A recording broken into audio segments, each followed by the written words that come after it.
Alright, are you boys ready to play the most stressful game of Sudoku in your life? Ah, damn it, I have to do the fucking voice acting thing again, don't I? More namely, it's for the two females. Oh, lordy. Alright, let me sit back real fast. Okay. Alright.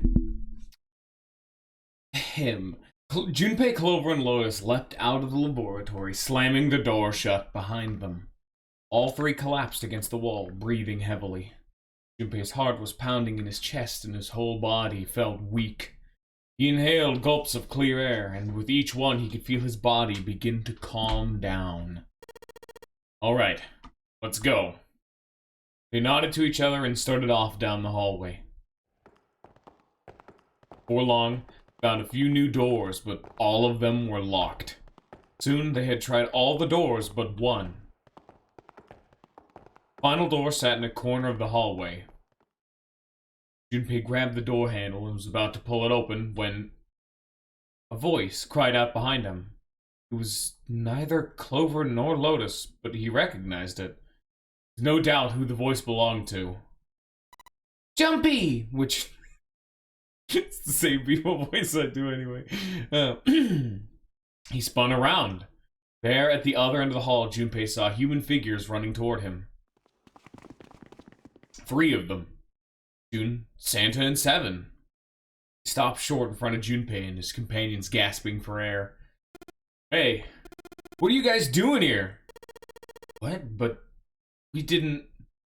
Before he could finish, Clover spoke up. Guys, could you come over here?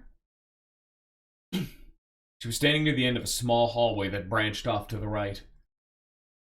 Well, we immediately grouped back up. I mean, we knew this was coming, but it was literally instant, wasn't it? What do you mean, why are we with these guys? Did you not see what happened last time? We went through 2 of the doors, we finished the puzzle with Lotus and Clover, and then we left, and then we just met back up, like, right now, on stream. Literally, we're just like, where did these guys come from? That's what happened. The rest of them ran over to her, curious as to what she'd found. There was something on the wall at the end of the hallway. Map of the ship's interior. It said C deck in the upper left corner. Most likely they assumed it was a map for the floor they were on. For 7 and... for 8. Map confirmed what they already knew. Both doors eventually led to the hallway where they had found themselves. Fact. Yeah, isn't that what I said? Till we find that 9 door, 0 ain't gonna split us up. Might get separated for a little while, but we'll see each other again. Otherwise, we can't open door 9. That's how the nonary game works. He looked at the map of the ship's interior again. As he looked more closely, his surprise and excitement gave way to weariness. One by one, the others saw what he'd seen. One, they all moved back toward Junpei. Toward the door Junpei had only a moment ago been ready to open. Pulled the map of the ship's interior off the wall and put it in his pocket. Followed the others. 6 of them stood in front of the door, arrayed in a semicircle. Santa stepped forward. He took hold of the door and spoke without looking back at the other 5. Ready? I'm gonna open it! Nodded their silent assent. With a deep breath, Santa threw open the door.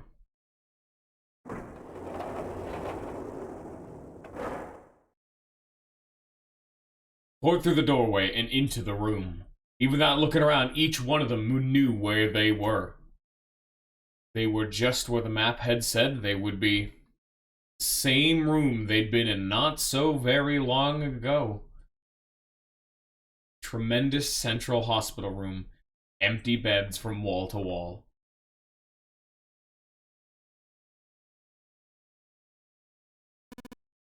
See, I believe I understand what you're saying. 6 of you split up into 2 teams and went through doors 7 and 8. You solved the puzzles in the operating room and the laboratory and then met one another in the hallway after opening your respective locked doors. He looked annoyed, he looked like anyone might, after only just waking up, but it seemed that his brain was working as well as ever. He had managed to grasp, summarize, and understand each team's report. at any rate. I feel a bit silly for my show of altruism. Sure you'll be back for me. Did hope you would come back, but I confess I didn't think you'd be back so soon. He shook his head with a rueful smile. Well, we saw each other again. We ain't dead, so I say that's good enough. Seven smiled. Anyway, I say we get out of this creepy old place. Found the key we need. Key? Ain't that what I just said? I'm talking about the Jupiter key. Found it in the operating room. Here. Seven tossed something small and metallic toward Junpei. He caught it and found that the object was a key. On it, someone had engraved a symbol very similar to a 4. He looked it over at June, who nodded back. It had to be the Jupiter symbol. I'm gonna let you hold on to that, alright? Yeah, got it. Well, I got something for you too, then. Here. It's the Saturn keycard we found in the kitchen. I might lose it. It's probably better if you'd hold on to it. That way it won't be my fault if it gets lost. And with that, she pressed it in Junpei's hand. Felt slightly less than honored. As a group, they now had 3 keys that had not been used. The Earth key, which had been found in the laboratory. The Jupiter key, which Seven had just handed to Junpei. Saturn keycard, which Lotus had just handed to Junpei. Junpei tucked the new keys into his pocket. June spoke up. The Jupiter key is supposed to be for the door at the end of that long, straight hallway, right? Yeah. If the map's right, then it connects to the central staircase. Then the next to the stairs... Wait. The first words anyone had heard of Clover in quite some time. The face suggested they weren't going to be very happy words.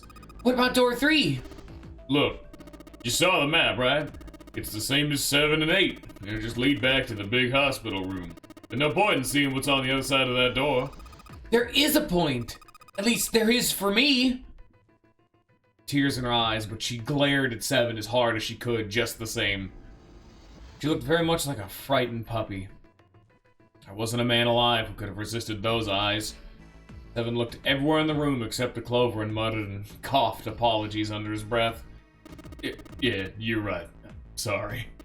Snake might be on the other side of door 3. Clover nodded once. Next person to speak was Ace. Very well. I'll be coming with you then. I've had a nice, long rest. I think it's time I was up and about again. So, Seven, you'll help me, won't you? Huh? Me? Junpei did the calculations quickly in his head. What do you mean he's alive? Who's alive? Ace? Ace never died. And, well, Snake's not here. No one else was in any kind of situation. Was 2 is 3. Looked like 7 was doing them too. Last, he gave up. Snake isn't confirmed dead. We don't know where Snake was. The 9th man died. Okay, for a brief plot rundown, that when we got to the second, after the first set of doors, when we were exploring, trying to find the way to get through these 3 doors, because if you'll remember, the reds in front of them, the method of opening the 3, 7, and 8 doors were broken. Then there was that like span of like 25, 50 rooms or whatever that we had all explored for like an hour. By the time we were done exploring, we found that the machines had all been fixed. And even more inexplicably, Snake was missing. No, Ace is the one who took the medicine. Ace took some medicine specifically to be altruistic. The medicine was I guess muscle relaxant, muscle paralyzer, something like that. I know you're talking about Ace. You said Snake. I know you're talking about Ace. Calm down, Mr. Laggy boy. You're behind. Yeah, no, Ace only took I guess, paralytic, a sleeping agent. Something to make it so that it was... why is Ace standing right now? As I was saying, Ninja, welcome, by the way. We just finished, the 8th door, and it brought us back around to this room. Which, I guess, was long enough for Ace to wake up from his nap. It was an anesthetic, that's what it's called. I was forgetting the terminology. Yeah, he took an anesthetic, so that way, the rest of them couldn't take him along forcibly, you know? Like, he effectively silenced the argument by making him impossible to take along. But by the time we got back, I guess enough time had passed? I don't know. I mean, we saw him fall asleep. Maybe it just... Hey, what do you mean get better notifications? I popped a full notification, dropped a stream summary. I dropped an in advance, hour early on warning. Tisk tisk, Ninja.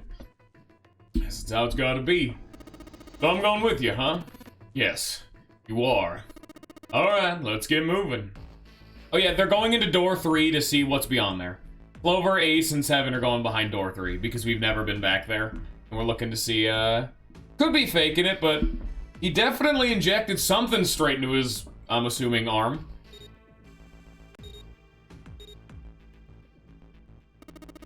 Okay, we're heading out. Be careful. Ah, didn't think I'd be hearing that from you, Lotus. Don't let it go to your head. I'd be in trouble if the 3 of you bought it. The rest of us can't open the 9 door. Ah, the truth comes out. Seven nodded as if the answer made much more sense and pulled the lever on the red. Yes, everyone except for Snake is currently accounted for. Oh, and the 9th man, but we know what happened to him. Okay, let's go. The door opened, Ace, Clover, and Seven jumped through it. They're going through door 3 because, remember, we had never been through there. We have more of the celestial body keys, so we could go elsewhere now. But 3 we haven't been through, and Clover was insisting we went through it because we still haven't found Snake, and we need to try all of our options. Alright, we should get moving too. Huh? Get moving? Where are we going? Everyone except Lotus seemed rather confused. Well, it'd be a waste of time to just sit around, wouldn't it? Let me explain.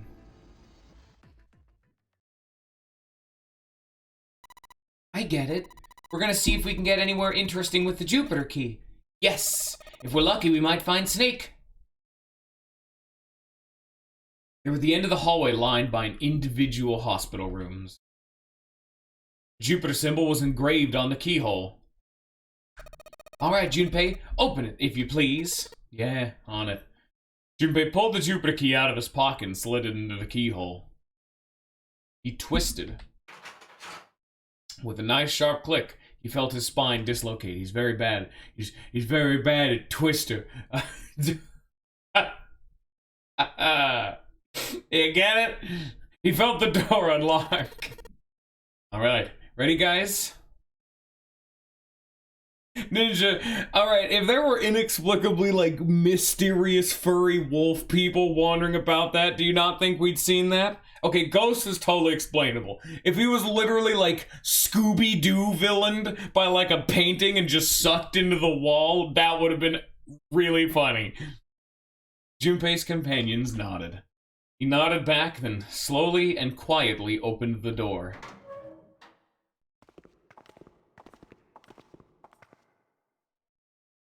Inside was exactly what he expected to see.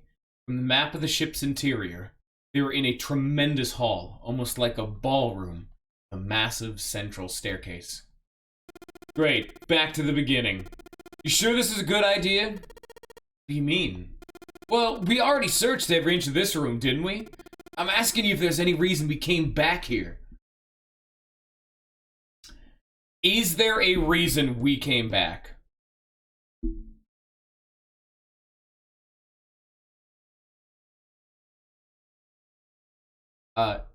Just to be very unsubtle, a little reminder that we now have 3 of the little key things. You know, maybe there's a reason we came back. And I'm only giving you that one because you both, Ninja wasn't here to see us get both of them. But now we have 3 different key cards and keys and shit. Of course there's a reason. And sometimes I can't tell if you're smart or just lucky. Huh? This. Junpei pulled 2 things out of his pockets. The Saturn key card and the Earth key. Santa cocked his head to one side like an inquisitive bird and looked at them. Several long moments during which it became apparent that Santa had no idea what the cards meant, June took pity on him. Don't you remember, Santa? On C deck, where we are now, there was a big elevator behind the stairs, remember? And next to the elevator, there was a card reader with the Saturn symbol on it. And on A deck, the door to the left, there was a keyhole with the Earth symbol on it, I think. The 2 keys that Jumpy has should let us use the elevator and the door on A deck, huh? Yes, that's right. June smiled, pleased with herself. So did Santa. All right, I got it. Let's get started then. What do you say we split up into 2 teams? Lotus and I will search the Earth one, so you 2 could search Saturn, all right? Sounds good. Junpei handed the Earth key to Santa. They decided their initial search should be brief, only 10 minutes. They'd meet back near the staircase once they were done. Junpei and June headed for the elevators. Sure enough, the card reader bolted to the wall next to the left elevator. Lined up the Saturn key card and swiped it through the reader. Light on the upper left corner blinked to life. Great. Looks like it's working now. Alright, now how do I call the elevator? There's a single button to the right of the elevator door. The button was the upside down triangle, the universal symbol for down. There didn't appear to be an up button. Junpei pushed it. Didn't have much of a choice.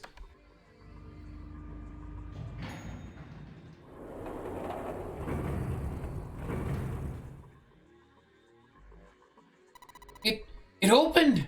Look, Jumpy! June's voice was excited, but Junpei could hear a tinge of anxiety. Sweet, it opened. Let's get going. He grinned at June and stepped toward the open door. He was about to set foot into it, he felt a hand on his arm. Wait! What? I'm not really, oh gosh. Junpei was at something of a loss. What could she possibly be so frightened of? Probably afraid of being locked up alone with a boy, or that they could only go down.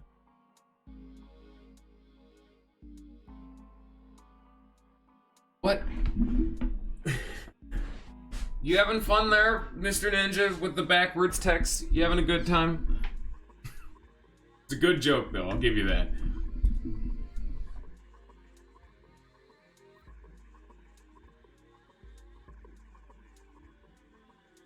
How long is this stream delay? I guess I could just pick, but... Okay, guys. I guess I'll pick this one. It seems more like a genuine answer. She was afraid because the elevator button pointed down.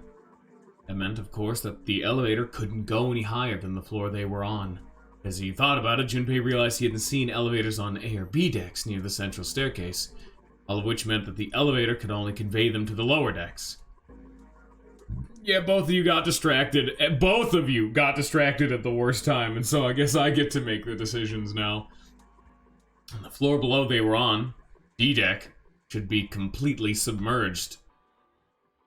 That meant... Hey, wait a minute. This elevator came up from somewhere under us, right? Well, yeah, I guess it did. Didn't open right away after you pressed the button. There was a motor noise like it was moving and then it opened. Yeah, exactly. Yes. So take a look inside. Junpei jerked his head toward the interior of the elevator. It's not wet at all, is it? Walls and even the floor are totally dry. Oh, you're right, they are. He looked around the elevator, slightly embarrassed. Well, let's test it. Test it? Yeah, watch this. Junpei put one foot in the elevator and bent around the corner of the door until he could see the floor buttons. There were only 2, E and C. He pushed the E button and jumped out of the elevator. The door slid shut and they heard the grinding of the motor as the elevator car moved down.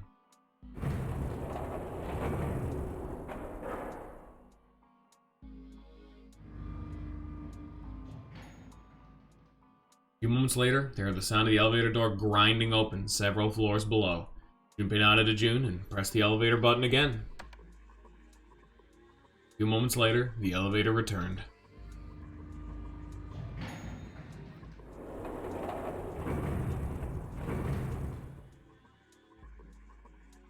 door slid open, and just as Junpei had expected, there was no water to be found. See? Junpei couldn't resist puffing out his chest just a little bit. June, however, still looked confused. What does that mean? How can the E deck be safe if the D deck is full of water? Well, here's what I think. The elevator shaft and E deck must be watertight and separate from wherever the ship's been punctured. Here, let me show you. Pulled out his notebook, pen, and sketched out a rough illustration. I see. So that's why the ship hasn't sunk? The shape of the inside keeps it from all filling with water. Yeah, I think that's what's going on. Junpei continued talking as he closed the notebook and slipped it back into his pocket. So I'm gonna go down and check it out. You stay here, alright? But... Come on, just do it, alright? Gave June's shoulder a reassuring squeeze, then hopped into the elevator. Pushed the E button, and the door began to close. June looked worried, her eyes darting back and forth as if she was trying to make a decision, when suddenly... I'm coming with you! Huh? At the last possible moment, June dashed forward, turning sideways just in time to slip through the gap between the closing doors. Junpei jammed his finger against the open button, but it was too late. The door had shut, and he and June were in the elevator, and it was headed down to E deck. Yeah, they're clearly throwing a curveball with the whole naming scheme with these things, Ninja. They'll never figure this one out. He was so surprised by June that he didn't even have time to think about what awaited him on the E deck. The elevator stopped, and the door slid open. He stepped off on the floor outside the elevator. Nothing seemed especially unusual. No fish going about their fishy business, or jellyfish floating lazily through the water. There was, however, a blowfish. Something that looked very much like one. Cheeks were puffed out, and her mouth a tiny, intense frown. Oh, knock it off. It's just like I thought. This part hasn't been flooded. Come on, just look around. There's no water here. June looked around nervously, then... exhaled. You're right. It's not flooded at all. See? But there's a whole lot of water. Yeah, right on top of us. That's fine, Forrest. You're fine. What's gonna happen if the ceiling breaks? I thought about that for a moment. We'd probably die. Oh no, don't be so casual about something like that. At any rate, we should probably go back as soon as we can once we're done looking around down here. Lotus and Santa might already be back. Okay, good idea. Junpei glanced around the room they'd found themselves in. First thing he noticed was a set of thick iron bars. They ran the length of the room, separating the left elevator from the right one. Oh, can't go over there. Right. Perhaps. The corner of the room that housed the elevator, Junpei found an opening. He walked up to it and stuck his head around the corner. Ooh, a long, straight hallway stretched out in front of him. That door at the end of the hallway. There's something written on it. Yeah, let's go have a look. Junpei and June set off down the hallway at a brisk clip, somewhere between a run and a jog. Before long, they found themselves in front of the door. On it was a number written in bright red. 6. Knew it. This is a numbered door. Indeed, there was a red bolted to the wall next to the door. Of course, with only 2 people, there wasn't much they could do with it. Alright, let's head back. Yes! Junpei and June turned and headed back to C deck. On their way back, Junpei noticed a map on the wall. As it turned out, it was a burnt map of the ship's interior for E deck. Maps on maps here today. Huh? So you guys found a door 1. Met up back with Santa and Lotus, who had explained what they'd found. Apparently there was another numbered door on A deck, just like the one on E deck beyond the door that the Earth Key had opened. According to Santa and Lotus, there was a 1 on the door. All told, they discovered 2 new doors, the 6 door and the 1 door. It is interesting that E deck wasn't flooded. Lotus was quiet for a moment, lost in thought. Well, we don't really know if all the E deck is safe. We only checked the area around the elevator. Even so, it's still very interesting. You said the 6 door was there, right? Yeah. And doesn't that mean zero planned all this out, even the sinking? That would have mean some pretty serious remodeling of the ship's interior. Pretty mind-blowing when you think about it. Yeah. I wonder how long it took. Can't even imagine how much it must have cost. Would have been a ton, that's for sure. Well, that does go along with what Ace was saying. Most reasonable explanation would be that this was done by some organization with access to a whole lot of cash. Yes, it does make sense. That thought made them all go quiet for a moment. June bit her lip while Loda sighed softly to herself, and Santa cracked a stiff neck. And stared off into the distance at nothing. I don't think it's a very good idea to stay here. June looked up at Junpei with large, pleading eyes. Yeah, you're right. Ace and his team might be back already.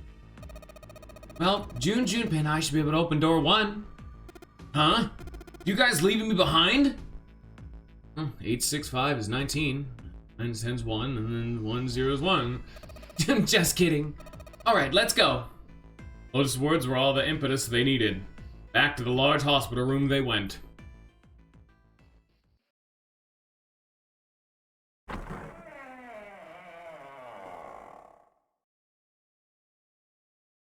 The moment they stepped inside, a tremendous voice echoed across the room. Hey! Where the hell do you guys go? It was 7. Ace right behind him and Clover was behind Ace, although she seemed to be hanging back. Though there was something strange about them. Seven had the look of a man who'd seen a ghost. Ace was just as pale, and Clover looked as though she was only moments away from passing out entirely.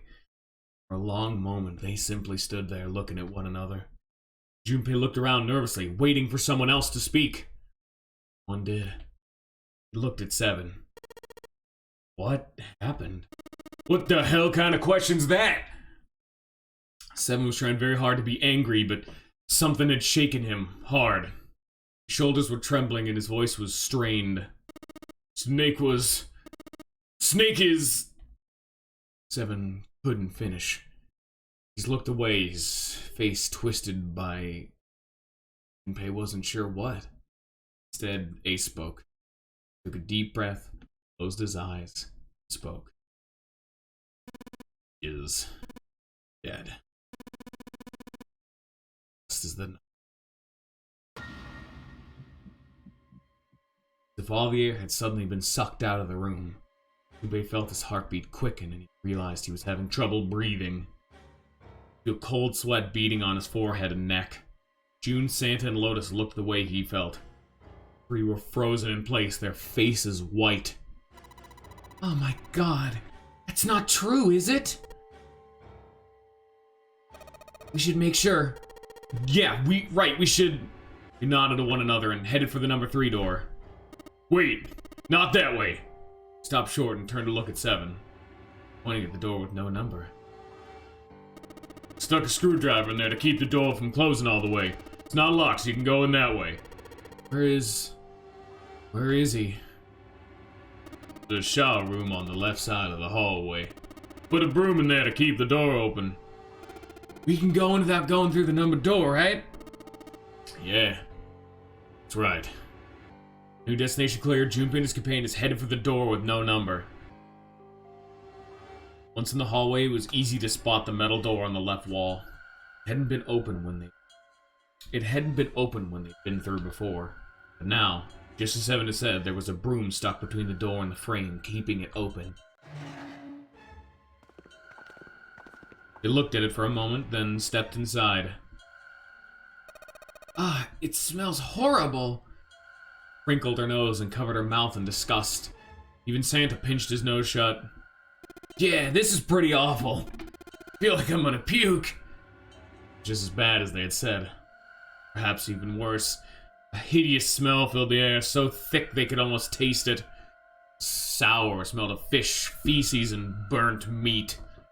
Worked its way through Junpei's nose and down his throat to pound against the entrance to his stomach. He put his hands over his mouth and struggled to keep what little was in his stomach where it belonged. Hello, Lola. Didn't have to wonder where the body was. There's blood everywhere. few arms of the splatter reaching toward them as they walked through the door. All I wanted to do was follow the many radial arms to their source. The body itself was hidden behind a divider. June, you should stay here. But, please, just do me a favor, okay? Alright? He didn't give her a chance to say no. He put his hand on her shoulder as if to shove her to the ground like a tent pole turned, walked toward the end of the binder. Felt like it took an eternity for him to get there. Santa and Lotus followed, timid and nervous like a pair of children. Eventually, they reached the divider. Looked at one another and nodded slowly. And they put his hand on the divider and peered around her. For a moment, he got to breathe. His heart collapsed in his chest like a cigarette cart. Froze. Knew that in an instant he would take the image before him to the grave.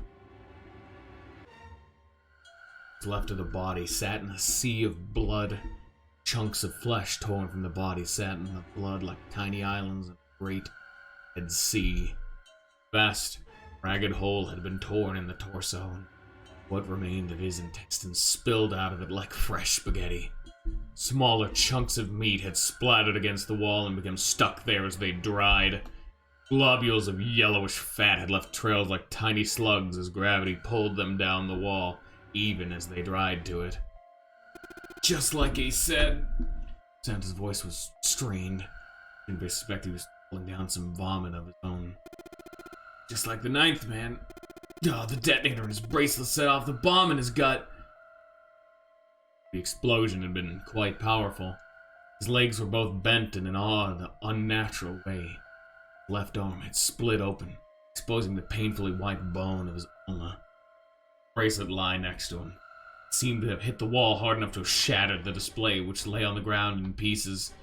Half his head was simply collapsed. Blood coating almost made it look like a raw pizza dough covered in tomato sauce. His clothes, too, were covered in blood. Burgundy tie and the white shirt, the jacket with the yellow piping, and the gray slacks. They were all familiar to Junpei. No mistaken about that. Snake. But his voice was unnaturally deep and strained. Junpei heard a catch in her throat. What a good introduction for you to walk in on, Fant. Man, what a scene.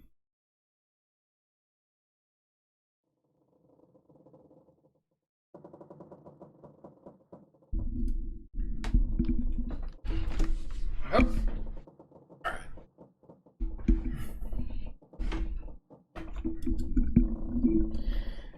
Squeal of the tortured metal made Junpei's teeth curl. It sounded like the noise a ghost would make. No matter how many times he heard it, he never got used to it. Every time, it put him on edge. Didn't help that there was a girl nearby who looked far more like a ghost than a living human should. Clover sat on the edge of the bed, her head drooping listlessly onto her chest. Eyes were nothing. Breathing was slow and mechanical. Aside from the rise and fall of her chest, she didn't move.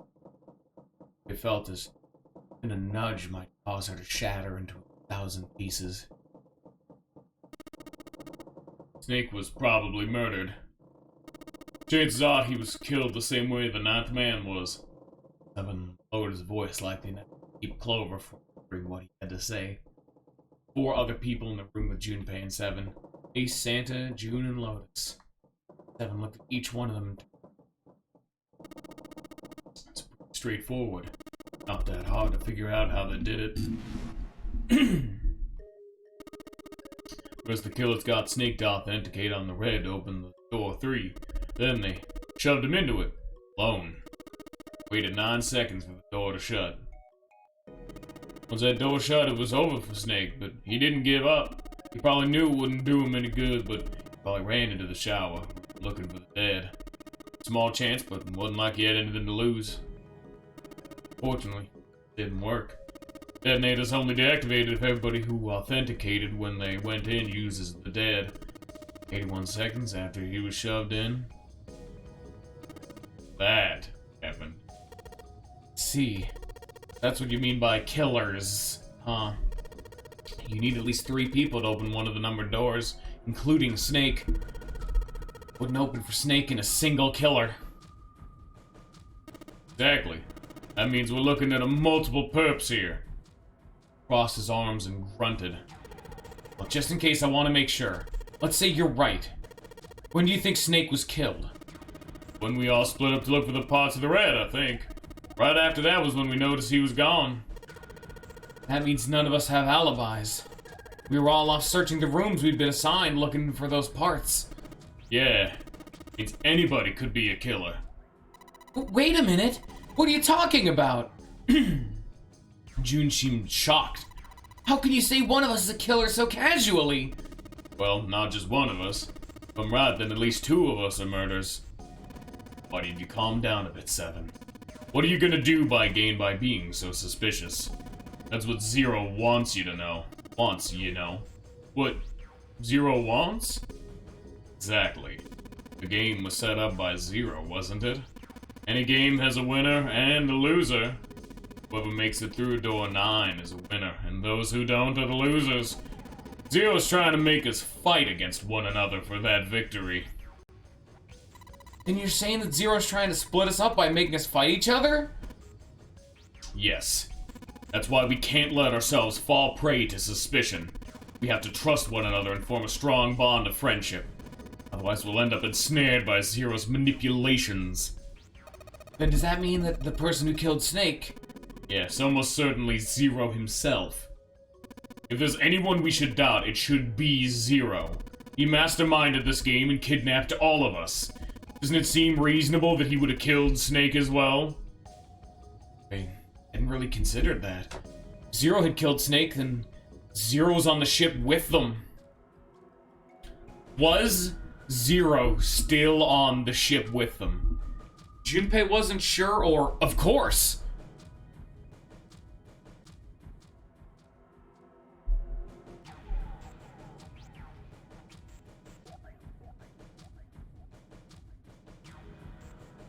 What do you guys think?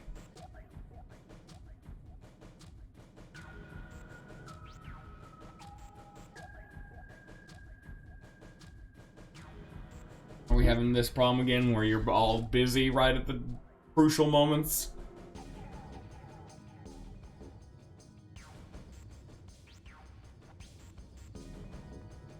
Well, you can suspect Snake, but that doesn't really answer the question.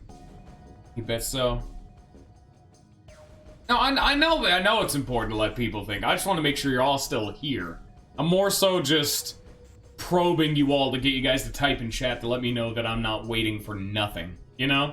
Because last time I was waiting and you both were genuinely indisposed of. But if you're actually thinking, then alright, I can wait. Sure.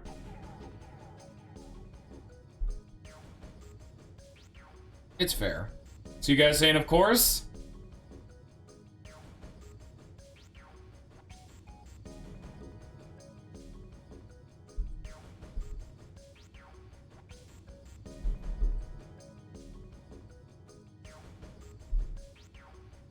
Alright then. Of course he was. It's obvious. Zero was somewhere on the ship, but Junpei had no idea where. Junpei mumbled to himself, lost in thought. Where could Zero be hiding? Suddenly everyone went very quiet. The silence was cold and clammy, and Junpei could feel it crawling across his back and around his throat. Again he heard the ghosting, moaning noise. And moments later, a person who looked more ghost than human appeared. It was Clover. Looked at the floor, she spoke, and voice was a cold monotone. I think Zero is one of us. The human body in the room froze. The only sound was the muffled rustling of breath. Eyes darted from face to face. One of those faces was the face of their jailer. But who? Junpei said, well, that's possible, or that's crazy!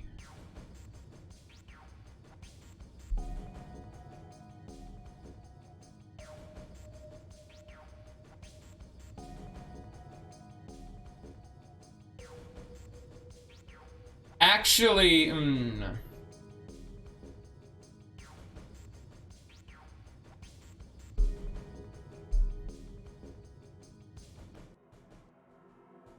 Possible. Yeah, alright. I'll let you guys have this decision without me saying anything. Sorry, what did they say? That Zero is one of us. Someone amongst the 7 who are still alive is the mastermind. Clover's the one who propositioned the theory. Well, that's possible, or that's crazy. Couldn't be. Well, that's possible. Huh? Like Clover said, Zero might be one of us. What are you saying, Jumpy? Didn't you hear what Ace said? Exactly. I said we shouldn't suspect one another for no reason. No reason? I got a great reason. And what's that? The bracelets. He held out his left arm. Why are the bombs in our bodies connected to the bracelets? You're all thinking Zero's hiding somewhere watching us, right? If he's doing that, then he could just detonate the bombs by remote control if someone did something they weren't supposed to. It'd be a lot more precise and a lot easier, but if that's the case, then why is the bomb set off by a detonator in the bracelet? Huh, you got a point. Not done. Try applying the same ideas to the Nonary game. All of the puzzles here run all by themselves. In other words, Zero doesn't have to be controlling them for the game to move forward. Why is that? Why would Zero bother to do something like that? Junpei let the question hang in the air and looked at the others. It was Santa who answered. So let's say you and Clover are right. Zero's one of us. If that's the case, then it'd be really hard for him to keep track of us all or control anything remotely. That's why the puzzles run by themselves. That's what you're getting at, right? Yeah. Junpei nodded. 7. When we were talking earlier, you said any one of us could be Snake's killer, right? Yeah, something like that. Alright, then I got a question for you, Ace. You said something like, Zero must be the one who killed Snake, right? Yes, something like that. I can't think of any other explanation. So, what do we get if we combine those? They fit together pretty well, I think. Something like this. Whoever killed Snake is Zero, is one of us. 7 and Ace theories aren't mutually exclusive. They actually complement each other pretty well. At least they do if Zero's one of us. No one spoke. Their faces were grim, but Junpei wasn't sure if they believed him or not. Finally, Lotus spoke up. What were his motives? His motives? Yes. Isn't that pretty important? Why would Zero want to hide as one of us? Oh. Well, that's because... Junpei choked. Hadn't thought of that, and he had to be honest with himself. He had no idea. I don't know. Lotus sighed. Well, so much for making a persuasive argument, Junpei. In other words, you had only circumstantial evidence. I don't really think that's enough to go on, you know? Junpei was painfully aware of their eyes on him and their disapproval. He tried to find something else, anything else, to look at. And he felt he could bear it no longer.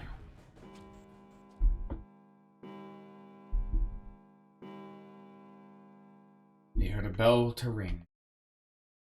It was the clock at the central staircase. 3 in the morning. That means we have 3 hours left. Then we need to move. Now. 7, Clover, Junpei. I know how you feel, but you do understand that right now it's important we trust one another, don't you? He couldn't bring himself to respond.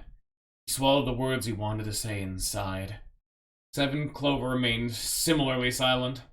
Their eyes were looking at something somewhere else, very far away. We must go. We have very little time left.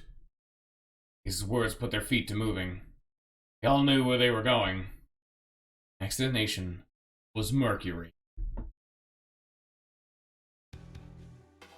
It sat bolted to the wall near the stairs that led to the casino and the kitchen between the 2 elevators.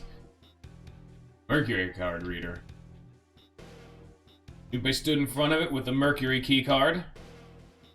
7 had given him the card. I found it when we were checking out the shower room. At least, that's what he'd said. Junpei slid the card through the reader. The light on the reader turned green and made a tiny electronic noise. Now, they were ready. Junpei and June had been chosen as the investigators. The reasoning being that they had been to E-Deck before, and no one else had. As before, Junpei sent the elevator ahead to make sure the floor they were heading to wasn't flooded. Before, the elevator returned as dry as when it had left. Once it had been choked for water, Junpei and June stepped into the elevator.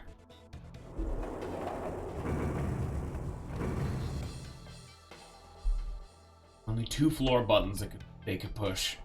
C and bottom buttons. The rest were destroyed or did nothing when pushed. Junpei hit the bottom button. The door closed. Slowly, it began to move downward. Sometime later, Junpei and June stepped off the elevator and onto the bottom deck. They stepped off and saw that the hallway to their right ended somewhere between 20 and 25 feet from them. The hallway in front of them was a dead end, but not a regular dead end. This is a numbered door. It's the 8th one we found. There were 2 numbered doors on B deck near the central staircase. Doors 4 and 5. There were 3 more numbered doors in the large hospital room. 3, 7, and 8. Junpei and June had found another door. E deck. Lotus Event had found one on 7th. A deck. 6 on E and 1 on A. 4, 5, 3, 7, 8, 6, 1. Now, door 2 stood in front of Junpei. There's only one thing it meant. You think the next door we find? Yeah, I think so. The next one's gonna be door 9. Despite himself, Junpei felt excited. There was something about that excitement that frightened him as well. He did his best to put it from his mind and headed back to C deck with June.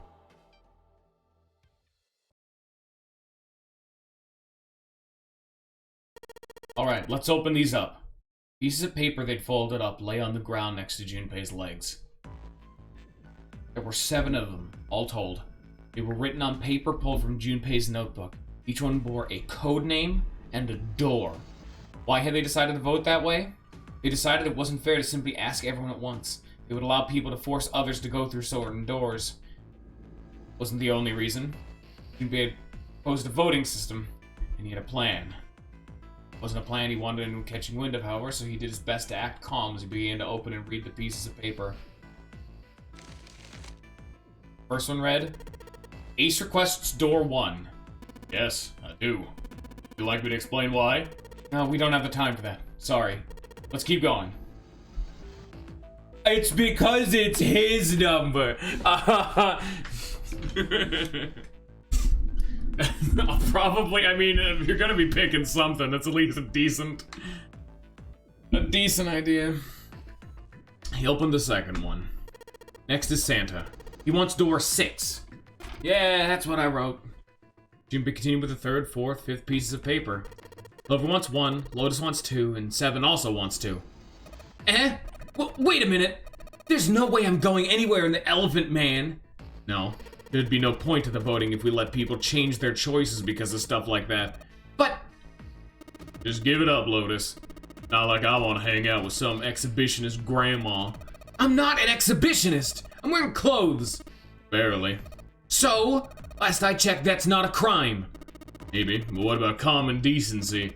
Who wants to have to look at the chick who looks like a half-naked raisin? Damn, 7. Holy shit. Dude, I'm thinking he might be the killer, because he just killed Lotus. Oh my lord.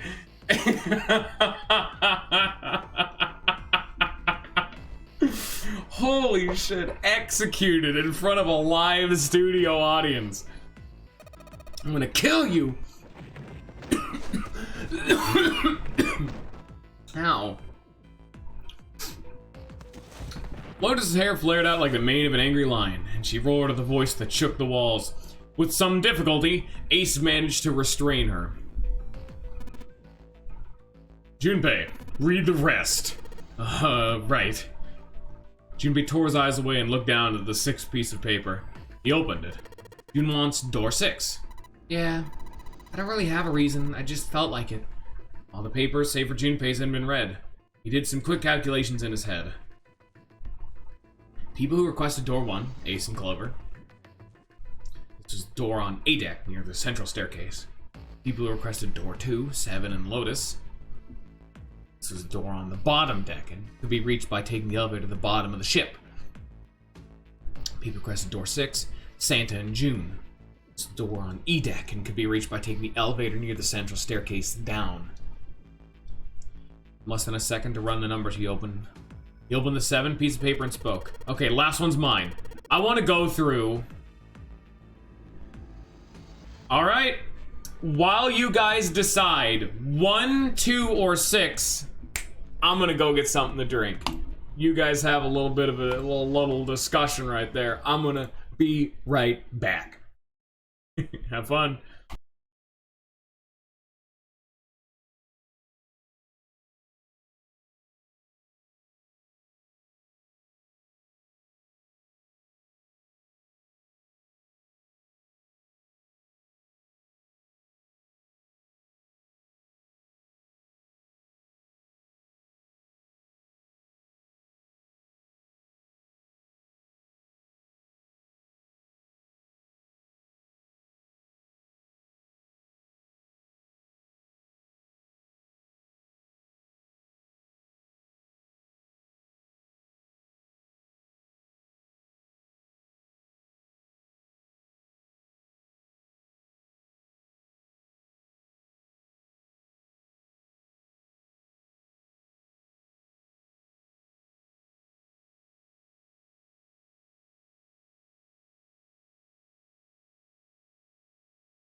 Imagine being Lolifant and not picking a door.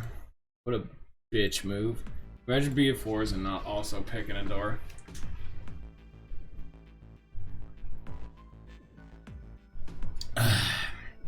Water bottle time. Oh yeah. Up. Okie dokie. Door time.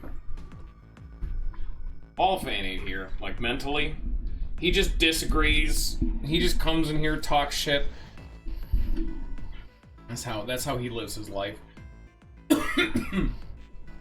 Ugh. Yeah, he's not here, like I said. Door 6. Oh, no. Whoa there, game. I want to go through door 6. Junpei flipped open the piece of paper. He read Junpei, door 6. Of course it did. He'd written it after all. That's a problem. June spoke, barely above a whisper, but they all knew what she'd said. None of these teams will be able to go through the doors they want. Clover and I chose door 1. Lotus and I chose door 2. It's not enough people to open a numbered door. However, the digital routes don't match up either. We got similar problems. Junpei and I want to go through door 6, but our digital route is 5. If we're gonna go through that door, we need a 1. Damn. What are we going to do now? What are we gonna do? Junpei crossed his arms and did his best to put his thoughts in order. The others followed suit, but with little result. Eventually, Clover broke the silence. Why don't Seven and Lotus go through door 1 with me? Her face was cold and flat, as was her voice, but her logic was sound. Seven and Lotus looked to each other. 7, 8, 4, 19. 19 to 9, 10, 10 is 1. First problem resolved, Ace spoke up. What about me? Isn't that obvious? Wasn't one of the teams just complaining they didn't have a 1? You mean I should join Santa's team? Clover nodded, her face still cold and emotionless. Her attitude and posture could not have been more different than the energetic girl of only a few hours before. No one seemed ready to contradict her. Her response was understandable, given the horrible situation in which she had found herself, but even so, I understand. I'll go through door 6 then. If we do as Clover has suggested, we can all pass through a numbered door. No one will be left behind. This seems to be the most reasonable solution. Yeah, okay. Seven, Lotus, what do you guys think? I don't have a problem with it. Me either. Alright then, we're good to go. Last, Junpei and the other 6 had managed to separate themselves into 2 teams. Clover, Seven, and Lotus headed to A deck, door 1 was, near the main staircase. Junpei, June, Ace, and Santa, however, took the elevator E deck. Fun fact! It's actually something we're not going to see until a future playthrough, but there is an in-universe reason why Junpei is the only one who gets to decide which of the 3 doors he gets to choose after the fact. But because you guys picked door 6, we don't get to see it.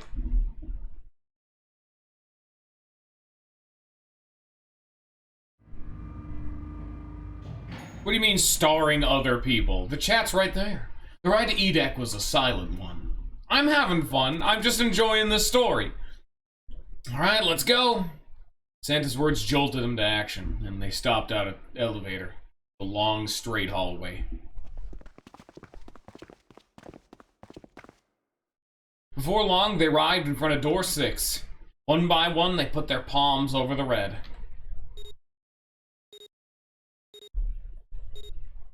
I would probably have to include Ninja for the sequel, because that game doesn't need voice acting, because it's all voice acted. But I don't like you guys. I only like me. With a soft electronic noise that authenticated each one of them.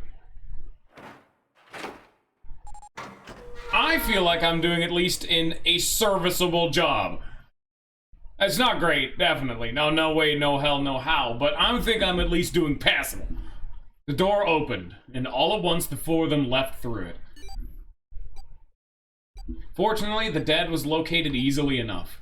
This one had been placed quite close to the door they entered through. They gathered around it quickly and hurriedly placed their palms on it for authentication one by one.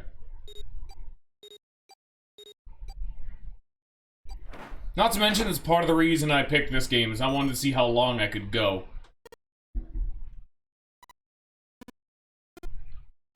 It stopped. Yeah, it stopped. Countdown had ceased, but Junpei's heart was still pounding in his chest, like a frantic, thunderous drum. It felt as though it might shake itself up and out of his throat. He'd been through the door 3 times before, but repetition had not dulled the experience. He was not anxious to find it dulled, however. He hoped to be free of the ridiculous game long before that happened. Alright, let's go. Also, by the way, assuming my throat keeps up, we might be able to get all the way up to the next section. Because normally I ended after one of the doors. I think because I started so early today, we can get through 2 doors. With the attempt at good humor, Junpei took a deep breath and began to walk. Which Sion's gonna be upset that he missed it. That's a lot of plot decision making. He jogged down the stairs at the end of the hallway and found himself staring at a large door. It was a heavy thing, made of iron and more than a little threatening. He took hold of the bar that served as its doorknob and shoved it down.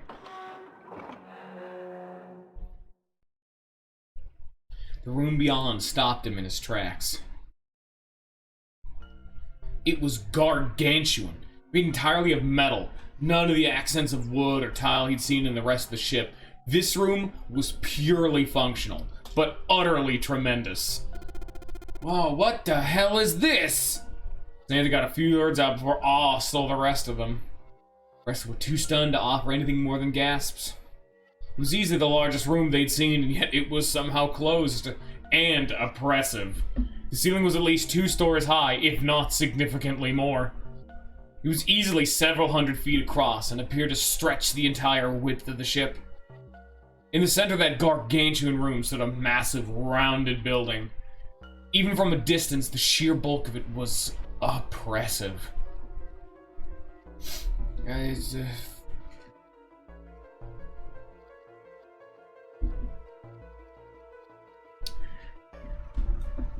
I mean, the one I would probably want would be female people, because I can't do female voice because M-man, and do not have vocal chops for that. Also, I'm pretty fucking bad at Santa. I still don't know what to do with him. Ace is just me going deep. 7 I did something with. I at least did something with 7. 7 is the only one that I'm actually, like, in a weird range that I'm okay with. But Ace is just as deep as I can reliably go. And then female is just me pitching up. I'm not exactly great at this. Junpei could feel the room, the building, even the air pressing down on him. Junpei and the others were standing on scaffolding that crisscrossed the whole area. The proper term was catwalk, Junpei thought. Well, that didn't seem particularly important. Alright, let's head downstairs.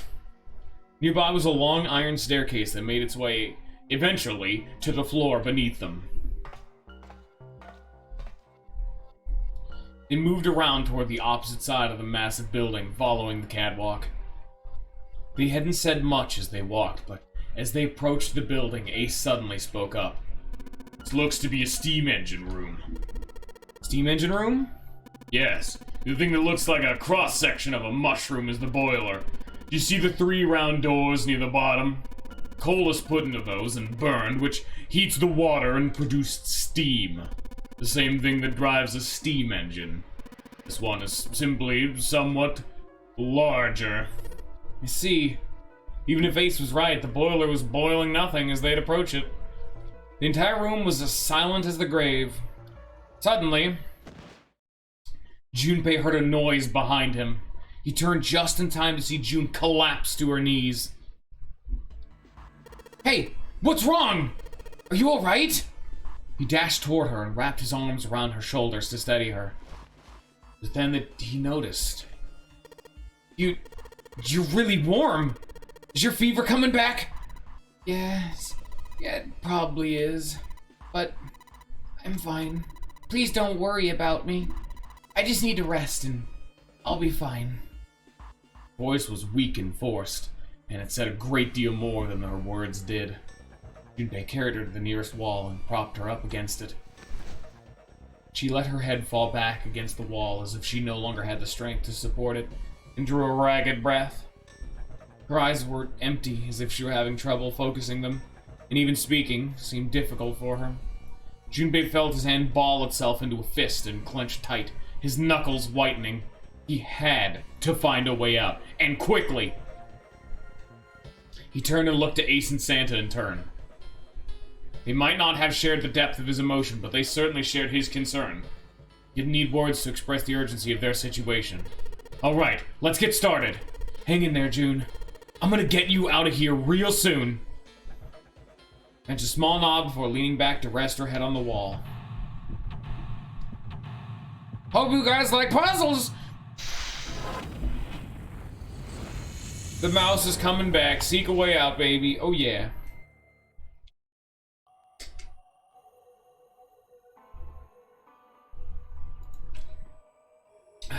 The tunnel goes all the way across the ship. Hello. Look at that button.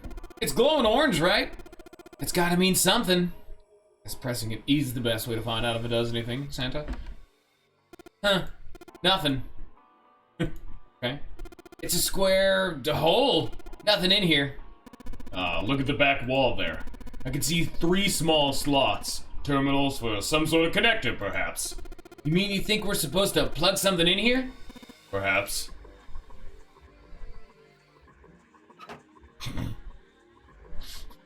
Ants, you would make a great female is a very weird phrasing to start. Hey, Ants, you want to be a chick on stream? That definitely won't raise some red flags. They just probably here to move coal from place to place. It probably comes from over there. And the belt carries it down the tunnel and out here. So if the conveyor belt was moving... Yes, the coal would almost certainly come out here. I know damn well what you meant, and I 100% meant what I meant because it was funny. Leave the openings for fueling the furnace. If we were to put some coal in here and ignite it, and the steam engine might start working? Certainly possible. You're an ass! Gear is rusty, but looks like it's still pretty sturdy. Huge bronze gear. Has to be important. Small door on the side of the tunnel. It's welded shut and won't open. Ooh. A golden gear. Doesn't look like it was always golden like this. Well then, I imagine it was prepared especially for this game. Gear's rusty, but looks like it's still pretty sturdy. Looks like there's a door over here in this tunnel. The belt over there must deliver the coal, which is picked up and thrown into this door. The door appears to be welded shut, however. Man, this thing is huge. Guess a ship this big needs like something like this to power it. True, but I doubt a single boiler this size could actually move a ship like this at any reasonable speed. You need at least 3, 4 of these. Huh? I guess you know a lot about boats, huh? Well, not really. It's just common sense, you know? I get it. Stairs stretch from the catwalk to the boiler. Okay. A number of these little windows along the inside of this thing. You think that's supposed to put coal through these, but they're welded shut. I don't think we can get these open.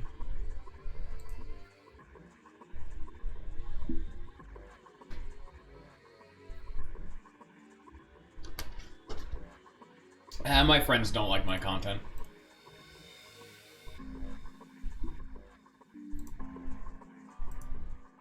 Oh shit, we got a silver gear. You think it's made of pure silver? No way. Silver's way too soft to use for a gear. It's gotta be steel or iron gear that's been coated with silver. Shouldn't have called it a silver gear then. Shouldn't have got your hopes up. Was you thinking you'd haul this thing back? Nah, but I think 7 could probably carry it, don't you?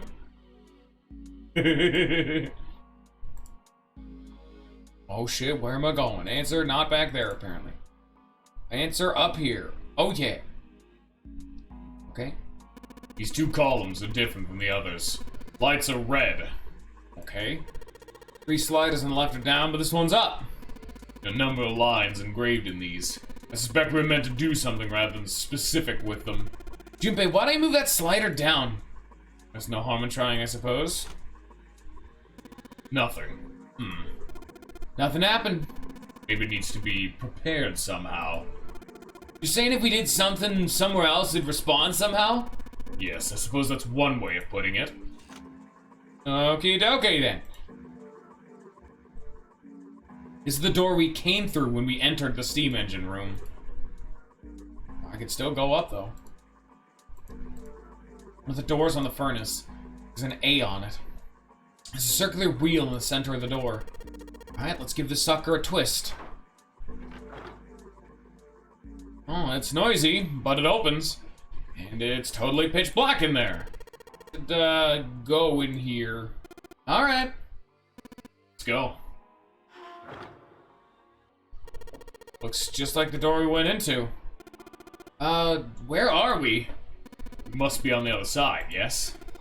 Which would put us directly above the conveyor belt. At any rate, we should keep moving. There's a great deal we've yet to investigate. Oh my lord. Holy shit, this place is massive. Looks like a hand-operated winch. Doesn't look like there's any way to operate it. I mean, the wheel isn't attached. Wooden box hanging beneath the catwalk. Okay. Okay, that just leads to there. Okay, whole bunch of boxes in my way. Oh, okay, so this leads directly across there. Catwalk. A number of boxes on the catwalk. I think we can go over there.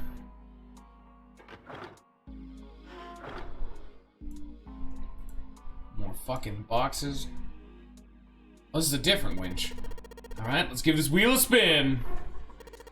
What? That's weird. I don't feel any resistance. Ah, shit. Oh, Junpei, what'd you do? It's a wheel that seems to be part of the winch. There's some pegs in the back that look like they go into the holes in the winch. Alright. I get it. Good job, genius, you broke it! I didn't break it, it broke all by itself. Dickhead.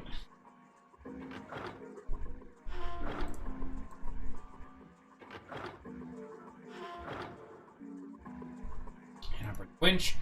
Oh, there's no wheel to turn. Oh, yeah. Got the wheel I pulled off the other winch, don't I? Let's see if it fits.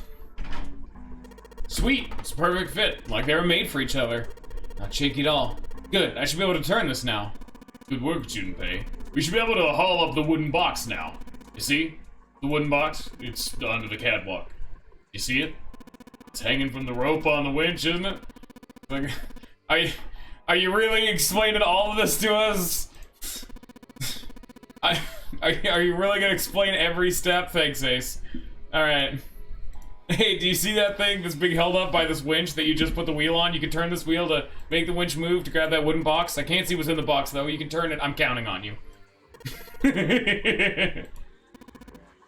What happened? This wheel only turns to the left. It turns to the left? That means we can't reel up that rope. Yeah. You can only let the rope down. Interesting. I don't think that'll be a problem. Simply need to go downstairs after letting the wooden box down. Counting on you, Junpei. Sure thing, no sweat.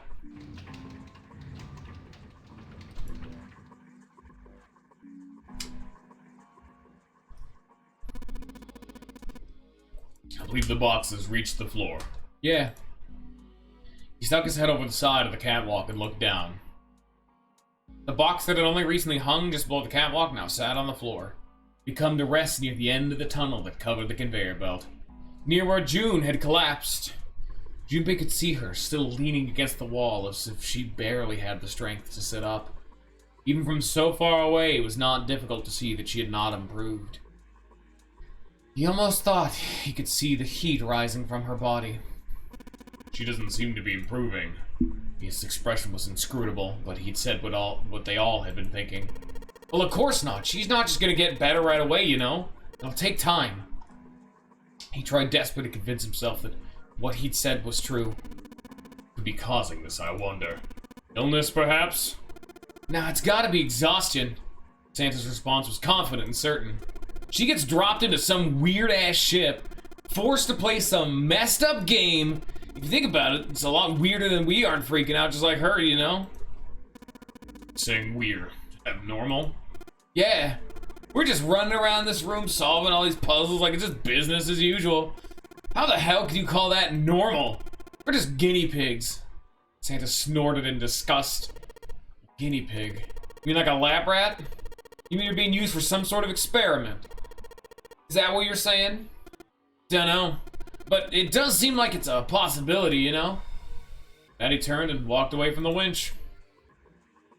Junpei and Ace followed him. You know, speaking of experiments, Santa suddenly stopped. There was this experiment some scientists did with rats. First they took a square C-shaped tank and filled it with enough water that the rats could drown. Take it 2 exits, exit A and exit B. Exit A is pitch black, so dark even a rat can't see anything. But exit B, however, is electrified, which means the rat can't leave through it. So what would a rat do if it was put in this situation? What exit would the rat choose? There was a moment of silence after Santa posed the question, and then Ace responded. B, of course. The rat has no way of knowing the exit B is electrified. Exactly. Rat goes to exit B. Of course, like I said, it's electrified, which means the rats can't get out that way. So after a lot of trial and error, the rat finally finds exit A. Can't say that's very interesting or relevant. Simply the story of a laboratory experiment. You're right, it isn't very interesting. Yet. The scientists repeated this experiment over and over using hundreds of different rats over several generations. This produced some surprising results. Hey, SpongeBob! With each generation of rats, they took less time to find the correct exit. Eventually, a rat was put in a tank who instantly chose exit A without even attempting to go to exit B. But even that wasn't the most impressive thing. The same experiment was conducted in another laboratory, far away from the original one, with the same results. On second thought, the results weren't really the same. The rats in the second experiment began the trials with significantly faster times than the first rats in the initial experiment. These rats were not related to the rats used in the first experiment, and had never even come in contact with them, and yet, they all easily found their way to exit A, as though they already knew. What did it mean? Are you suggesting something like telepathy? That we're passing information to one another, some undetectable medium? Ace looked skeptical. Santa snorted at him. How the hell would I know? I'm not any kind of scientist. I don't know what made him do that. But I do know the story's true. If you got another explanation, I'd sure love to hear it. Come on, let's get going. There's still a lot here we haven't checked out. We gotta get the hell out of here before June passes out. Not waiting for a response, he turned around and started walking. Ace is a big boy. Junpei, however, wasn't quite ready to leave the topic alone. Hey, wait. There's something I want to ask you. Etta stopped and turned around. Why did they use the tank? Use that tank for the experiment? Huh? Well, I mean, it seems like you could conduct the same experiment without the water. You could have just used a dry box, you know? If they needed to motivate the rats to escape, they could have, I don't know, put some bait by exit B or something? I mean, do they really have to make it so the rats can drown? Etta gave him a grim bark of a laugh. You know the word emergency comes from the same root as the word is emerge? You ever think about that? Well, an emergency is something urgent, often something dangerous. And to emerge means some sort of come out or appear, or rise out of something else. So what's going to emerge in emergency? Inspiration. Inspiration? Yeah. Think about it. When the chips are down, either you crack or your mind focuses and pulls up what you need. So in emergency, your real potential emerges. Is that what you're saying? Yeah. That's why the rats had to drown. They had to be in danger. There had to be an emergency for inspiration to emerge. Junpei suddenly felt cold. The back of his head was aching and his stomach felt strange. It's fucking Danganronpa, the whole game, that's all of it. Welcome to the least original video game on the internet. Also, totally not fair because this game is made by fucking Danganronpa people. Shut up. Shut up, Ace, I didn't want to talk about this one.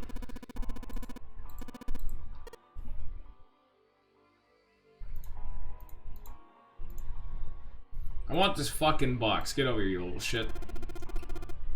There's a pair of wooden boxes over here. There's nothing in them.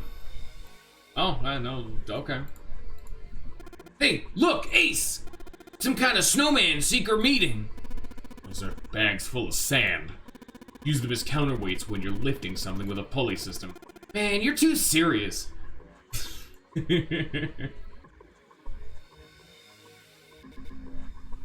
Where's this fucking box? Is it you? Is this it?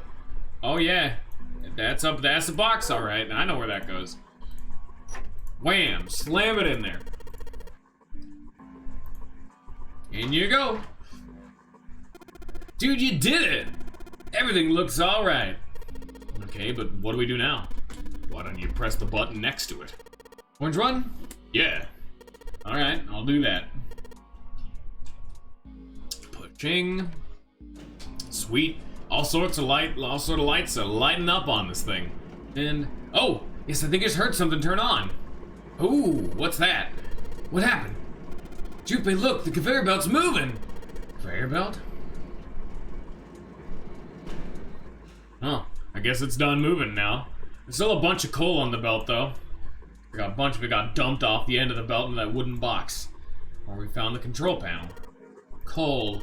Coal, huh? Hey, you guys want a big box of coal? Wooden box full of coal. Guess there's really only one thing you can do with this stuff. Nope, that is the incorrect way.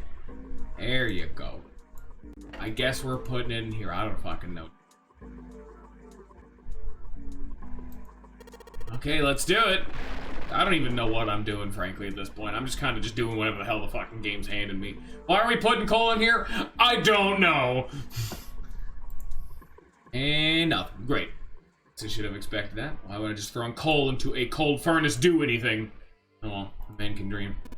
Junpei, explain it to me again. You're planning to stoke the furnace with the coal, which will heat the water stored up there and make steam, which will then drive something else. Am I correct? In other words, you want to generate enough pressure for the steam to power the turbine and drive the steam engine, right? Yeah, I guess that's the gist of it. Well, in that case, this isn't enough coal. The furnace is enormous. We're gonna need a whole hell of a lot more coal than this. Very well. If the three of us work together, we should manage to fill it much faster. Oh shit, this is gonna take a while. Oh yeah, you're here. I want to help too. And I totally didn't even see her walk up. Are you feeling up to that? Yes. Yeah, right. You look like you're one stiff breeze away from falling over, June. I think you better rest some more, alright? But No arguing. You need your rest. You just stay there. We'll handle this. Okay. Understand. Alright. Time for some manly work. Let's get this coal into those furnaces.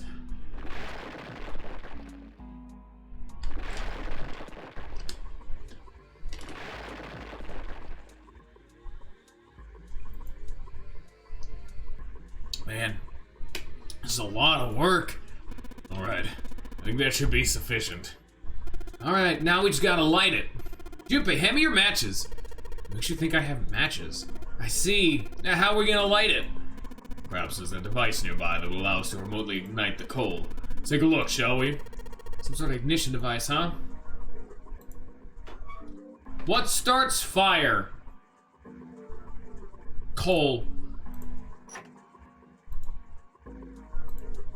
Beep boop. I don't think the conveyor belt will be it. I just want to make sure because I haven't looked at the damn thing yet. But I don't know where the fuck I could light stuff. Sand? I got sand. No, not click that. Go to the other side. Yeah, I'm getting there.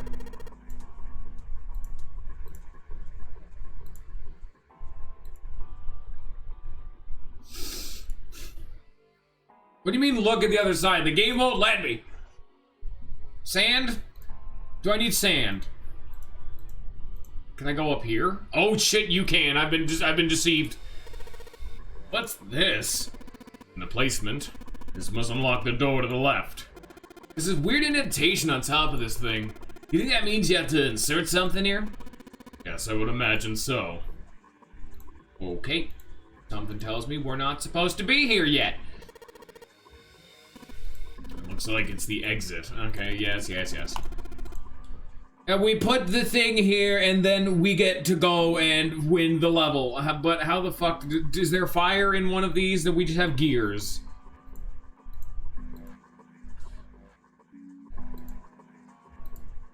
Can't open them either. Man, those are welded shut. Okay, I need to take another look through, I guess. Maybe you? Oh, shit! Yeah, that'll do it. I didn't think I would have turned that on, but maybe me plugging in the box turned this on. I think it might be... Probably is. This is how we might ignite the furnace. That means if we move that thing down. Alright, let's do it. Here we go. Hey, Junpei, Ace, look at this. There's a big gear turning under the boiler here. Oh shit, look at him go. Huh, I wonder what that is. The gears are spinning. What the hell are you guys waiting for? Let's start looking. Oh, this is pretty fucking obvious, isn't it? Give me that. And give me that. And give me that. Okay, I can't yet. I'll have to probably put it at the actual tile. No, we're not gonna look at them because we'll solve the fucking puzzle. That's the wrong one. Oh man, Junpei, I can't believe I missed something so important. What's so important? Look at those stairs. Look at them carefully. That gap, that height, that angle. It's perfect. Perfect? Perfect for what? Whatever, just bring Clover here right now. Tell her she needs to walk up and down these stairs. Huh? Clover's not here. What the hell is he talking about?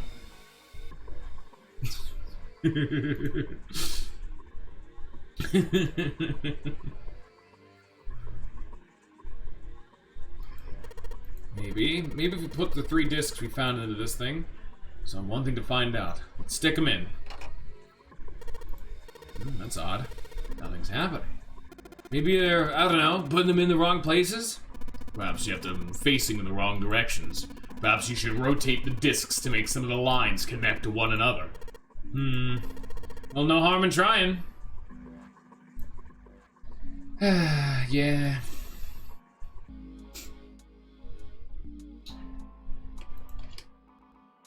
Alright, what's our puzzle today? Let's find out. Is this always on the bottom? No. Okay. So, there's a height hierarchy. I guess we'd be making like a star or some shit.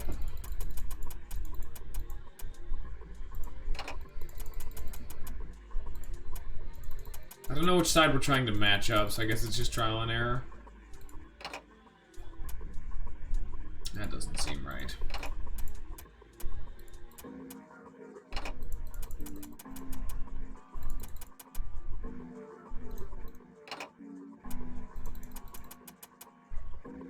So I would assume they would need to match up, you know? I think I've gotten almost every single permutation of this red, and it does not seem to be working. So I guess let's... No, red seems to be the only one that's any kind of... like a thing, you know? Oh shit, I think I might have just got it. Okay. I was gonna say, no, it'd have to be red. Blue and black don't have any consistent theming. Red lines on the discs. Maybe we could stick a star polygon with these. I'm a winner. Hey, you guys ever want to see a man do a puzzle by barely understanding it? I say barely as I pretty much immediately understood, and I just dicked around with it till I could find the right permutation, which is the solution to the puzzle, and I'm just berating myself. Yeah, door's open! Given the circumstances, Junpei's happiness was certainly understandable.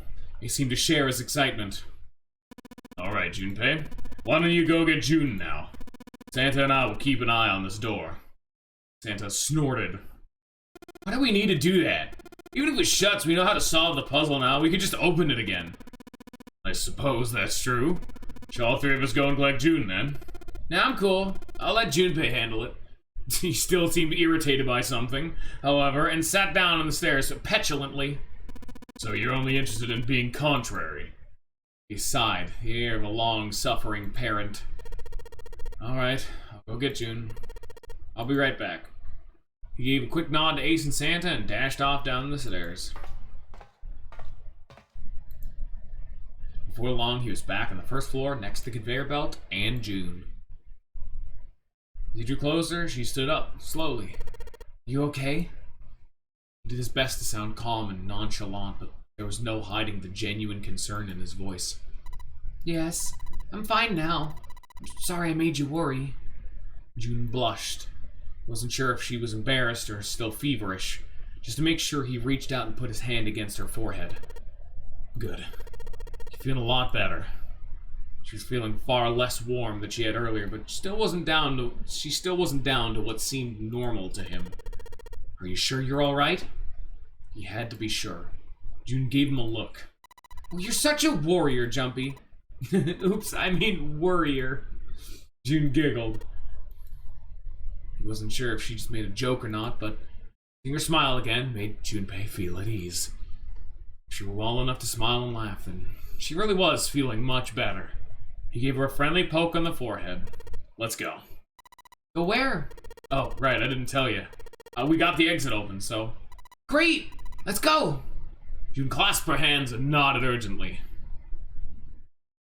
Oh, I can put that out of here now. As they walked back towards the exit, Junpei nodded to notice Santa sitting on the stairs.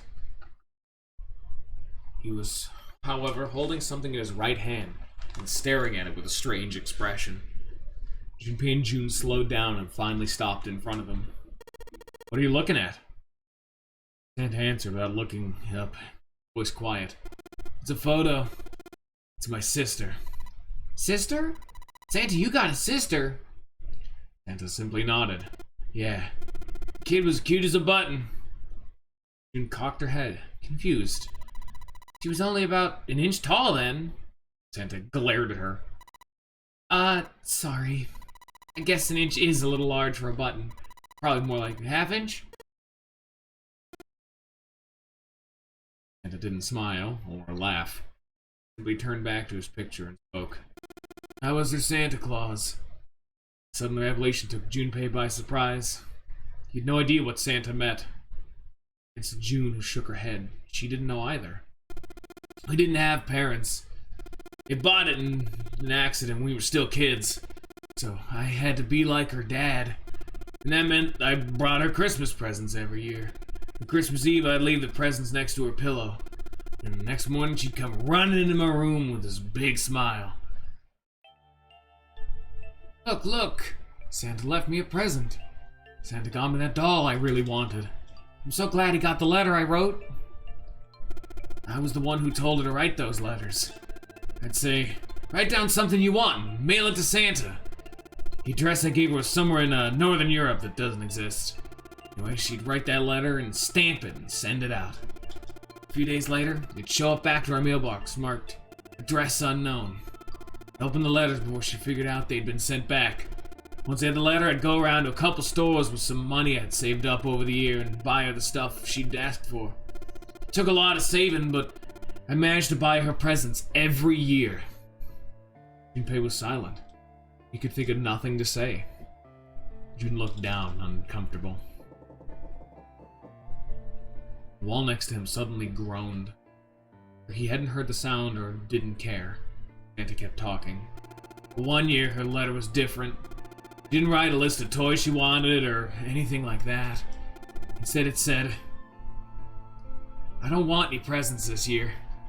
It said, I want you to make my wish come true. Mush will be happy like this for a really, really long time. But I couldn't make that wish come true. Some Santa I am. Santa looked sad. Junpei had never seen him look sad before. Wasn't sure he liked it. Junpei decided it was probably best not to ask Santa any more questions. But what happened? He glanced up to Santa quickly as she spoke. He answered, but only with an effort. He died. He was killed 9 years ago. There was nothing Junpei could say. His heart felt like a great lump of lead. June bit her lip and looked away. Her face was pale.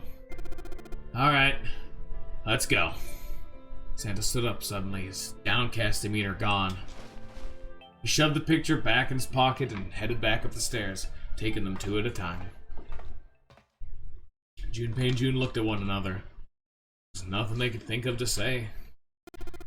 Hey, what are you two doing? Let's get moving, come on! And his voice echoed across the room from above them. They nodded and followed quickly up the stairs.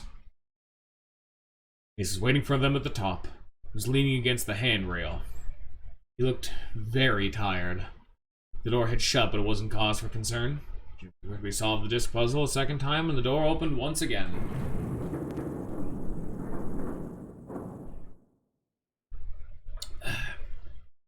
In a single file, they walked through. After walking for nearly 15 feet, they found themselves in front of a metal door. It opened easily enough, and they passed through it as well. New room stretched out before them. Oh shit! You guys weren't expecting a second puzzle section. Oh shit, we're getting double doses. Oh great. I want to get to the next door, man. I said I was gonna get to the next door in this stream, and I want to get there, but I wasn't expecting the double puzzle. Is this a warehouse? No, I believe this is a cargo room. This must be where they store all this vessel's freight. There are wooden crates everywhere.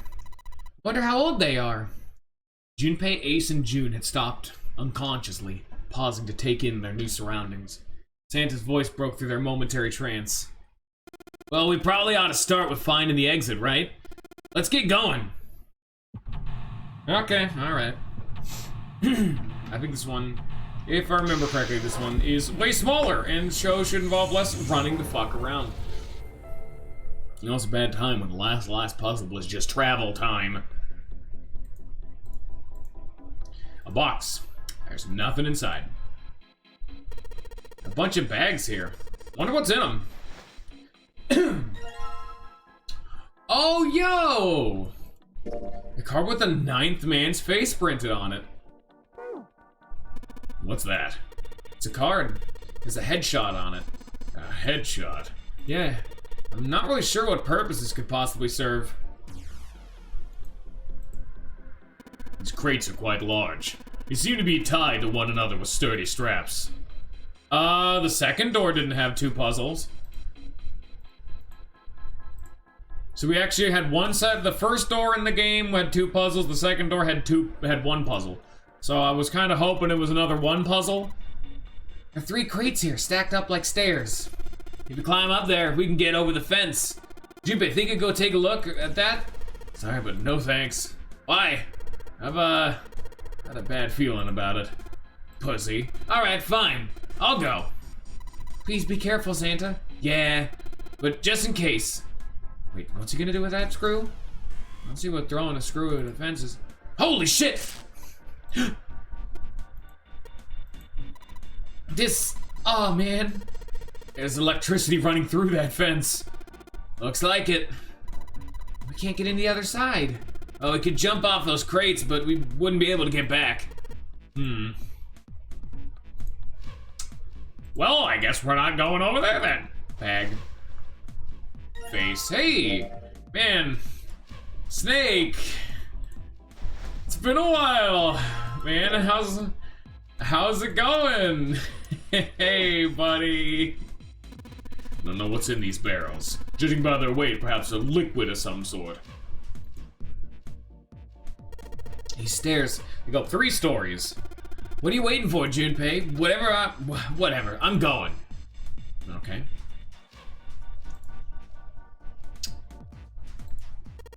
Wander's off. I got a green switch here and a red switch. Some kind of lever. None of them seem to do anything though. Maybe the power's off? Yeah, maybe. There's a single green light on the bottom though. That means...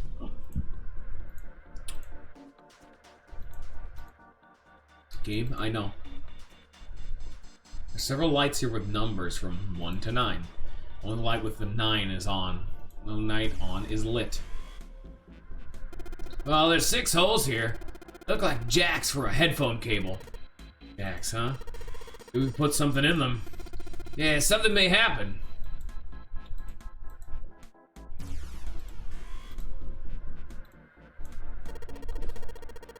Looks like it's covering something. Looks like some kind of little shutter. Maybe it'll open if we do something. Can it come out if it does open? Yeah, like I know that.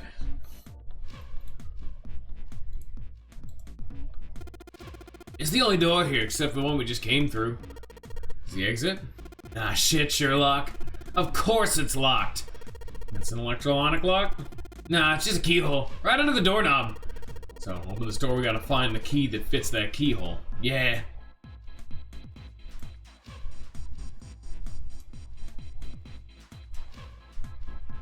Bag. No. Bag. Yes. Bag. 7. It's locked. Need the key. All the boxes have numbers on them. Do they? Oh! He's been down and picked something that had been sitting on next to the box. Junpei, take a look at this. Cards. We got more. That's ridiculous. It's like clay or something. Says the pot to the kettle. Actually, look at all of them. This is Seven's card. It's supposed to be a trading card. It's not a very good one.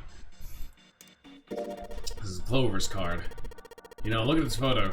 She's kind of cute, isn't she? Huh? What's up? Oh, nothing. Nothing at all. Why does this smile make me feel cold? Snake. Is that Snake's card? Yeah, you want to see it? No, that's fine. My boy! We've searched all the boxes. There's nothing in them.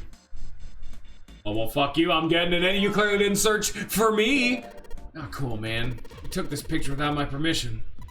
Look pretty cool, though. You look really handsome in this picture. Hey, knock it off, lovebirds. What?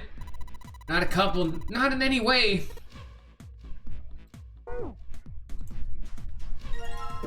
This must be. Oh, no. Don't look at it. I'm not cute at all, and I'm not photogenic, and I don't look sexy either. Mr. Clover, my skin looks gross, and I'm not sexy like Lotus. No guys go for women who look like Lotus. But, I'm trying to. I'm doing the best I can. So please don't call me a board or a trash can or a cutting board. Well, wait a minute. I haven't said anything like that. Have I? Oh, wait a minute. 1, 2, 3, 4, 5, 6, 7. And we're missing. We don't have Ace. We don't have Santa. Did I get this one? Yeah, there ain't shit in there. Bag. And this guy on the card's one good looking son of a bitch. Way more class than that other chump. Hey, what's that supposed to mean? Huh? What's your problem? Didn't say I meant you, did I? Shit. He got you there, dickhead. Yeah, he got that. Where would the last one be then? Did I already get? I think I got all the bags. Barrel. Nothing in these crates. Well, clearly that's a fucking dirty ass lie because one of them had 2 of them, so fucking I guess I gotta click every single fucking one of them. There's some sort of liquid in these barrels. Not sure what it is, however.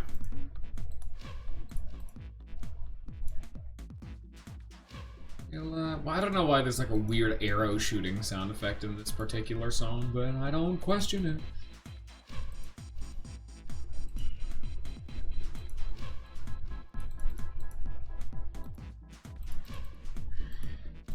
Well, fuck me then. I guess we're gonna go fuck with the fence some more because there clearly ain't shit for dick up here. Waiting outside the window. Wait a minute. Oh, you fucker. I see a machine. Spinning light on the top head looks kind of cute. 4 crates lined up at equal intervals. Heavy looking metal box. It's a whole bunch of identical crates in a pile here. Something looks like a coffin sitting on top of the pile of crates. And alright, well, that wasn't fucking jack shit for diddly nothing. Handrail that surrounds the platform, the control panel, okay.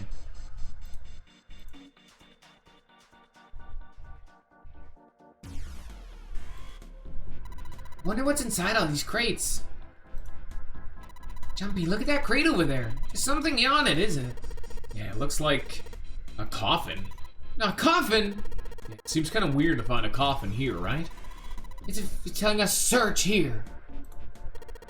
We can get over the fence by jumping on those crates. What are you saying, Jumpy? There's a huge electric current flowing through that fence. If you do that, you won't be able to get back. Well, if I can move some of those crates over there. Are you even sure you can move them? What if they weigh too much? Then what are you gonna do? Oh, yeah. Hadn't thought of that. Okay, what the fuck do I do then?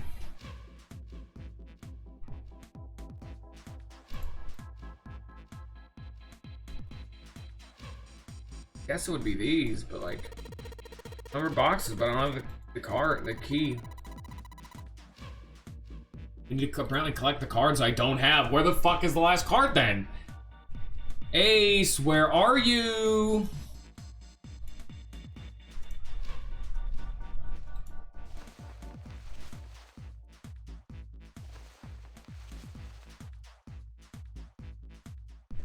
God damn it, game. Ace's card. Look like some kind of European lord. Oh, my headshot. Want to see it? It's actually a pretty good picture. No, I don't need to see it. In fact, we really ought to get back to our search.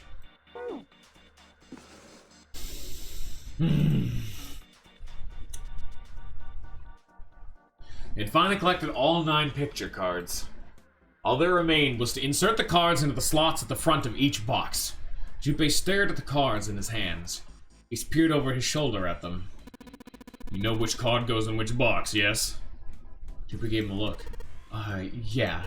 Of course I do. It's really obvious. We must match our numbers to the number on the boxes. So, for instance, the card with the picture of Ace goes in box 1. The card with the picture of Snake on it goes in box 2, and so on. Ah, I see.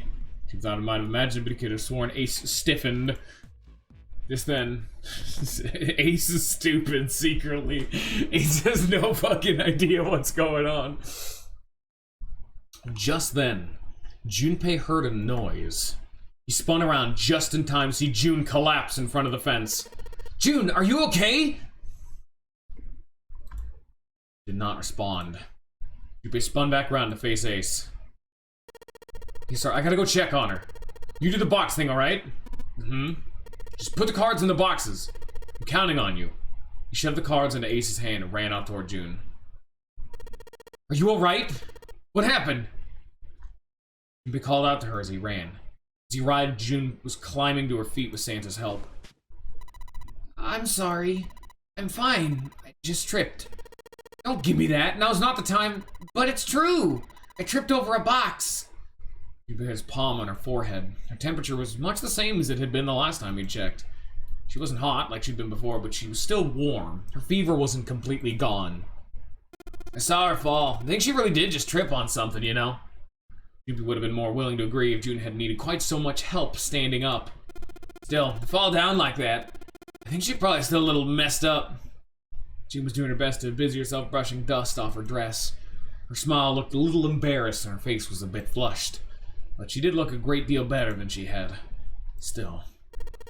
Alright, well, let's get out of here as fast as we can so we can help you get to a hospital. Oh! I don't think that's anything that serious.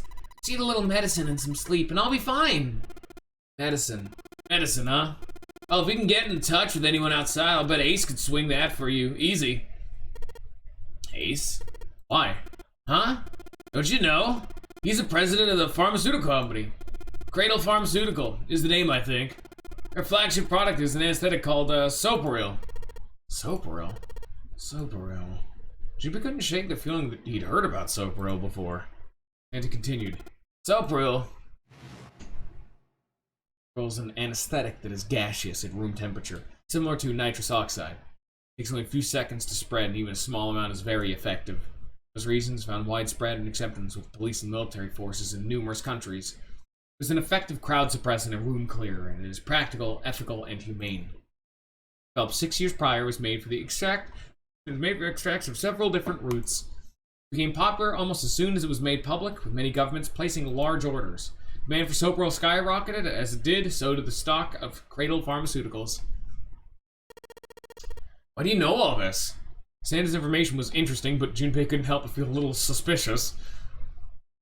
Santa's reply was blunt and simple. I heard it from the old man himself. From Ace? When? By the number 4 door at the central stairway. We were searching the second classroom. Remember how Snake 7 and you went to door 5? Asked him what he did for a living, and he said he ran his own company. After that, we just started talking, and I guess it just came up, you know? Are you worried about something? No, nothing. Spoke. Junpei looked over toward Ace. He seemed to be having difficulties with the 9 boxes. How's he doing? Turn back to June and Santa. June, don't push yourself, alright? Yes. Santa, could you take care of her? Sure. Gave them both a short nod, then turned and headed toward Ace. What are you doing? Ace's back was to him as Junpei approached.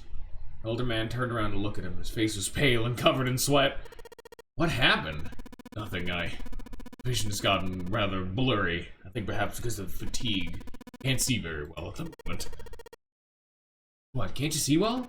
These pictures. Put the cards out to Junpei, splayed out in the shape of a fan.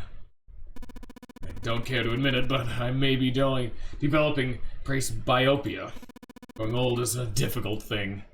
Made the best attempt he could at self-deprecating smile. He made his best attempt he could at a self-deprecating smile, but his face was flushed and his lips were pale and drawn. At any rate, I'll leave the rest up to you. I'm awfully tired, so if you don't mind, I'd like to rest for a bit. He shoved the cards into Junpei's hands and walked quickly away. Junpei looked at him quizzically. How could simply looking at cards have tired him out? Huh. Junpei looked down at the cards in his hands. All the pictures were quite clear and each person easily recognizable. Was Ace's vision truly so bad? It wasn't. What had made him so uncomfortable? When Junpei remembered what he'd heard from Lotus much earlier. Prosopagnosia. Well, simply put, it means a condition where the mind can't distinguish between human faces. In other words, my face would look the same as Clover's, or even yours. You can't remember faces, which is how most people recognize each other. That means that people with prosopagnosia have trouble recognizing even other people they're close to.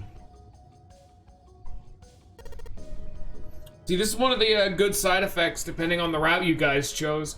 This cutscene obviously wouldn't have happened had we gone through the other door, because Lotus wouldn't have told us that. You know? Maybe he's got prosopagnosia? Took another look at Ace. It's at the base of the stairs, looking quite depressed. It was reasonable, of course, that he'd feel that way. He really did have prosopagnosia. There was no doubt it was a depressing and painful experience. Though Junpei didn't feel like patting him on the shoulder and telling him everything would be alright would help that much. Still, perhaps it was best he kept Ace conditioned to himself, at least for the time being. Oh well. It was best to clear his mind for the task at hand. He turned back towards the boxes. See, that's like a really minor scene that you're just like, oh, I guess Ace has vision problems. But because we picked this particular route, even though it's kind of like a minor thing, you know, it adds a little bit of the character. Depending on the route you take, even if it doesn't directly affect the ending, affects the cutscenes you see. Also, shut up, Ninja. So if we hadn't seen that, it would have been just a quirky little scene. But now we get a little bit more info about Ace, how he's had a medical condition and has a hard time seeing. It's neat. It's time to solve the puzzle, the 9 boxes. Yeah, 9, the puzzle is definitely in air quotes over here. I don't even get to do it. Doing it.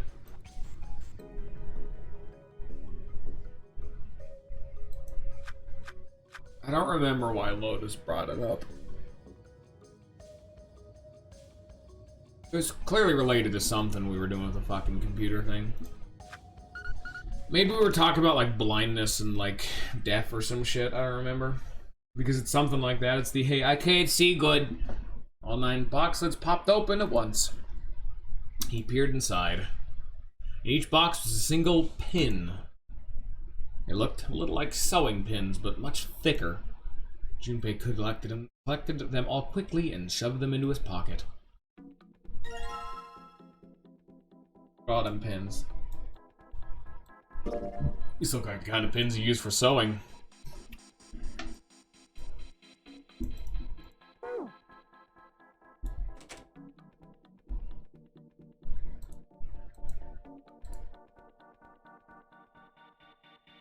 Several lights here. That's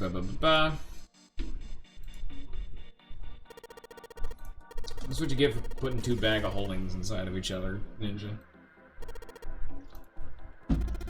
Well, you found the 9 boxes, right? Well, why don't you try it? Let's see what happens. I think 2, 4, 6 you go here on the top part, and 3, 5, 7 on the bottom. Well, some of them lit up. Yeah, 3 and 6. What if there's some kind of rule that determines which lights go on? I'm gonna put 2, 4, and 6, the pins on the top part. 5, 3, 5, and 7 pins on the bottom. You think? Oh, my back. Think maybe it's the digital route? Digital route? 2, 4, 6, 12. Okay, digital route 12 is 3. Therefore, lights on 3 turn on. 3 is 15. Okay, I get it. Digital route system. I see. Lights that match the digital route of their pins inserted at the top and lower parts will light up. Oh, that's how it works. Oh, there's one other thing I'd like to check. If he wants to try, he's certainly welcome to. So, puts the 1, 2, 3 pins on the top and the 6, 7, 8 pins on the bottom. Oh. It turned off. Okay, 21, digital route 21 is 3, if light 3 turns off. Okay, alright, cool. Cash money.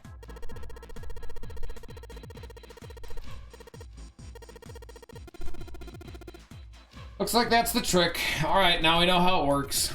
You want to give it a try? So you literally just make the digital route to get all these bitches to light up. No, but I figured we could try and see if we could turn them all on. How'd it happen if we could manage that? Turn on the lights, huh? Okay, Junpei, make sure we know how this works, alright? Okay, how many tutorials?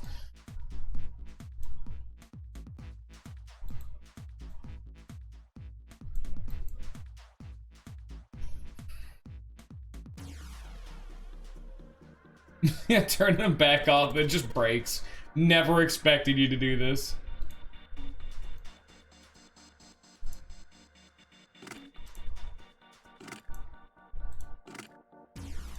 Oh, you gotta do both at the same time. Interesting. Cool, alright.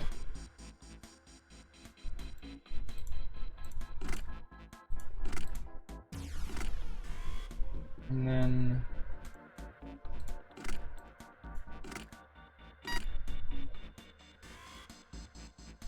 Alright, so I need to make a 3, so I could do...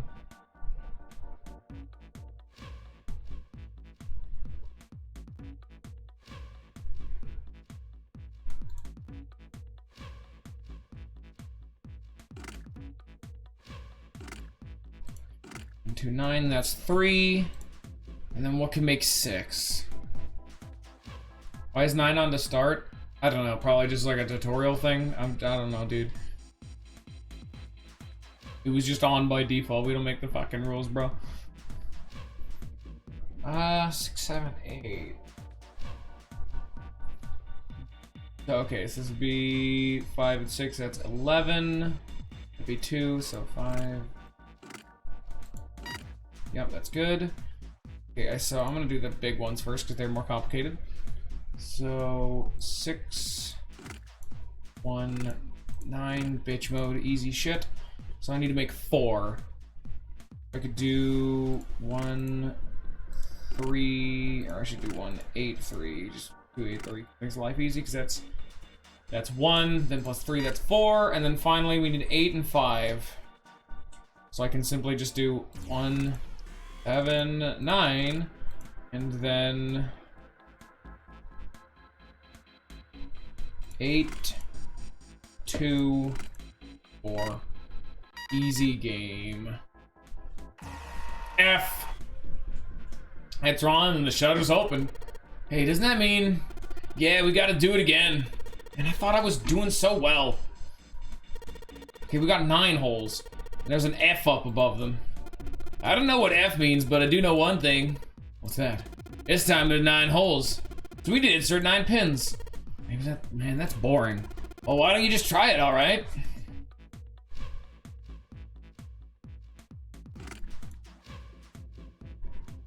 Oh shit, I think I know what this might be.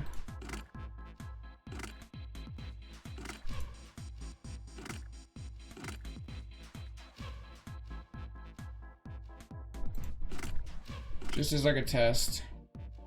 Yeah, I'm thinking it might be a magic square. Because it didn't give me any fucking results. So okay, what would I need them to end up as? 9 would probably be one of the easiest. Because it's like 9, 1, and 8. That shit's easy.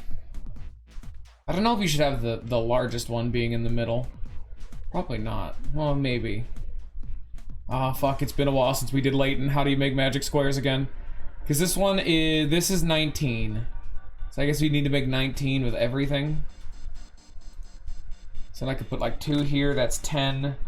And that's 1. And I would need another 8. Shit, wait. So this would have to be like 3. Because that's 2, so then this could be 7. That is enough. So that's 9.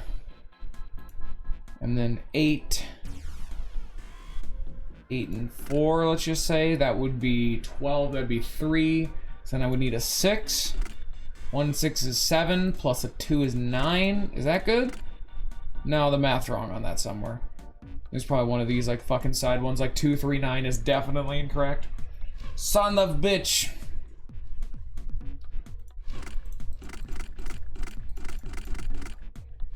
Let's put like a 5 in the middle. That's a pretty universal one. Oh, but 9's so powerful though. Yeah, I think we go for 9. 9 is still a pretty fucking solid ass. That dude's a powerhouse. We could do like 3 and like, so that's 5, 6, 7, 8, and then look at that shit right there. So then what plus 1? So we could do like us. Yeah, I'm just trying to figure it out right now. So that could be a 9, and then this could be an 8. So this is all good. 6, 5, that's 11, that's 12, that would be this. And 5, 6, that's 13, that would be 14. I think this is fucked. Yeah, no, that's fucked. I don't think there's any way possible to get out of this kind of a situation. I don't know that rule well enough then. Let me see. 5 and 9, that would be still 5. So that would be 4. And then, yeah, I don't think I can get to 9 from here. 3, wait, no, that's 7. This would be 9. Would this actually do it? No. Because this fucking 7, this 1, 7 fucks it. It's 3, 4, 5, 6. 5, 6, 7, 8, 9. Hello, lag! I've never fucking known the goddamn rule. Maybe make it like a 4. Or maybe it could have it be like a 1. Because it's a digital route. Like, it's clearly not like the normal shit. I thought, yeah, maybe we can go for like a 5 in the middle then. Why don't we try to have all of them equal out to 5? That's different. Because this is very clearly not a normal magic square. Oh yeah, technically no, it would still actually be. But you have different methods of getting to the same answer though, so it would actually be slightly different. So if the end goal is 5, then I know what you put in the middle is the important one. Oh no, totally I don't want to ignore the digital route because it lets me get other ways to the answer. Because if I ignore the digital route, I have no fucking idea then. Because it's like, okay, what would I be going for then? Like, because okay, what would I have? Probably just 9 in the middle. Let's just work with that.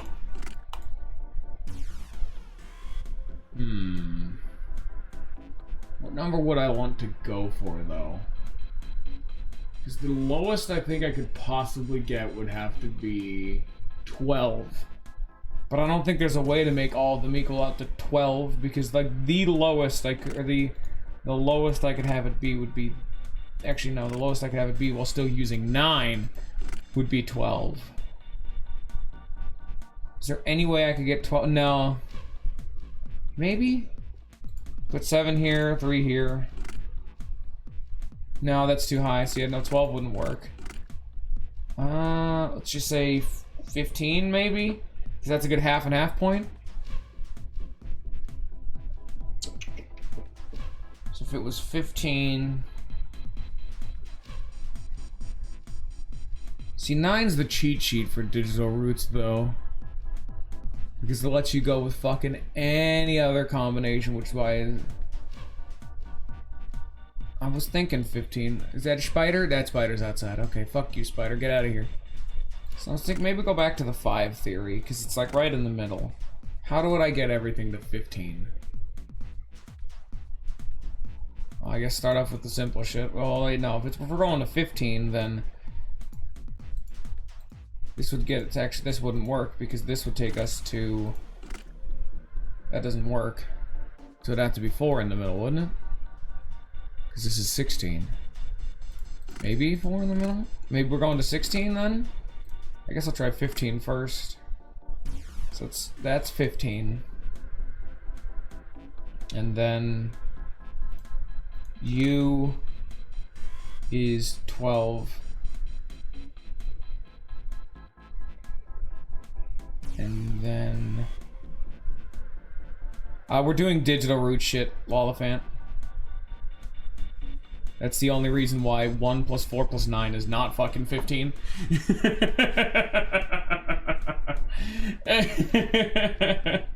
It's just objectively not 15, you know? We have to do digital root shit, which just makes the math so much fucking weirder. So that would be 8 plus 4, that's 12. So if we're going to 15, I would need a 2. And then the fucking 9 here. Ah, that doesn't work. Yeah, no.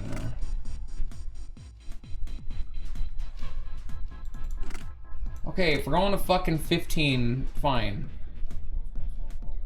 That would be a raw 15. That means we're going to 6 everywhere. And it'd be same shit. Like fuck. God, I hate the control. You have to click up here first. It's so weird. So 5 and 8, that would be 13? 13, and this would be 2. This would be 9. And then what makes 9 plus what to make 15? That'd be 6. Then 9 and 2, that is 11. So that would be 4. That's also 15. Then... Are we fucked? Because 8 and 4 is 12. I would need a... Wait, no, I need a 3 there. Does this work? Oh, okay.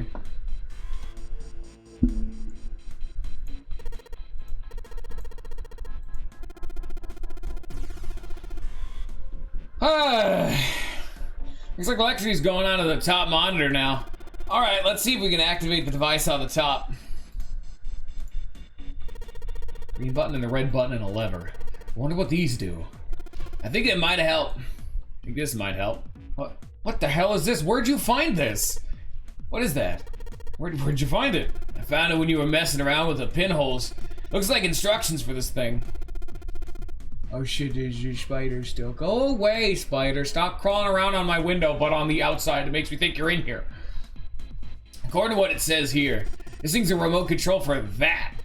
That? Yeah, that. Pointed to, oh, that machine over there. Apparently it's called a Pushmaster 5000. Are you serious? Okay, whatever. What are we supposed to do with a Pushmaster 5000? See, you see the coffin over on the top of the crates? Yeah? Do you want to know what the deal is? What the deal is with it? I do. Gotta check it out. Yeah. All right. How do you think we're gonna get there? Well, there were some crates on the right side of the fence that someone piled up, like stairs. Maybe we make a path to the coffin from there. How would we do that? Line up the crates, I guess. Yeah, that sounds about right. Guess it's just another one of Zero's puzzles. Yeah. Anyway, let's give it a shot. Looks like the Pushmaster 5000 runs off battery, so keep it from using up its energy too fast. It's been programmed so that it'll only start moving once its path has been completely programmed in. Alright, keep that in mind.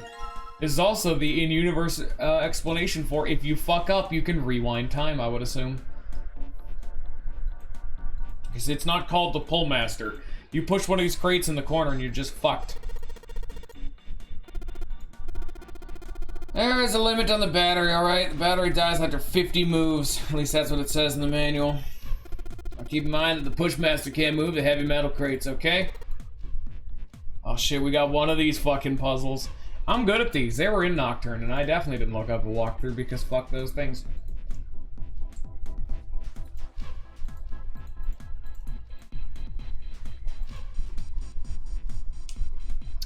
Fours, you're gonna miss it. Okay. Well, be sure to watch the VOD.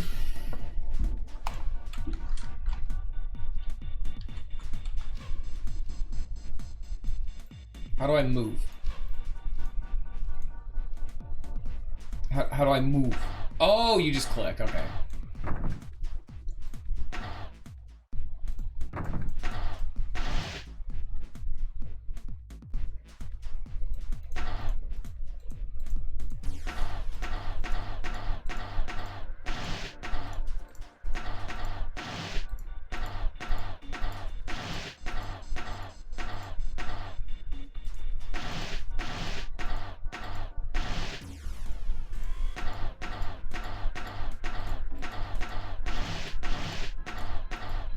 Shit, inefficient. No! I was so close on the first try. My inefficient movement has killed me.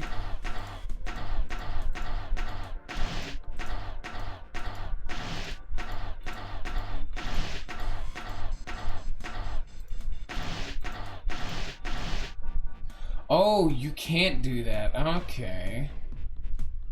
So how would we get that there then? Interesting. Okay.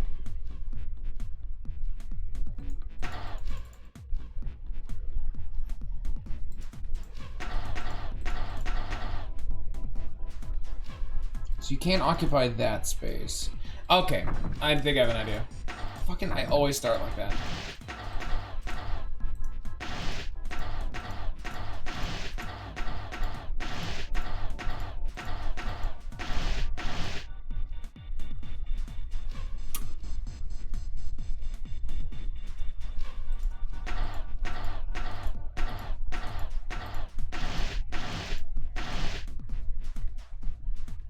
No, wait, shit.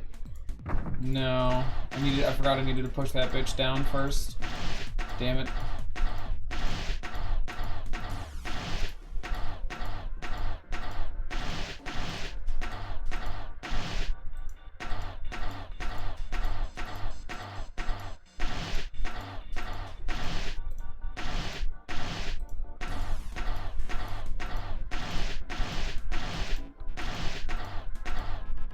I'm a winner. That just took a little while. I was probably fine, but I wanted to not run out of moves. I was close the first time, but then, it was fine. That one only took like 2 or 3 attempts, aside from the, oh, I clicked wrong on the very first move and I need to restart again. Just be quiet and watch. See, it's moving already. Look at him go. What a legend. Ganbare. Vroomba-san. Awesome! Pushmaster 5000 did just what I told it to and lined up all the crates. Great, now I can reach the coffin. You climb...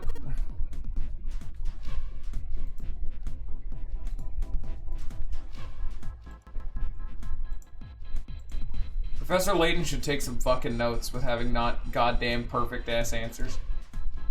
Coffin time.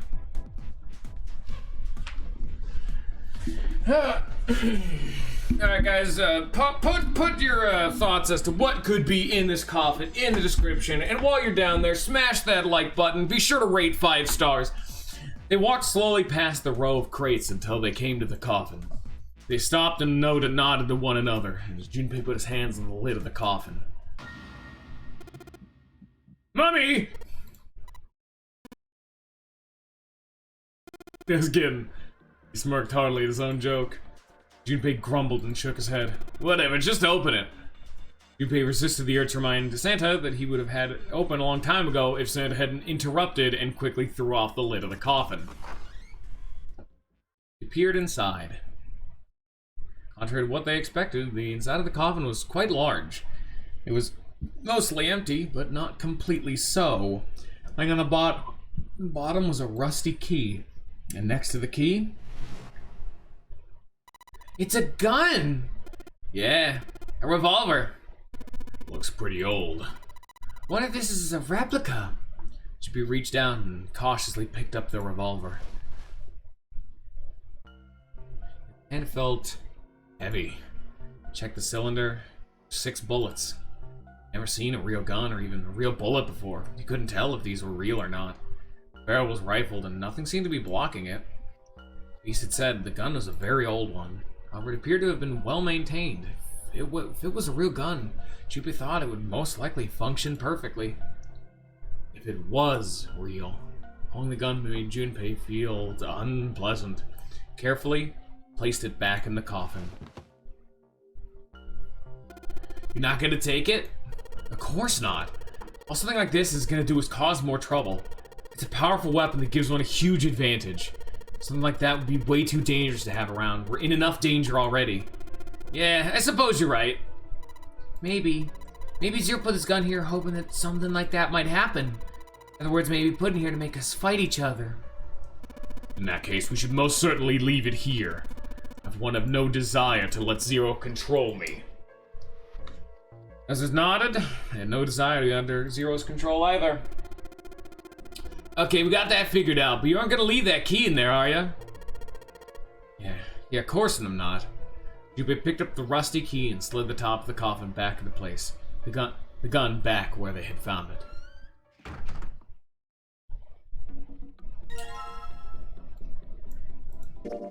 Rusty key. I can use this.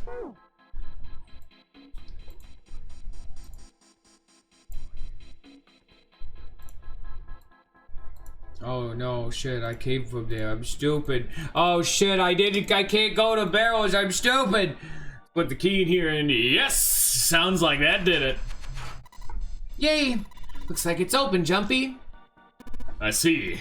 This key should open this door. Hey, what are you waiting for? Let's go. Yes. Alright, it's opening. Seek a way out. A way out has been sought. Congratulations. The game is over. It's a good ending. You found it.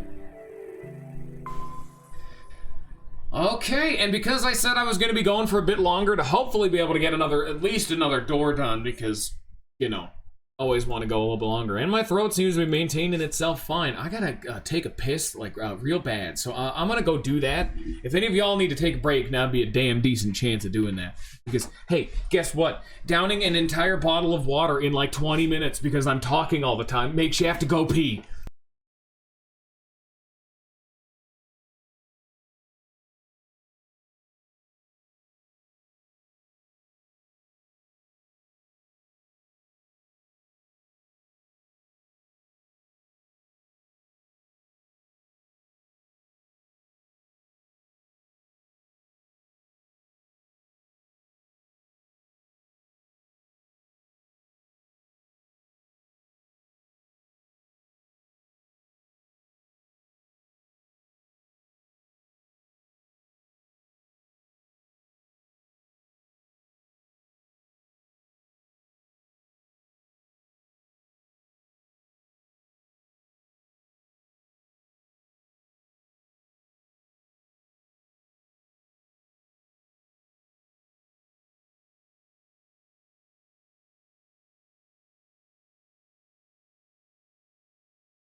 Alright, hope you guys are ready to see the culmination of your actions, because we're getting there. Now we're going to start seeing some events taking place. The hallway that left the cargo room headed straight toward the stern. Junpei and the other three proceeded down it silently. Some distance along it, a large room opened up on the left-hand side. It looked familiar. Iron grate covered each of the elevators. Junpei and companions drew to a stop and began to discuss what their next move should be. We've seen this elevator before. We got off the one on the left just a little while ago. We went through the number 6 door, that took us to the engine room. Yes, and after we passed through the cargo room... Now we're back here. Also, actually, now that I think about it, because of the route you guys picked, we have actually gotten a puzzle room with every single character in the game. You could totally have entire playthroughs where you just never hang out with people. Like, had we not picked room 5, we wouldn't have gotten to hang out with Snake, assuming that still happens. Oh, darn. Snake, no, come back! And now we're back here. In other words, we've made a loop. We're back where we started. Junpei approached the elevator. Gently, he pushed the triangular button on the wall next to it. A moment passed.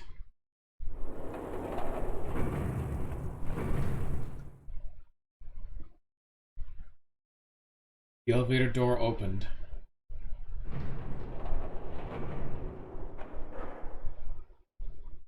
And shut. Pushing the button had apparently restored power to the elevator. The elevator was now functional. What do we do? Should we return to C deck? No, this hallway keeps going. Even if we do end up going back, I think we should see what's down there first. I agree. Let's go. The decision made, Junpei and his companions left the elevators behind and continued down the hallway. Sometime later, Santa, who had been walking several paces in front of the rest, suddenly stopped. Set in the wall in front of him was a door. So far as Junpei could see, there was no other way to proceed. It was the door, or nothing. Alright, let's open it. Junpei took a deep breath, righted himself, grabbed the doorknob, and pulled the door open.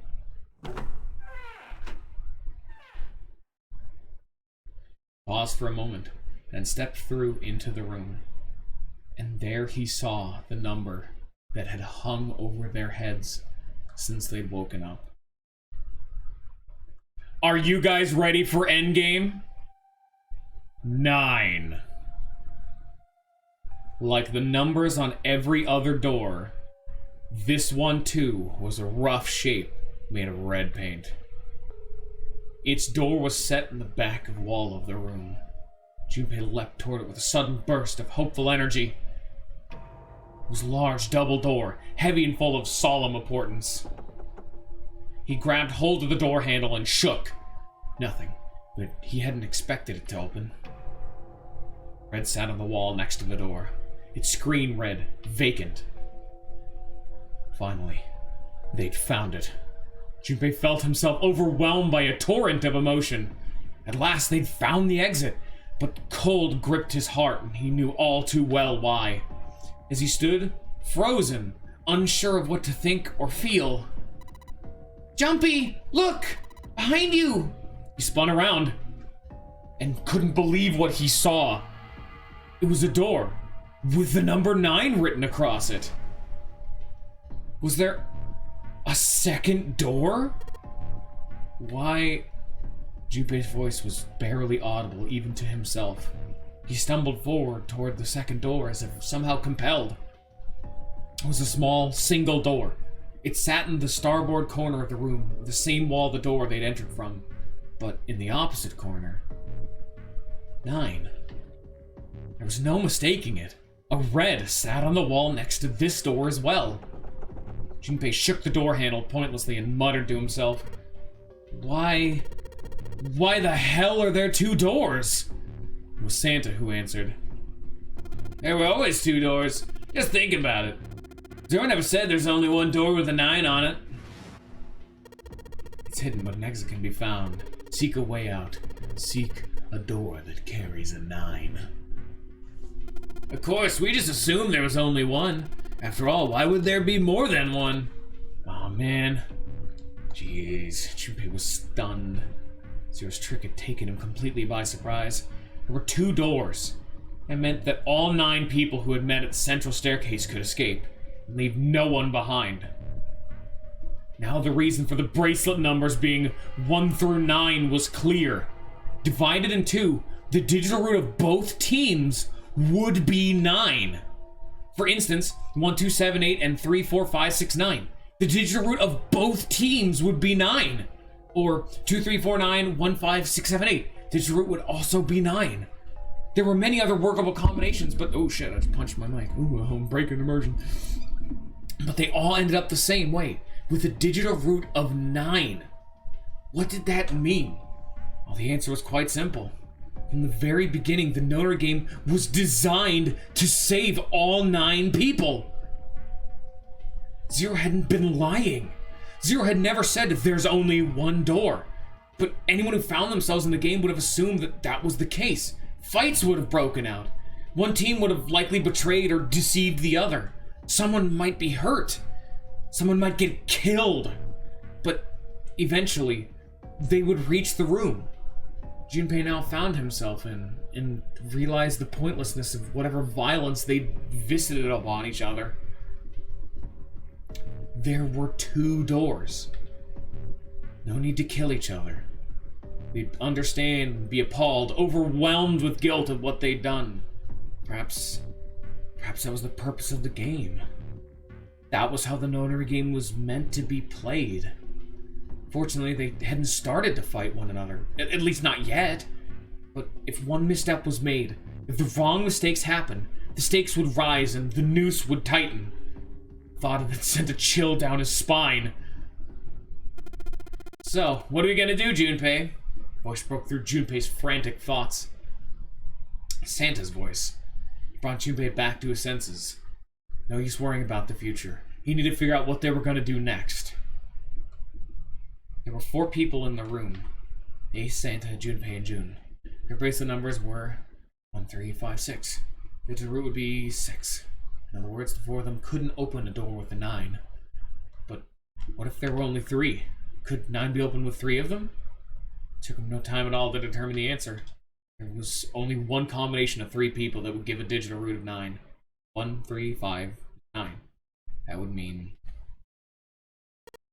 No! We gotta go back! It wasn't a possibility he was willing to consider. Santa and Ace had agreed. Yep, I agree. We cannot leave June behind. Junpei let out a breath he hadn't realized he'd been holding. Are you sure? I don't mind staying. June's body betrayed her true feelings. Her eyes were wet with the beginnings of tears and her legs shook. It's okay. There's no way we'd leave you behind. Santa had said what Junpei had known the moment he realized which 3 people could go through the door. Besides, I'd rather drown at the bottom of the ocean than escape with this sausage fest. Maybe I'll get to go to Atlanta. Atlanta, I guess. I guess Atlantis, maybe? Are you sure you don't mean Atlantis? There you go. Oh. Right.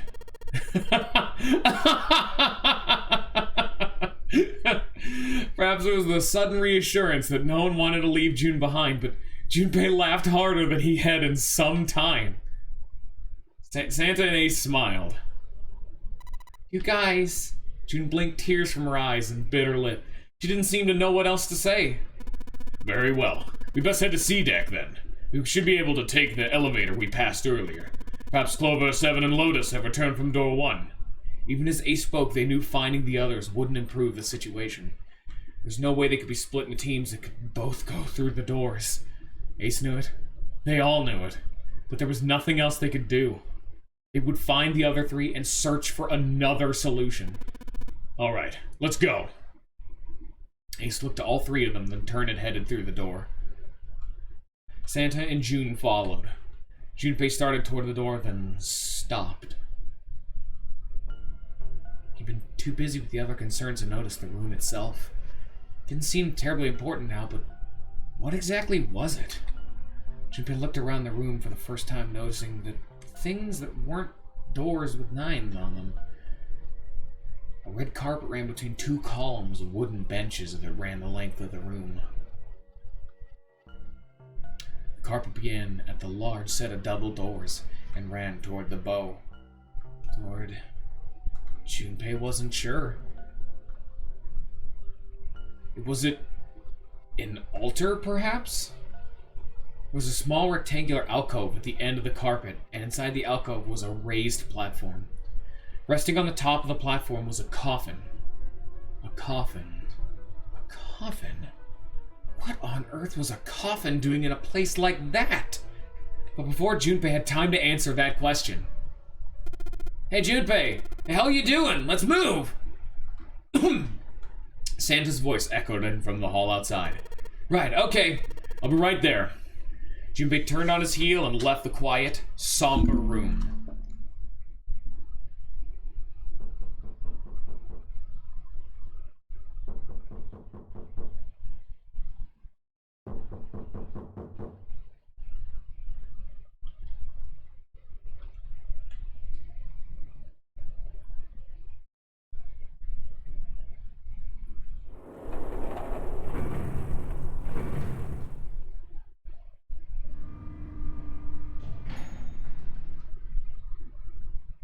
Took the elevator up to C deck.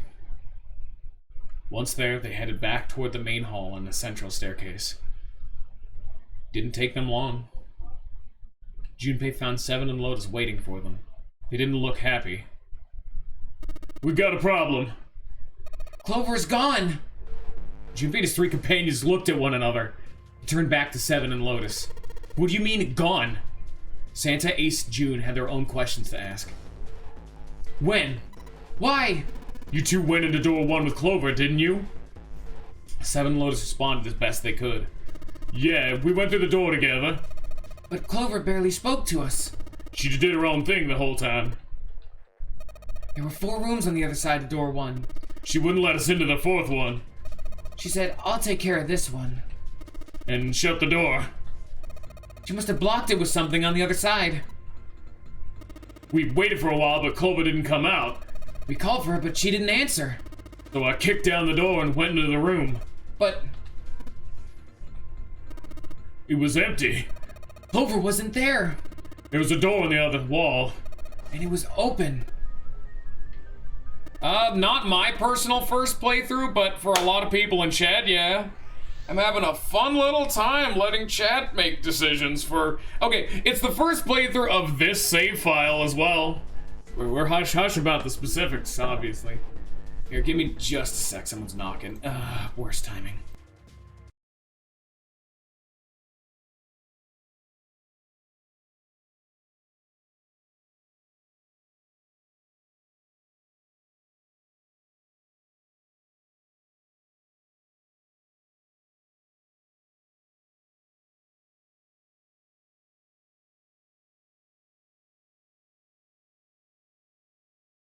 Man, don't you love having someone knock on the door in the middle of an, let's say tense scene?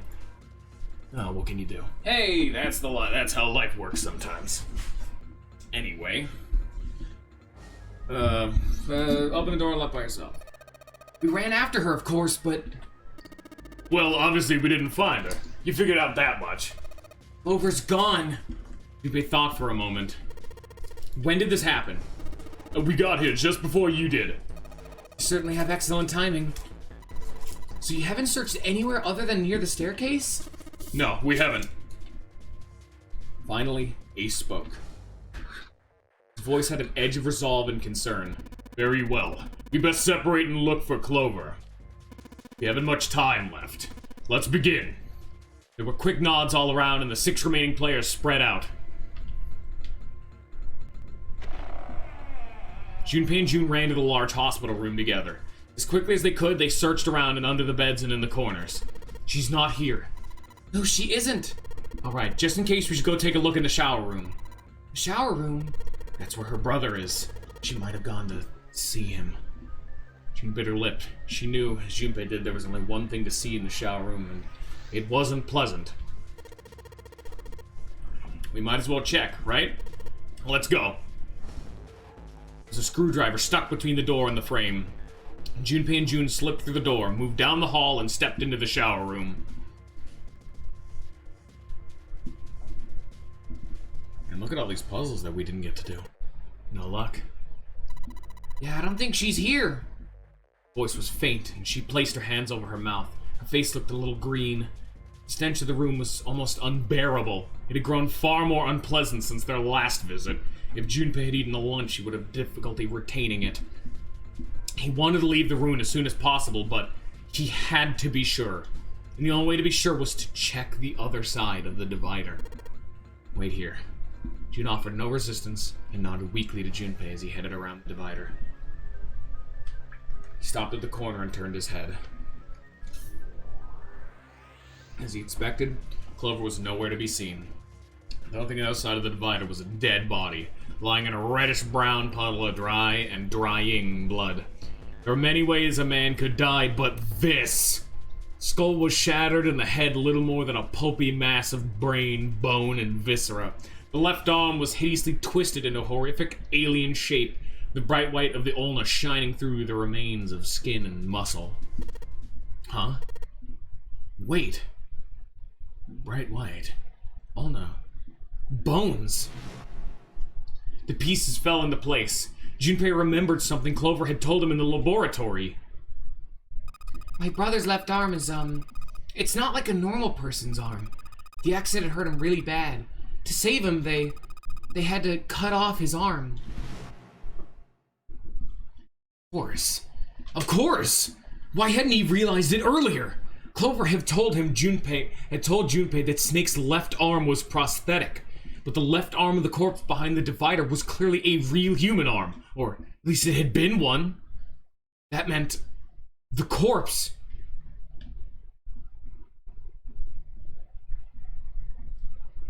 Junpei and June headed back toward the large hospital room. They stepped through the door and out of the shower room.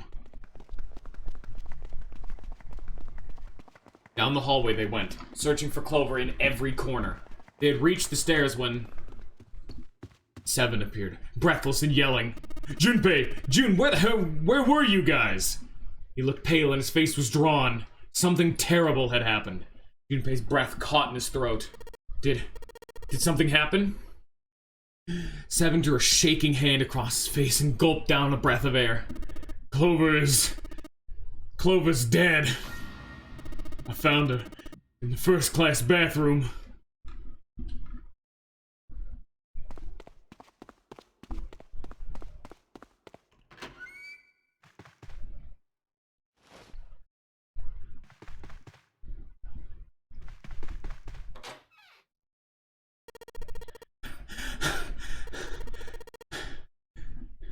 All sound ceased for Junpei. The world was an empty, muffled expanse. And he began to hear his own breathing.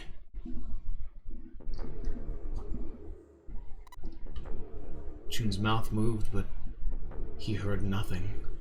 She tried once more, and then her energy was gone, and she collapsed against the wall. Could have helped her, but he hadn't, and now she's dead. So he stood there, frozen in place. Clover, why? Why had this happened? Forced his body to move. Each step felt like another nail pounded into his heart. Finally, he was in front of her. He knelt and placed 3 fingers against Clover's neck. No pulse, no breath, but she was still warm and her eyes were closed peacefully. It would have been easy to think she was asleep. Easy, that is, were it not for the slowly expanding puddle of blood beneath her. He traced its source to her back. A gash just beneath her shoulder blade. Was the weapon a knife, perhaps? If it was a knife, then the killer had taken it when they left. When he closed his eyes, he saw Clover's smile. Her innocent smile, her energy. He would never see her smile again. He could have done something. He could have helped her. His stomach twisted itself into a sickening knot. Junpei lifted a limp June from the floor and carried her from the bathroom.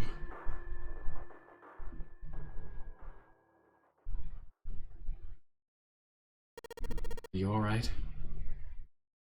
Foolish question. And he knew it. Yeah, I think so. Her voice was weak. Fever had gone down, but the emotional scars she'd received were not likely to recede as quickly. Junpei laid his hand on his shoulder and they walked back to the bedroom. We should get some rest. He lowered June until she was sitting against the bed. She nodded once and stared at the... There were 4 others in the room. Ace, Lotus, Santa, and Seven.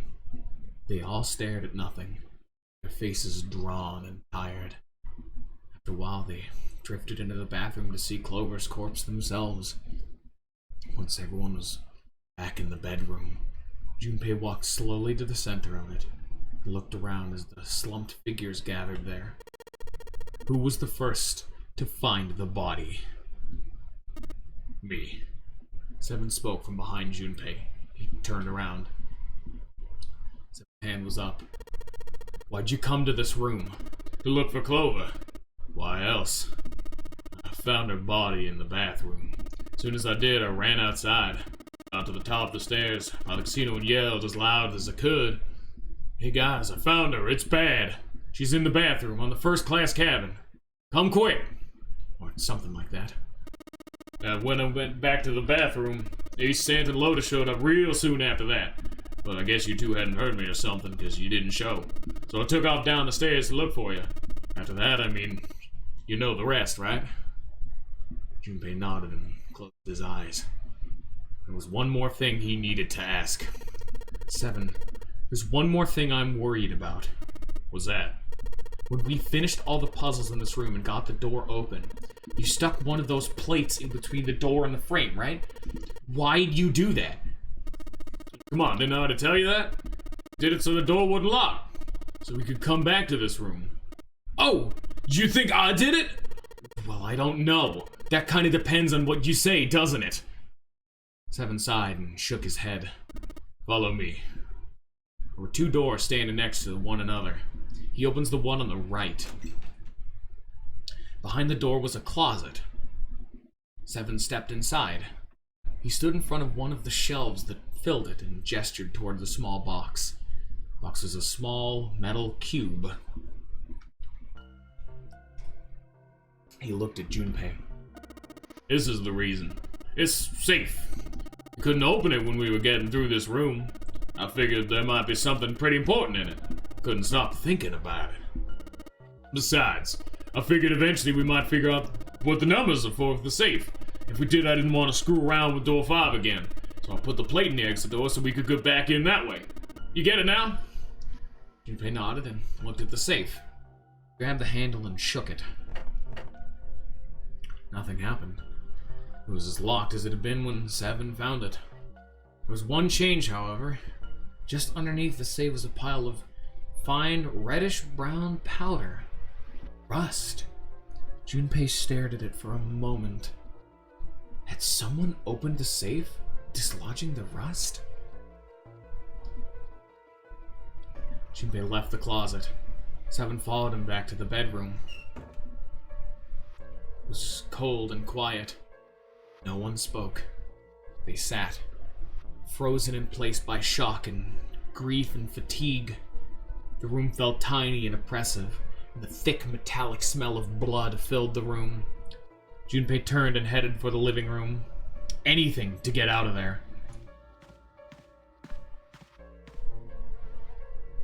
Was there some other clue, perhaps? Anything that might lead him to whoever had stabbed Clover. He took his time and examined the room carefully. His eyes caught on the door. The door that led to the passageway of the door number 5. Behind that door was the dead body of the 9th man. Maybe I should have another look at it, just in case. Quietly, he pushed open the door. The smell hit him like a blow to the face. His lungs contracted, unwilling to inhale such fetid air. Acid boiled up from the base of his stomach, churning what little food was there into a violent froth. It was too much for him, and he vomited. A thin stream of yellow water and bile splattered to the floor. He wiped his mouth weakly and stared at the dead body. Chunks of torn flesh lay in an arc around the body. What remained of its intestines had slid out onto the floor.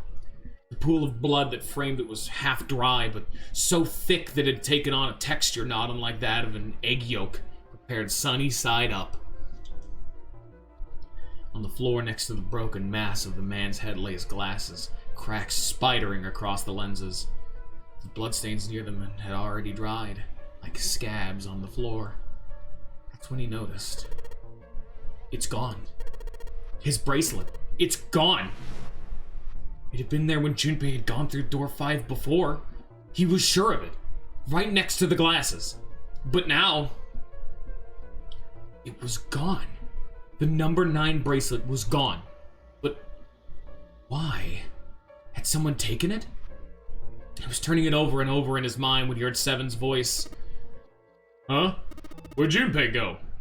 It had drifted out to him from the living room. Junpei walked slowly out of the hallway. Oh, there you are. Were you looking for something in the hallway? Seven looked up as Junpei entered the room. Did you find something? He thought for a moment before he responded. No, nothing. Technically, it wasn't a lie. He hadn't found anything. In fact, that was the problem. Something he'd expected to find hadn't been there. The 9th man's bracelet. What's up?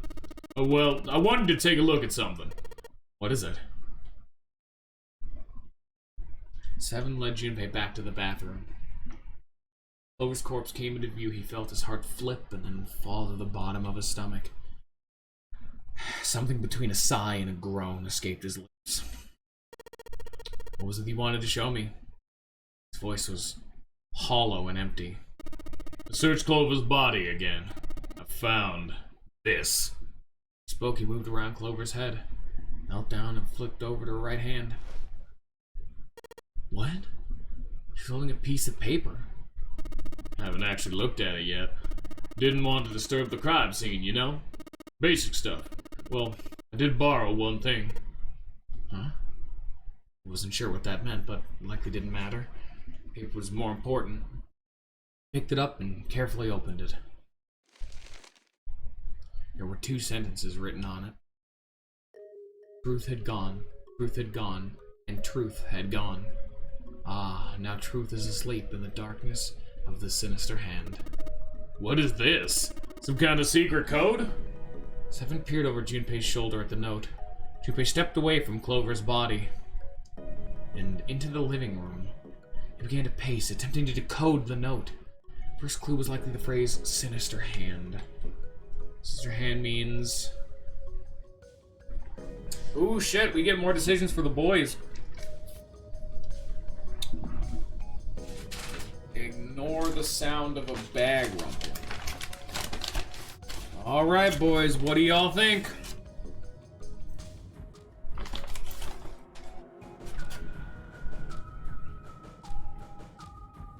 Feels weird to break character on her that long, isn't it?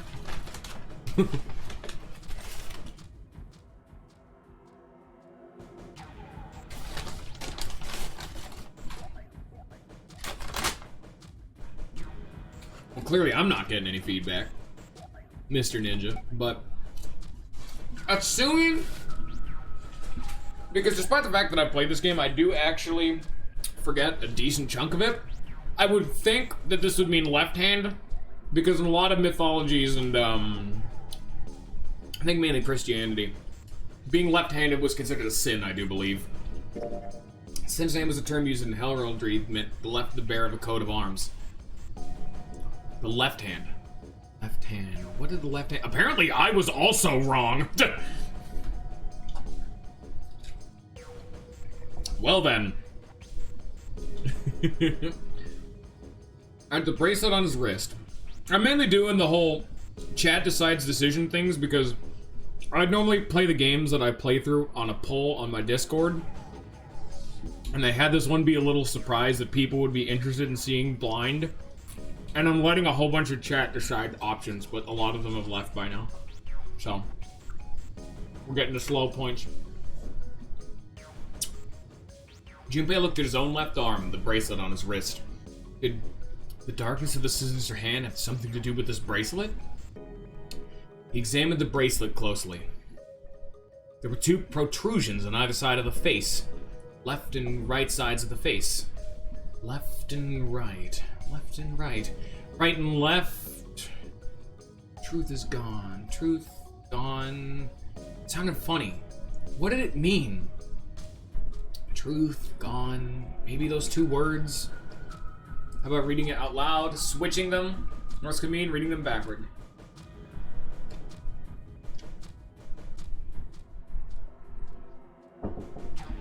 And someone else is knocking. Just give me another second. Ugh.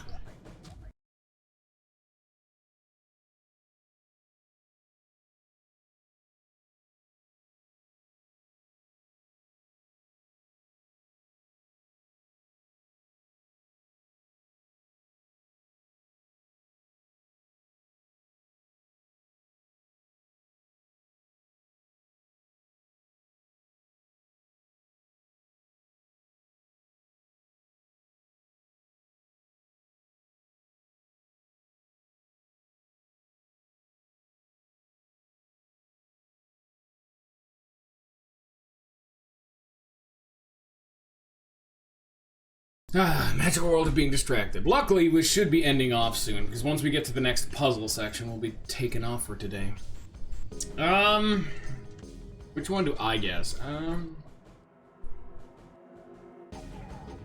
What else could they mean?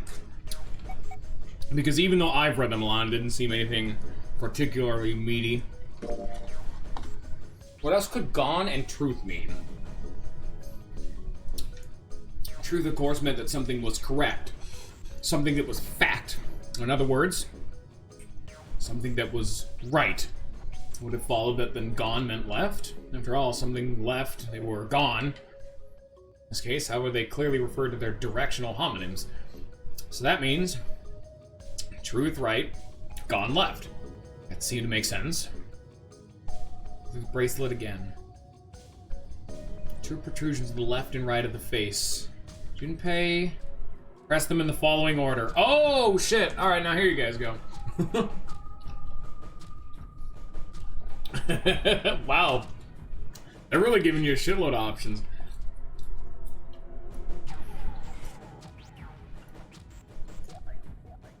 I think I have an idea.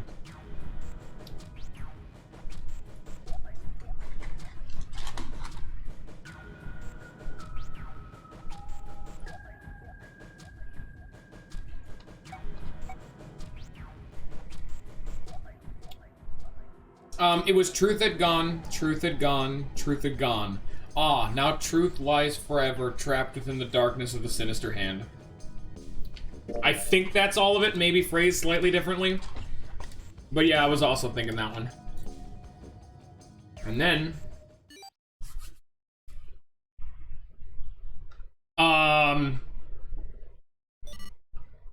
Hey, I'm Ace! One after another, 8 numbers flashed on, then off, on the face of Junpei's bracelet. He checked one more time to be sure.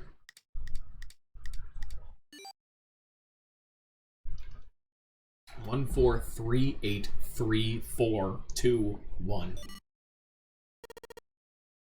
4, 3, 8, 3, 4, 2, 1. Huh? Hey, what are those numbers? And Junpei didn't answer. He couldn't answer. He had no idea what they were either. Besides, he was sure he would forget the numbers in the order they came in if he said anything. 1, 4, 3, 8, 3, 4, 2, 1. Muttering the numbers himself over and over, Junpei headed toward the bedroom. 1, 4, 3, 8, 3, 4, 2, 1. 1, 4, 8, 3, Okay, yeah, I get it. Before long, he found himself in front of the safe again. Its lock was the only device he could think of that required a sequence of numbers such as the one he just discovered. Ah, damn it. Besides someone having opened the safe at least once already, had Clover come to the bedroom to open it? So 14, 38, 34, 21. So out of the numbers the bracelet had given him. 1 to the right, 4 to the left, or not, 3 to the right, 8 to the left, 3 to the right, 4 to the left, 2 to the right, 1 to the left. Finished. This is an older-fashioned style safe. Junpei heard the small, telltale sound of a lock opening. He grabbed the handle, took a deep breath, and pulled it up. Inside was a small piece of paper. It was roughly the same size as the one Clover had been holding. Junpei picked it up. This is what it said. Fact 1. The Nonary game was played once before, 9 years ago. Fact 2. The person with the number 2 bracelet attended the game 9 years ago. Fact 3. It was planned by the following 4 people. Cradle Pharmaceutical CEO, Gentaro Hongo. Cradle Pharmaceutical Chief of Staff, Nagisa Nijisaki. Cradle Pharmaceutical R&D Supervisor, Teruaki Kubota. Majority shareholder in Cradle Pharmaceutical, Kagechika Musashido. I must punish them for the innocent lives they sacrificed. This is the only warning they will receive. That innocent souls might be saved. I now state the truth. 0. Junpei left the closet. There were 5 people waiting for him in the bedroom. Ace, Lotus, Santa, Seven, and June. He looked at each one of them in turn, then slowly placed his hand in the pockets of his vest. Sorry, but do you think you'd all come with me? Come with you. I want all of you to go to the big hospital room. Why? Something I want to be sure of. What do you want to be sure of? I want to know if the person I suspect is really the culprit. Wait, then you're saying... Yeah. I think I've got it figured out. I know who killed Snake and Clover. The atmosphere in the room changed. Grief was suddenly gone, replaced with attention like a strap of leather stretched to its limit. 5 sets of eyes stared at Junpei. He pretended not to notice. Anyway, if you could all please move to the big hospital room. I'll explain everything as soon as we get there. Then, almost upon cue, the bell began to ring. We all heard it. It was the bell from the clock in the main staircase.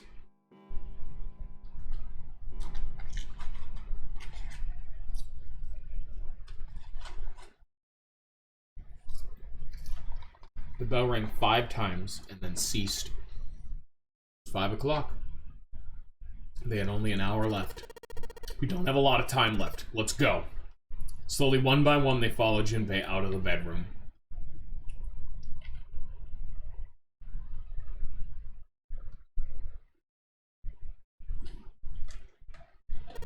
Actually, Before we get started, I was hoping you could do something for me. Junpei stopped in front of door 3 and turned around. Ace, 7, and Lotus, could you please place your palms on the red? Huh? Why? If we need to get to the shower room, why don't we just... No, we're not going inside. Once you've authenticated, step away from the door. Why? Please, just do it. Or perhaps you don't want to know who killed Snake and Clover. Junpei's implication was clear and Seven understood perfectly. Fine. What about you, Ace and Lotus? Very well. Sure.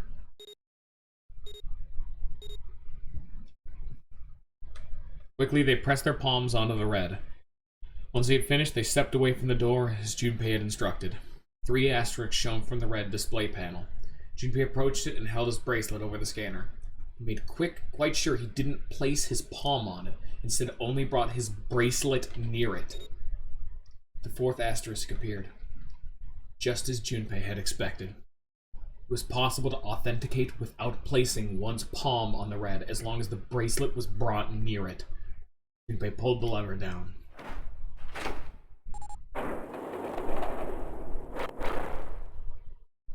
Door 3 opened, like a hungry mouth. 9 long seconds passed, and the door shut, unfed. Junpei walked slowly back to the others, who were waiting some distance from the door, talking to one another. Santa and June had joined them as well. It looked as though they hadn't found a chance to break into the conversation yet. As Junpei approached, they turned to look at him, curiosity playing on their faces. Before long, the other 3 did as well. Clearly, they were all expecting some answers. Thanks. I appreciate your cooperation. Clearly, they'd hoped for some more forthcoming. He continued. By the way, Ace, would you mind if I asked you something? What is it? Do you know who I am? What? What kind of question? Just answer it, please. Who am I? You're Junpei. Of course, who else would you be? Unfortunately, that's the wrong answer. Actually, I'm Santa. What? Ace's voice was full of surprise, but it was also tinged with confusion and fear. Everyone else looked nearly as surprised. Santa looked especially shocked to discover that he was actually someone else. If he spoke, however, the trap would be exposed. Junpei quickly continued. The clothes I'm wearing I borrowed from Junpei, and the clothes he's wearing are mine. We had a little swap. That's ridiculous. Impossible. So you're saying I'm not Santa? Of course you aren't. Why? What makes you so sure I'm not Santa?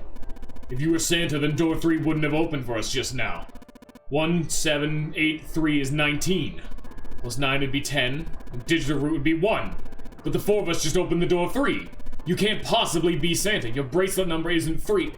It's 5, right? One more time, sorry. Oh, and then it was too late did Ace realize his mistake. He set his jaw. It's fucking knocking again. Just a sec.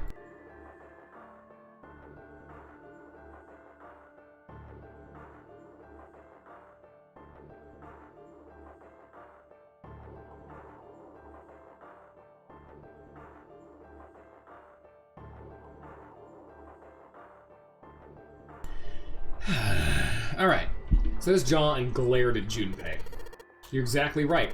My bracelet number is 5. As he spoke, Junpei lifted his wrist up to show everyone the bright red 5 on his wrist. Sorry, Ace. I tricked you. Of course, I'm not really Santa. I'm Junpei. Who could possibly think I was? It's obvious I'm not. To think I was... ridiculous. But I guess you couldn't see just how obvious it was. I asked you before, didn't I? Makes you so sure I'm not Santa. And you answered, if you were Santa, then door 3 wouldn't have opened for us just now. Most people wouldn't say something like that. It's their justification why I'm not Santa. I mean, the first thing that would come to anyone else's mind wouldn't be the bracelet number. It would be one thing they'd say. One sentence. You don't have his face. Ace, you have prosopagnosia. Am I right? Junpei's voice was quiet and calm. He knew the truth. So did Ace. He could hear the sudden buzz of conversation from the others. Prosopagnosia? What's that? He'd heard Lotus begin to explain it to them. Ace glanced at them, then turned back toward Junpei and sighed. Very well. I confess, I have prosopagnosia. Cannot differentiate human faces. Is that what this was about? You want to mock me for my disorder? No, not at all. I'm not making fun of you at all. In fact, I feel kind of bad for you. No, the reason I brought this up is that there's an excellent chance the person who killed Snake has prosopagnosia. Ace's face tightened and his eyes narrowed. What do you mean? Junpei leaned casually against the iron piping of one of the beds. I'll just come right out with it. I think it was you, Ace. You killed him. Junpei was suddenly very aware of 5 pairs of eyes on him. He had their undivided attention now. The room had grown very, very quiet. Junpei took a deep breath. Ridiculous. What possible evidence do you... 3 pieces of evidence.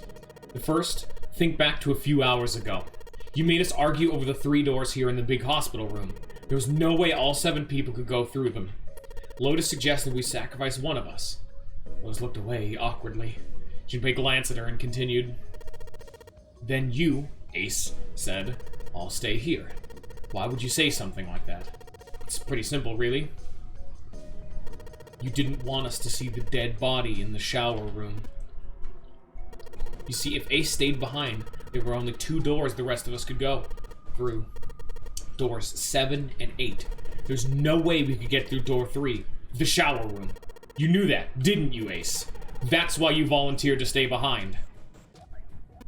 Come on now, I think that's going a bit far. I understand if you're jealous of my bravery, but please don't devalue my actions. I only wanted to save the rest of you. Surely you can understand my altruism. Altruism, huh? Junpei stared off at the darkness at something very interesting, and Laser began to dig a persistent bit of wax out of his ear. You already knew, didn't you? You knew that whichever door we took would eventually lead up back into the big hospital room. What on earth are you saying? Of course I didn't know that. How could I have? Really? Yes! Pleading was not something they'd heard from Ace before. Junpei pulled a piece of wax from his ear, glanced at it, and flicked it off into the darkness. Oh well, that's cool. Still got 2 more pieces of evidence that say you're the killer. Second is that, as I said earlier, you have prosopagnosia. You mean to imply that a person who can't distinguish human faces must be a bad person? Junpei, they call that prejudice. No, I'm not that stupid. Then why? Well, before I explain, I suppose there's something I should tell you. The corpse in the shower room, it's not Snake's. What? Ace's face went pale. The others looked confused as well. If the body wasn't Snake's... I didn't put it together right away, but there was something Clover told me. She said that Snake's left arm was prosthetic. He'd lost his real arm in an accident. But the body we saw in the shower room, let's call him Guy X. Guy X's left arm was definitely flesh and blood. In other words, Guy X couldn't possibly have been Snake. Oh god. No, that's impossible. He started muttering deliriously to himself, shaking his head back and forth. Junpei was long past caring. Let's say, hypothetically, that the killer didn't have prosopagnosia. If that were the case, he would immediately realize that Guy X wasn't Snake. Even if the clothes were the same as Snake's, their faces would be completely different. It would have been obvious they were different people, and yet they still killed him. Why? Why would they kill a stranger who only just shown up? On the other hand, if the killer did have prosopagnosia, it makes sense. They thought Guy X was Snake and killed him. Wait just a moment. Let's say you're right and I mistook Guy X for Snake. Even if I did, I would have had no motive to kill him. Why would I want to kill Snake? I can think of at least 2 motives. 1, Snake knew about your past. If you ever revealed what he knew, that would be really bad for you. You really didn't want that to happen. So to make sure Snake's mouth stayed shut, you killed him. 2, Snake had a grudge against you. You knew that, or at least you could have easily assumed he did. Even without exposing your identity, he was a threat to you. You never knew when you never knew when you might be attacked. You couldn't ever let your guard down. Every moment was a moment he might try something. You didn't want that kind of danger hanging over you, so you... Hey, hold on a minute. For the first time since the beginning of Junpei's explanation, someone besides Ace spoke. What's the past that Ace wouldn't want us to know? Snake have a... Why would Snake have a grudge against him? Look at this. He handed Santa a small piece of paper. Santa squinted at the paper and began to read. The nonary game was played once before, 9 years ago.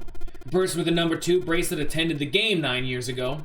It was planned by the following 4 people. Cradle Pharmaceutical CEO Gentaro Hongo. What is this?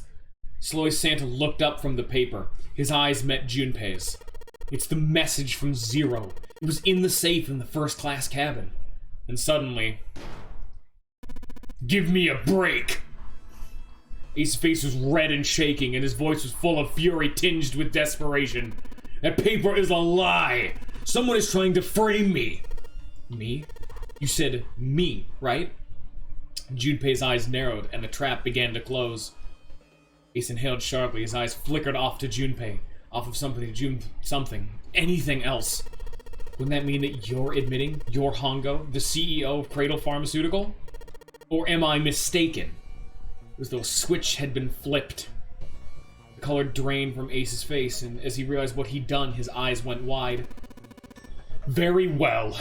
I admit that much. I am certainly the CEO of Cradle Pharmaceutical, Gentaro Hongo. So what if I am? I don't know anything about this nonary game that supposedly took place 9 years ago. Everything on that scrap of paper is bullshit. Someone is trying to set me up, you see? First of all, he stammered as he tried desperately to work himself in a more tenable position. Junpei, you're claiming I did all this by myself. Think that over, alright? How could I have killed Snake all by myself? Not Snake. It was Guy X. I don't care who it was! You said the killer put this other man into door 3, right? Yeah, maybe. And I couldn't have possibly done that alone. I couldn't have opened door 3 with only myself and Guy X. No, you could have. Huh?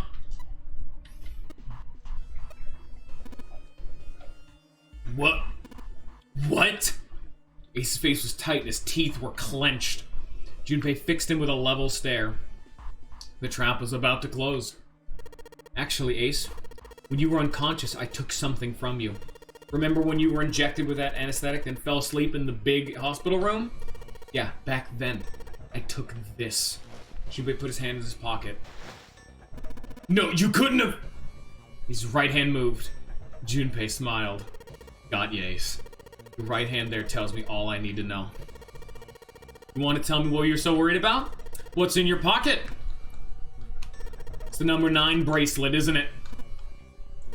Ace, Guy X, and the 9th man's bracelet. That was all you needed to open door 3. 1, 2, 9, 12. 1, 2 is 3. That's how you killed Guy X all by yourself, Ace. All you needed was the number 9 bracelet in your chest pocket. Ace lowered his hand from where it had stopped, halfway to his pocket. He looked down at the floor, his face hidden from Junpei. All he could see was the corner of Ace's mouth, twitching like a dying fish. Play innocent, that's fine by me. Go ahead, tell me I don't have the bracelet, if that's what you want to do.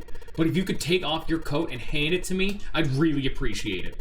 Otherwise, we'll have to take it from you by force. Right, Seven? Yeah, it'd be my pleasure. Seven cracked his knuckles with a sound like gunfire.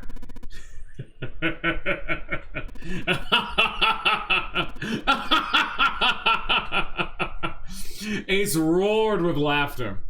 He threw his arms wide and his head back and laughed, filling the room with a sound that scarcely belonged there. Then, it stopped. His arms came down and his head dropped to look straight ahead at Junpei. His face was flat and cold, devoid of any emotion. Well done, Junpei. As you so correctly deduced, I have the number 9 bracelet. I retrieved it while searching for the missing hardware for the red. I left the room I was supposed to search and headed to the first-class cabin on B deck. His voice showed no emotion, no sense of remorse or interest. It was almost bored, as though he were reciting an especially dull corporate letter. My purpose was to obtain the number 9 bracelet. 9 is a potent ally in the nonary game. Adding 9 any set of numbers won't alter the digital root. 1 to 9 is 10, 10 is 1, 2 to 9 is 11, 11 is 2, 3 to 9 is 12, 12 to 3. As you can see, 9 is a very useful number here. With it, one can go anywhere with anyone. So I made for the first-class cabin to obtain it.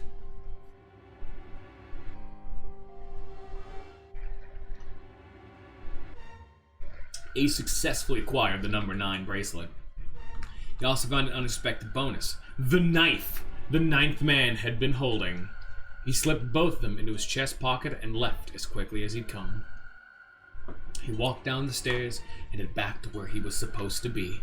That was when he met Guy X and mistook him for Snake. Snake was on his way to the large hospital room. He had not noticed Ace behind him. Ace made sure it stayed that way. Followed the man wearing Snake's clothes to door 3. When the man stopped, he walked up behind him quietly and called out, "Snake!" The man turned to look at Ace. He said nothing. No words came out of his half-open mouth. He seemed dazed somehow, like a man half asleep. Perhaps he had been drugged? Didn't matter to Ace. Ace was certain the man was Snake. He knew Snake had been part of the nonary game 9 years before. Snake hadn't recognized Ace immediately, but he was blind. That much made sense. Why then hadn't Snake said anything about him? Surely he hadn't forgotten what had happened to him in the nonary game, but not once had he attempted to confront Ace. Perhaps his lack of sight had prevented him from recognizing Ace. Or perhaps Snake had conspired with Zero to deceive Ace.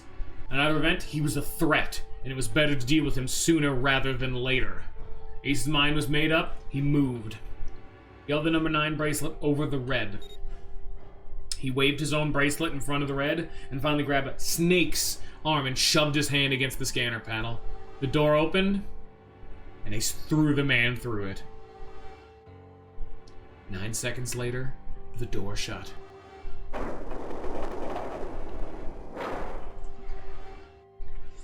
"81 seconds passed.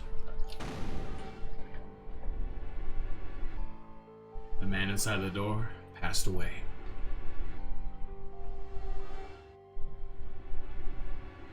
After that, I returned to my post as though nothing had happened.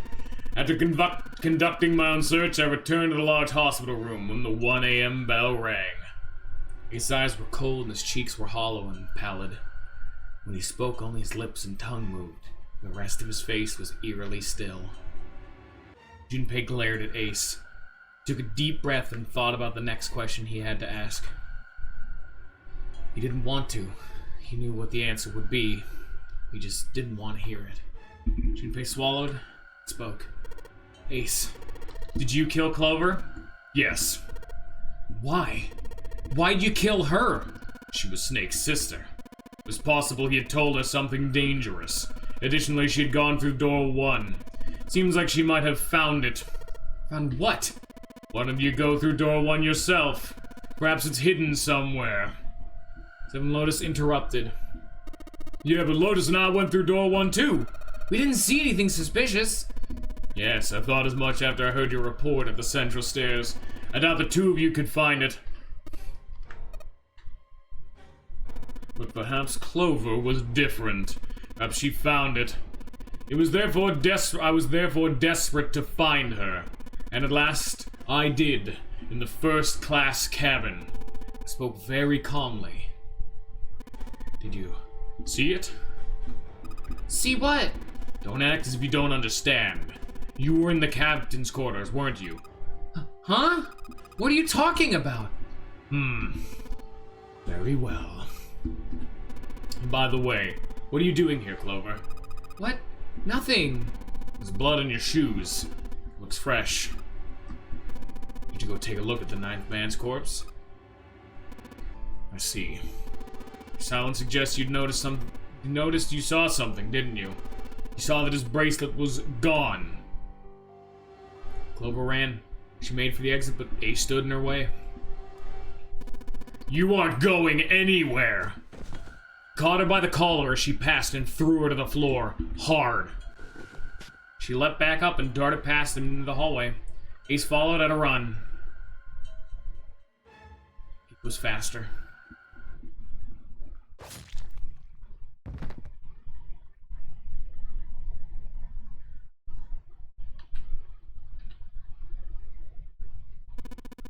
And that was how I killed Clover. His face hadn't changed. If he felt guilt or remorse or anything one might feel after taking the life of another human being, it didn't show. You son of a bitch! Seven's whole body trembled with rage and his voice rumbled with hate. Santa's eyes were bloodthirsty and Lotus and June's face were distorted by anger and hatred. Ace looked at them and smiled. It was a cold, cruel thing with no humor in it. He shook his head and sighed. I admit it. I've lost. I have lost completely and utterly. But don't misunderstand, Junpei. I didn't lose to you. I lost to Zero, not you. Oh, that's the wrong button. I'm rather disgusted with myself for falling into such a simple trap. And it was a trap made. It was a... And it was a trap. Make no mistake. I was trapped and manipulated by Zero. The man I killed in the shower room. If he wasn't Snake, then I have no idea who he was. But he was wearing Snake's clothes, and that was no coincidence.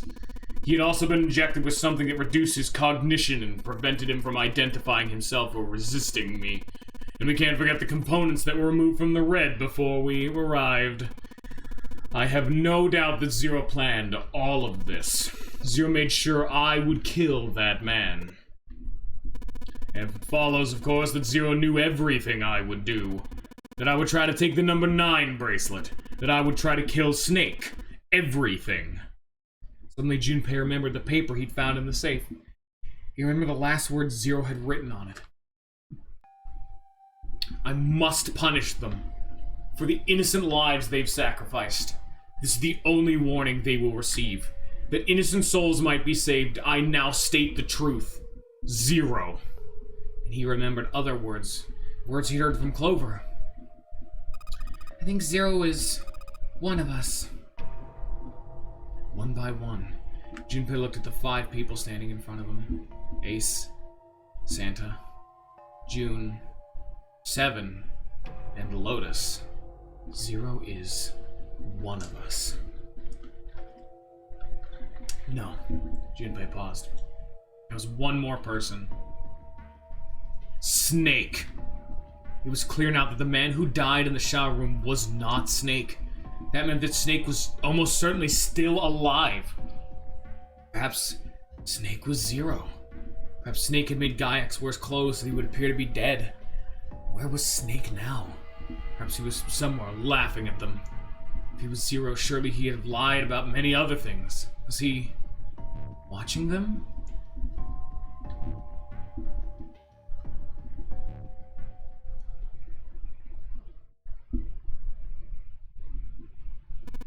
Well, I believe I've finished with my confession. Why don't we get moving? He sounded as if he just finished doing nothing more exciting than describing the weather. For Santa, that was the last straw. What the hell is this shit? You aren't going anywhere, you son of a bitch. We're gonna leave your ass here to rot. Why? Because I killed Clover? That's ridiculous. Why are you so upset that I killed the little bitch? She was nothing to you. A stranger you only met a few hours ago. Am I wrong? You bastard! Seven roared and lifted a fist that would likely have shattered Ace's jaw. But someone else was faster. It was Lotus. She stepped toward Ace, raised a fist of her own, and drove it straight into his nose. Huh. You got some fire, don't you?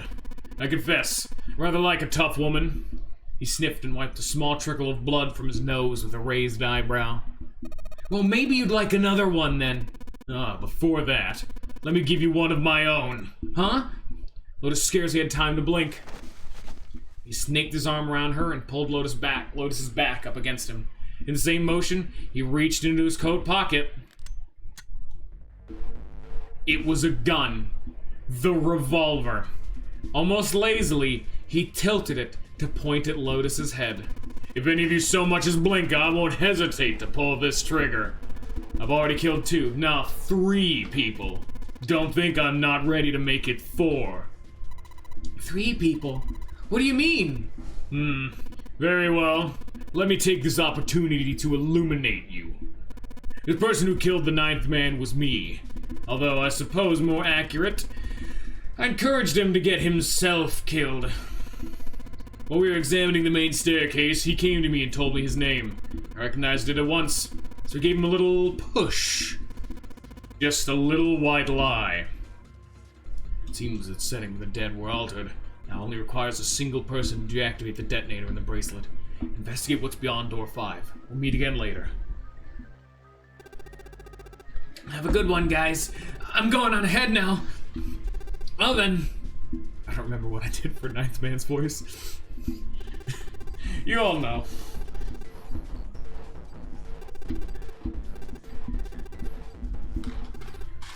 Trying to eat my fucking fries.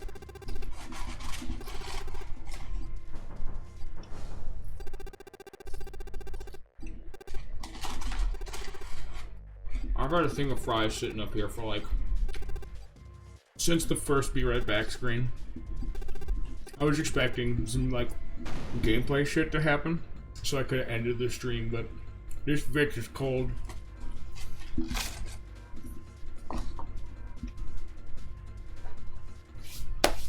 Alright.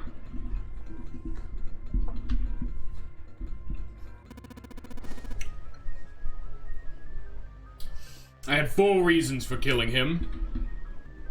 1. As I said before, in the nonary game, the number 9 bracelet is of utmost importance. If I had allowed him to keep such a useful tool, he, or it, would have been a threat to me. As such, I decided that he should be eliminated early on.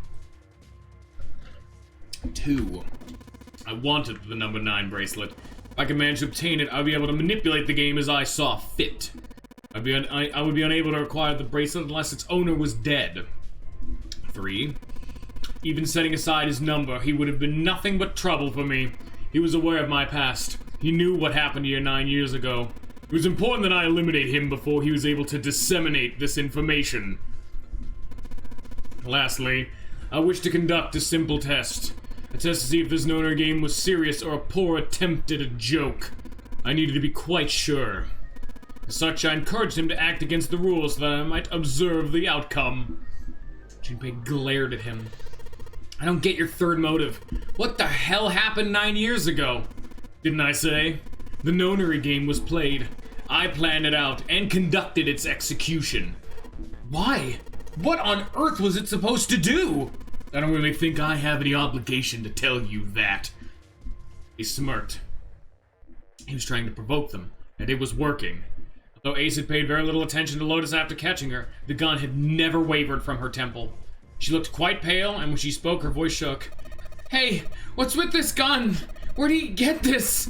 Why don't you tell her, Santa? Santa ground his teeth and glared at Ace. On the other side of door 6.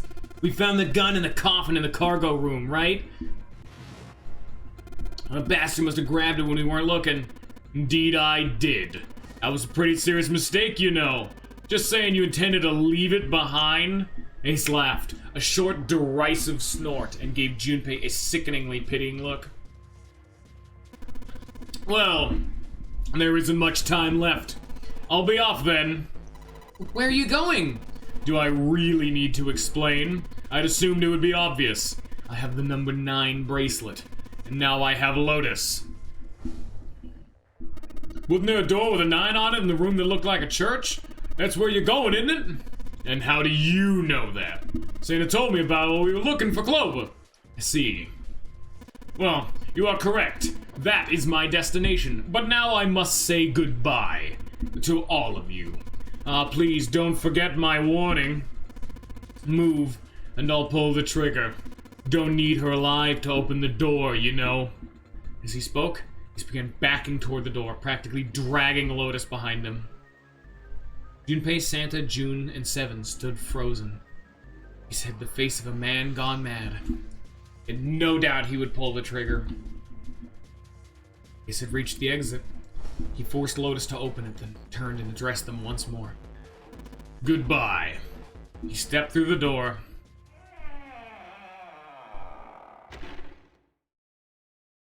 It fell shut. In the blink of an eye, they were gone. As soon as Ace and Lotus were gone, Junpei others leapt for the door in pursuit of Ace. But as Junpei laid his hand on the doorknob, there was a noise behind him. He looked over his shoulder. June was kneeling on the floor, breathing heavily. Hey, June, what happened? You alright? Santa ran to June and wrapped his arm around her before she could collapse all the way. Jesus, you're burning up. Your fever's back. You okay? June's fever had returned again for no apparent reason. Her eyes were watery and her eyelids drooped. Her breath came in dry, shallow gasps. I'm okay. Really, I'm fine. You should be worrying about Lotus. She was breathing hard now. She could barely summon the strength to talk. Junpei was torn. He couldn't leave June alone in the state she was in, but every moment they waited, Ace was further away, Lotus's life in his hands. What was Junpei supposed to do? June's eye drifted to Junpei. She managed to muster a weak smile. Jumpy, don't worry about me. I just need a little rest. I'll be fine. Don't you remember? I just needed to rest a little bit last time. So please save Lotus. Think about what he's already done, Junpei. When he's got what he needs from Lotus, you really think he's gonna let her just walk away? God damn it! You guys go on ahead. As soon as June starts feeling better, we'll follow you. Go! Junpei looked at June. She nodded once, and she couldn't manage much more. But it was all the confirmation Junpei needed. His resolve was set. Alright, come on, Seven, we're going after Ace. Hell yeah! Santa, you take good care of June. I'm trusting you. Santa nodded. Junpei turned before he had a chance to change his mind and started running toward the door. Couldn't hear Seven. He could hear Seven's heavy footsteps behind him. Let's go! Junpei and Seven exploded into the hallway, their feet pounding the metal floor as they ran.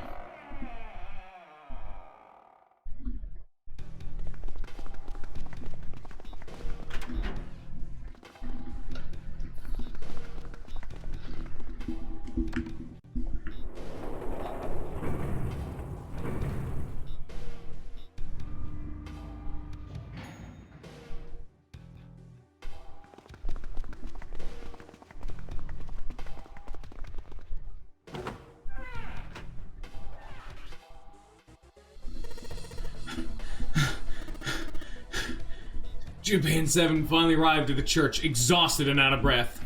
As their lungs struggled to catch their breath, their eyes frantically scanned the room. No sign of Ace or Lotus. You think they already went through? He reached up to wipe a palm full of sweat from his brow. Maybe.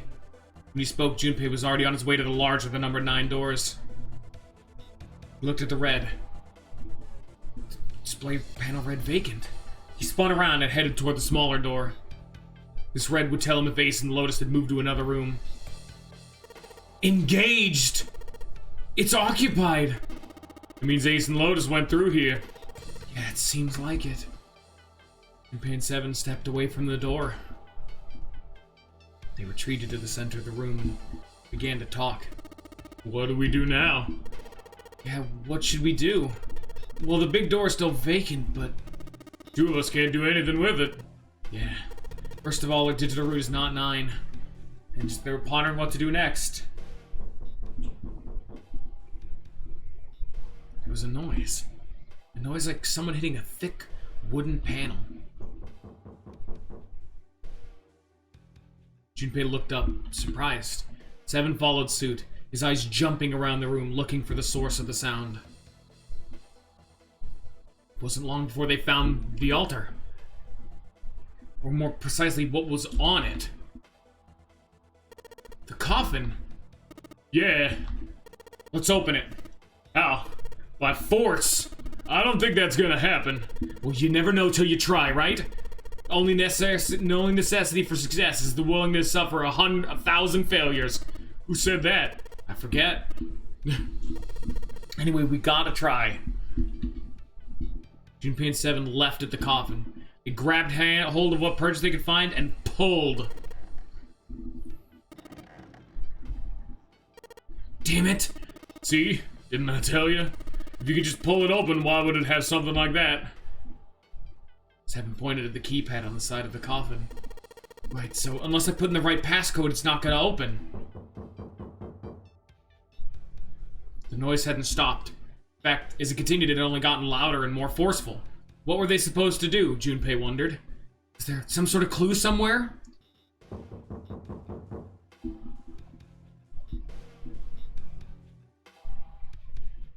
They stood there for a few moments, staring at the coffin, and Seven spoke. Hey, Junpei. I remember you mumbling about something weird numbers over by the bathroom in the first-class cabin.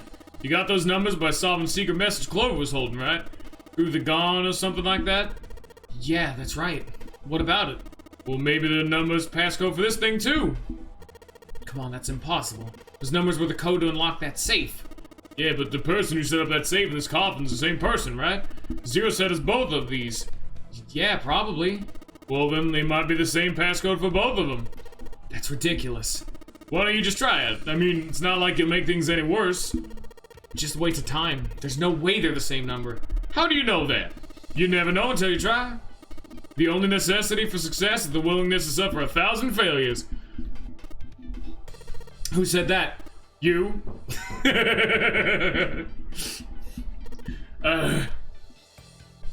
Fine.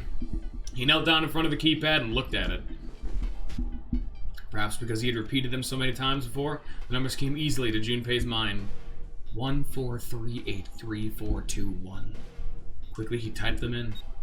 1438341. He checked that he'd entered the right number, took a deep breath, and pressed the E button. Well, it took a moment. What? You've gotta be kidding me. There was a click. And with a heavy clunk, the lid of the coffin slid off onto the floor. Someone sat up from inside. Snake! Why? Those voices. Junpei and Seven, unless I'm mistaken. Where are the others? Are they elsewhere? Of course, there's no reason Snake would have known anything about where everyone else would it be. Junpei and Seven looked at one another. There's a great deal he needed to know, but...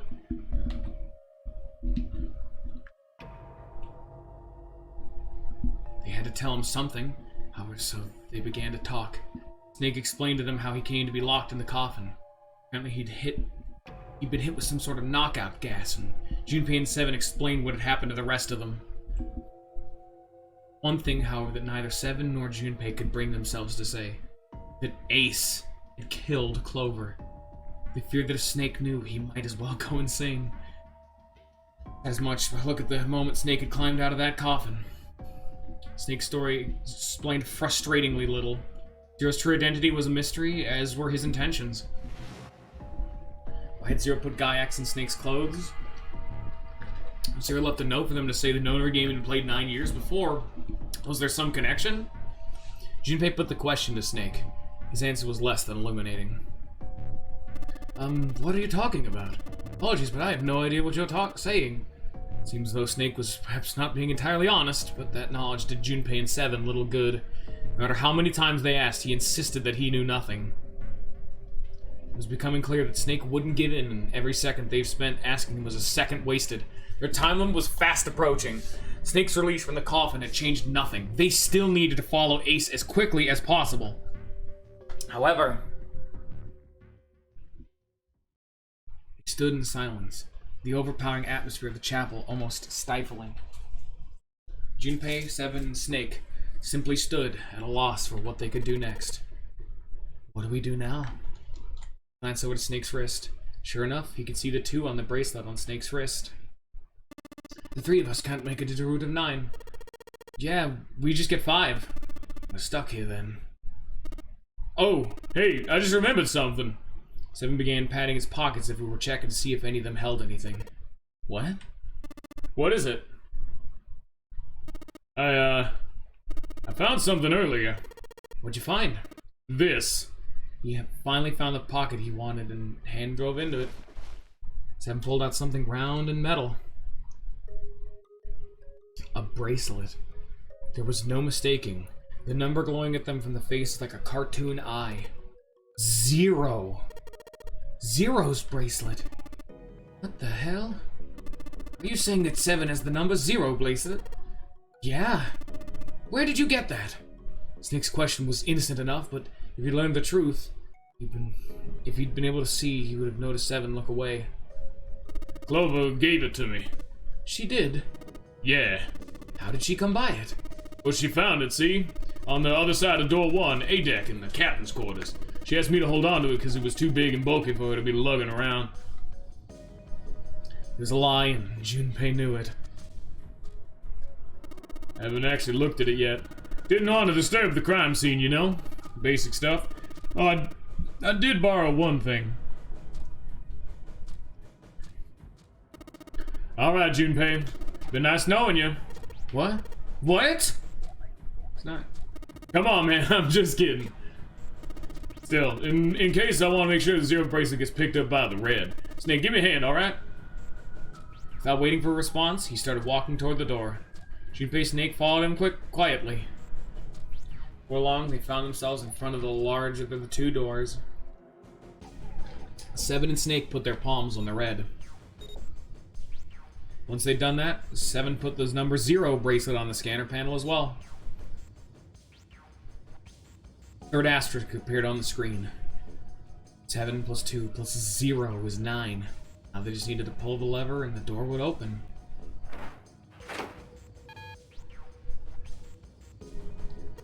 Huh? Why isn't it opening? Well, the third asterisk lit up, so must have registered the 0 bracelet.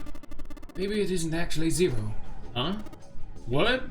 That bracelet may not actually produce the number 0 when scanned. That is what I'm saying. Why don't we try a few different combinations? Perhaps we can determine what number that bracelet actually contains. Junpei nodded. They decided to use the following combination. I don't think this one matters too much. It's just trial and error, so we'll just try it out. Snake and Junpei. Snake, Junpei, mysterious bracelet. There's 2 is 5 is 7. That combination works. Then the mysterious bracelet number was 2. However,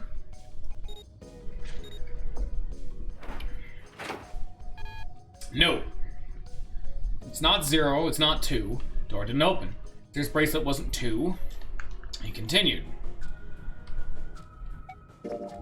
Junpei 7. Junpei 7, 5 7 is 12, 10 is 3. The combination worked, and the mysterious bracelet number was 6.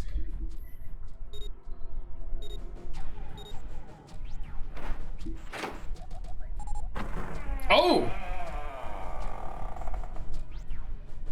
Wait, it opened! Yes, so it would seem. 7 clearly hadn't thought that their experimentation would produce anything useful and looked rather confused. Snake was, as usual, calm and smug. The door slid closed. Junpei's forehead furrowed as he thought. That meant the number for the mysterious bracelet was 6. But how could it be 6? The display on the bracelet clearly showed a 0. Suddenly, from somewhere far beneath them, they heard a creak and groan of tearing metal.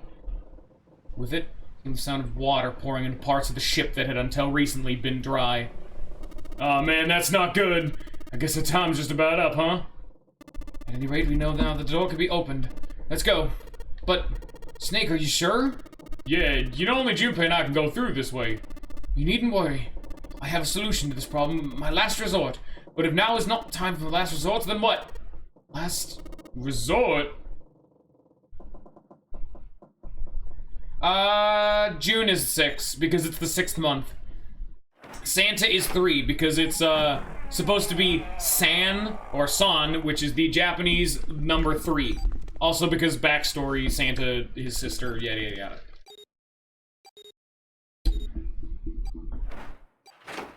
All of them have a code related to their number, with the exception of Junpei, who, again, the developers have actually confirmed his nickname would have been Star, like how there's 5 points on a star. Junpei, 7, and Snake ran full tilt down a long, straight hallway. They were headed for the stern of the ship and had no time for distractions. As they ran, 7 spoke. Gotta admit, you really surprised me there, kid. I couldn't figure out how the hell you were gonna get out of that one. How come you didn't do that right off the bat? As I told you, it was the last resort. Had I used it at the beginning of the game, I would have come under a great deal of suspicion. I imagine most people would have taken it to mean that I was Zero.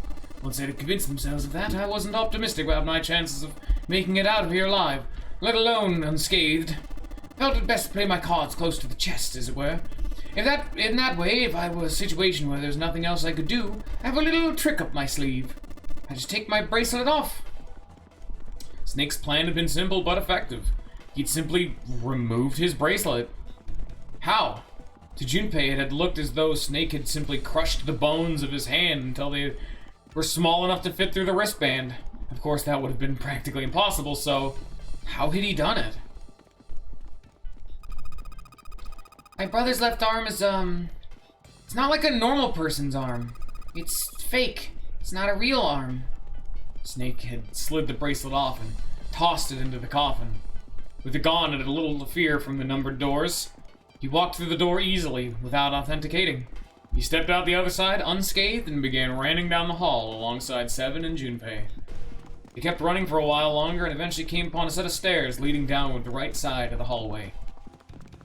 They stopped and peered down the staircase. As far as they could tell, it went all the way to the bottom deck. There didn't seem to be any floating. They nodded quickly to one another and jogged down the stairs. It took only a few minutes to make their way to the bottom deck. There was a single hallway in front of them, at the end of which was a single door.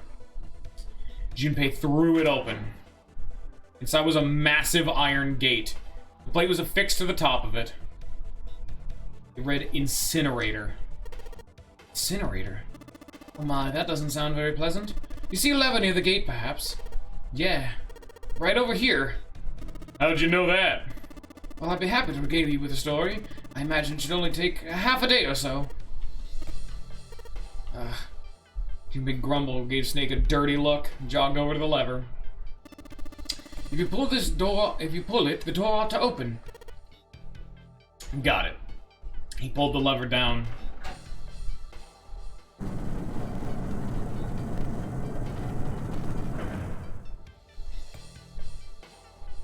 With the rumble of an ancient motor, the door opened.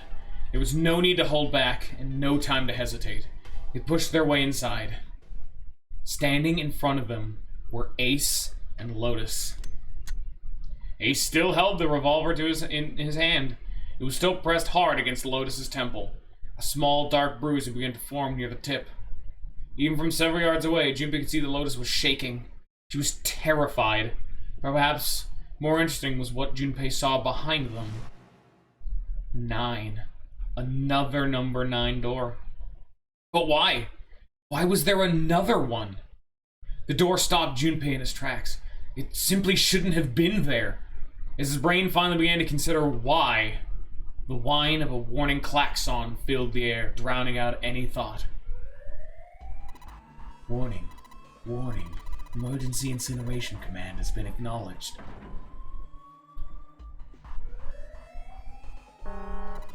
Automatic incineration will take place in 9 minutes. Please evacuate the incinerator immediately. Oh my, how exciting. You've run quite a show here, Zero. A terrifying smile twisted Ace's face. What's the matter? Too frightened to understand? Here, let me explain. It said that the incineration system is about to activate. In 9 minutes, this room will be engulfed in flame. Huh? Who are you? You don't recognize me? I'm hurt. It's me, Snake. Snake? Ah, yes, you are alive. I'm afraid your bizarre style had me confused. I'm quite glad to see you're alive. His voice didn't change. Snake ground his teeth. If you don't mind my asking, how did you get here? Snake, Junpei, and 7. The 3 of you couldn't have opened a door with a 9. Did you use Clover's bracelet, perhaps? What? course, that'd be 9. Ah, well, your actions suggest that you did not. Hold on. Why did you think we'd have Clover's bracelet? His chest tightened. Oh! They haven't told you. Told me what? Clearly not. Normally I would take some time and enjoy the moment, but I'm afraid my time is at a premium just now. I'll have to make this quick. Clover. Don't do it, Ace. Keep your goddamn mouth shut. Clover. I said stop it. Don't listen to him, Snake. I could feel his voice going hoarse, but Snake didn't listen to him. What happened to Clover? Ace looked at him, the corner of his mouth curling the hook of a cruel smile. Clover died. Color left Snake's face. He shook his head weakly.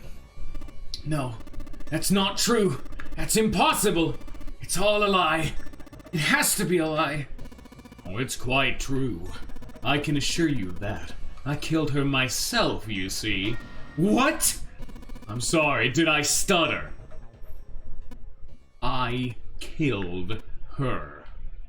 Snake's face twisted into a mask of rage, mottled red rising to dot his pale skin.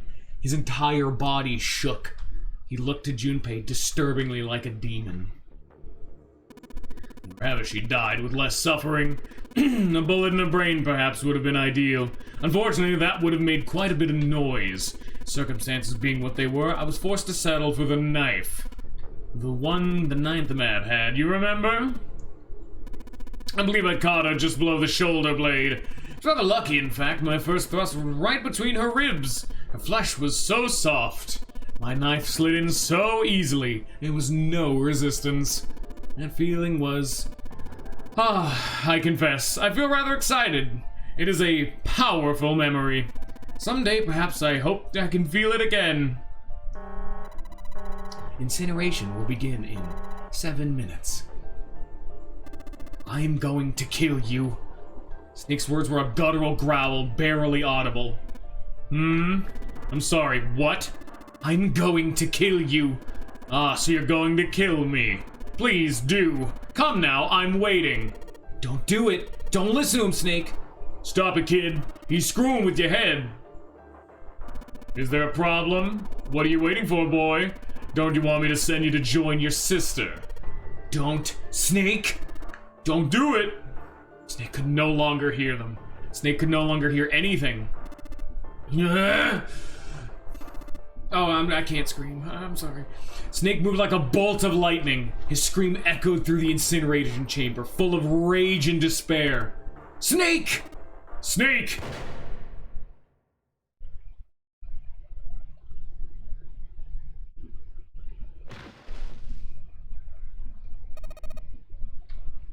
Another scream filled the room. It was Lotus. She ran across the room toward Junpei, her eyes wide with terror. Snake's ill-fated attack had loosened Ace's grip on her, and she'd made a run for it. She reached Seven and Junpei and ducked behind them. Junpei could feel her fingers on his arm, tight enough to be painful, keeping him between her and Ace. Incineration will begin in 5 minutes. Give me the woman! He raised the gun. I need her. Without her bracelet, I'll be unable to open this door. Quickly now, I don't have time for your shenanigans. In the center of the room, Snake's body lay eerily still. He looked like a human larva, prone and vulnerable on the floor. I see. Then it would seem I have no choice. The rest of you must die as well. Fortunately, I have 5 bullets left. 1 for Junpei, another for Lotus, and 3 for that idiotic lump of a man you call Seven. I'll take Lotus's body with me and leave this room. Incineration will begin in 4 minutes. Well, looks as though our time together is at an end.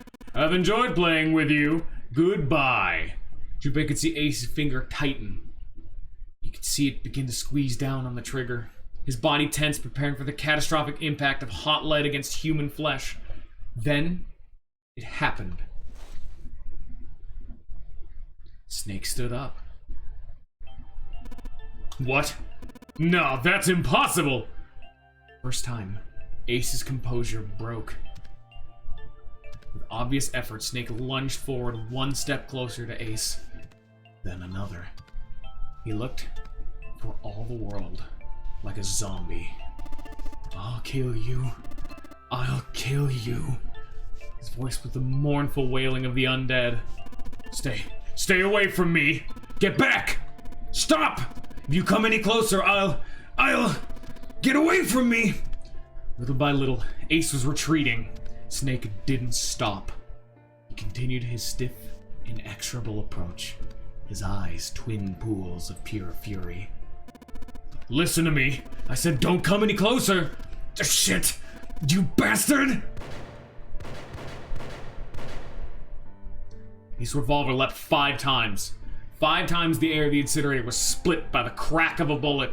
Snake's body twitched as 5 clouds of blood and torn flesh leapt into the air across his body. A fine pink mist drifted from his body and disappeared. Snake made a strange sort of choking cough. And then his strength was gone. His legs crumpled as his broken and battered body slid to the floor. Incineration will begin in 3 minutes. But Snake wasn't done. Even as the pool of blood beneath him grew, he began to move. He half crawled, half slid toward Ace. One bloody arm wrapped itself around Ace's leg, and the other gripped his thigh with a strength that should have been long gone. You son of a bitch! You're a monster! Get off of me! Let me go! Damn you! He kicked at Snake with his free leg, driving his foot into Snake's face, his arm, his shoulder. It made no difference. Snake refused to release him. Once a snake has ensnared its prey, rarely does it release it. This is it, Ace. We're going to burn to death together. What? Incineration will begin in 2 minutes. Damn it! Damn you! Get off! Let me go, you monster! Okay, look! Think about it this way. My company owns a wonderful hospital. It has excellent doctors. You're not wounded too seriously. I'm sure they can fix you up easily. You don't have to die. You can be saved. Just let me go. Pathetic. Begging for your life. Seven and Lotus began to speak. Junpei could hear tears in their voice, and their words were strained. Snake, that's enough. You can stop now. Yeah, he's right, Snake. You've done enough. Come on, Snake, let's go. Come, let's get out of here. You have to come with us. We have to leave together. Snake turned toward them.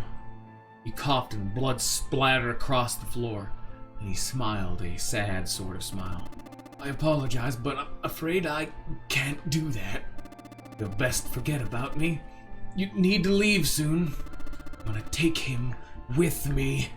Shut up! Be quiet! I couldn't save Clover. My sister died because of me. Perhaps this will begin to atone for that. Perhaps in the afterlife, she can forgive me. Now go! Go now!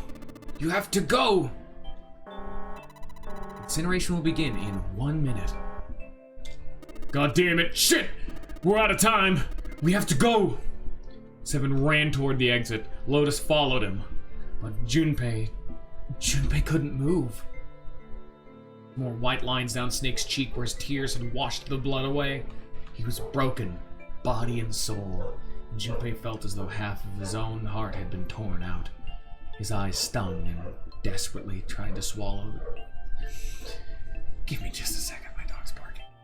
Fuck. Right in the middle of a dramatic scene. His eyes stung. He tried desperately to swallow, to clear the lump in his throat. Junpei, what are you doing? You have to get out of here, now! Junpei's chest tightened, pulled taut by anger, misery, and a cold feeling of emptiness. Pure emotion surged through his heart, alongside the torrent of blood. He could feel it building, a tremendous wave growing taller and taller. And then it broke, crashing down with a tremendous force on his shaken, unprepared mind. Snake! Snake! Junpei's rational mind had gone. He was driven by instinct now, and he launched himself across the floor at Snake and Ace. Or he tried to. Wait! Don't be an idiot, Junpei! He felt a hand grab him from behind. It was Seven. Before he had time to react, the larger man had pinned Junpei's arms to his side and was hauling him bodily back toward the door. No! No! I have to help Snake! Snake! Snake! Get off me! Let me go! Incineration will begin in 10 seconds.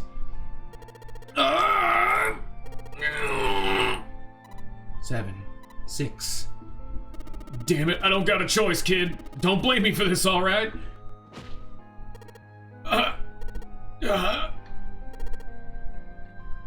5, 4, 3, 2,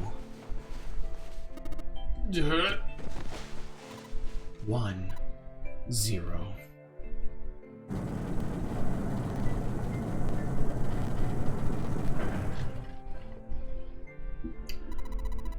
Gates 2 and 3 are locked down, beginning incineration. Junpei felt Seven's fist bury itself deep in his stomach, and then his legs turned to mush. Seven scooped him in the same motion and leapt through the door. It slammed shut behind them. Junpei struggled to shaky feet. He glanced over to see Lotus only a short distance away. Junpei ran to the door. There was a small window cut into it. Inside he could see Ace and Snake. Shit! Damn you all! Why? Why? Why me? I don't deserve this! Answer me! Answer me, Zero! Why? Why? Zero!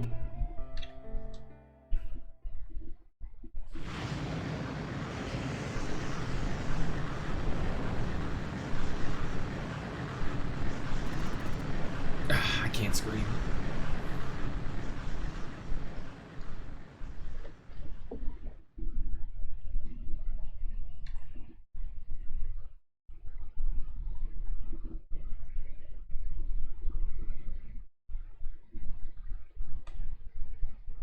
He didn't know how much time passed. He didn't know how long he stood there in front of the incinerator. He looked to the side.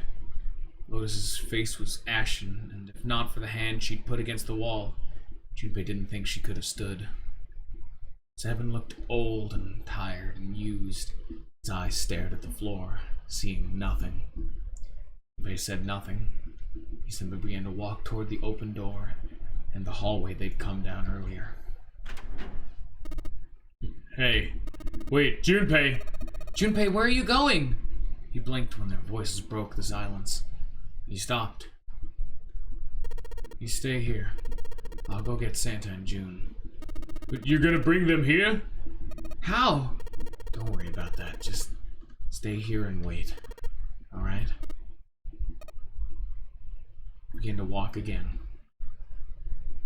He looked over his shoulder and watched Seven and Lotus grow smaller and smaller.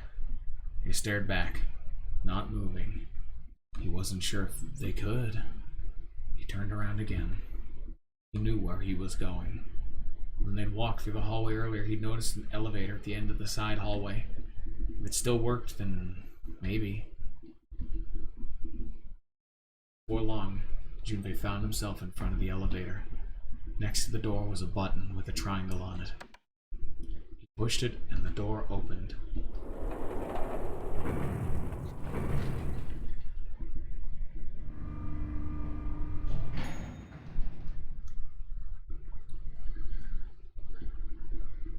Junpei was in a large hospital room.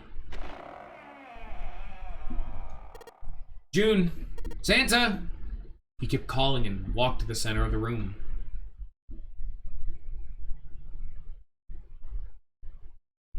But try as he might, he couldn't find them. Damn it! Where'd they go? Increasingly frustrated and increasingly worried, Junpei left the large hospital room.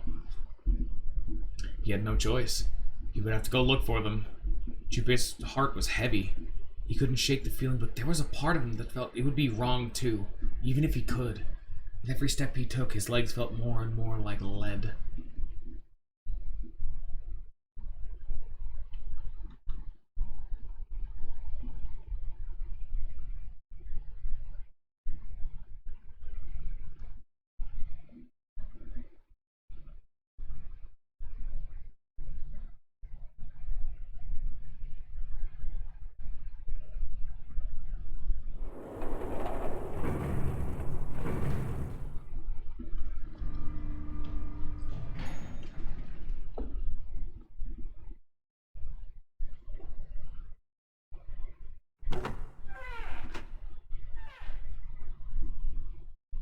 Sometime later, Junpei found himself at the chapel.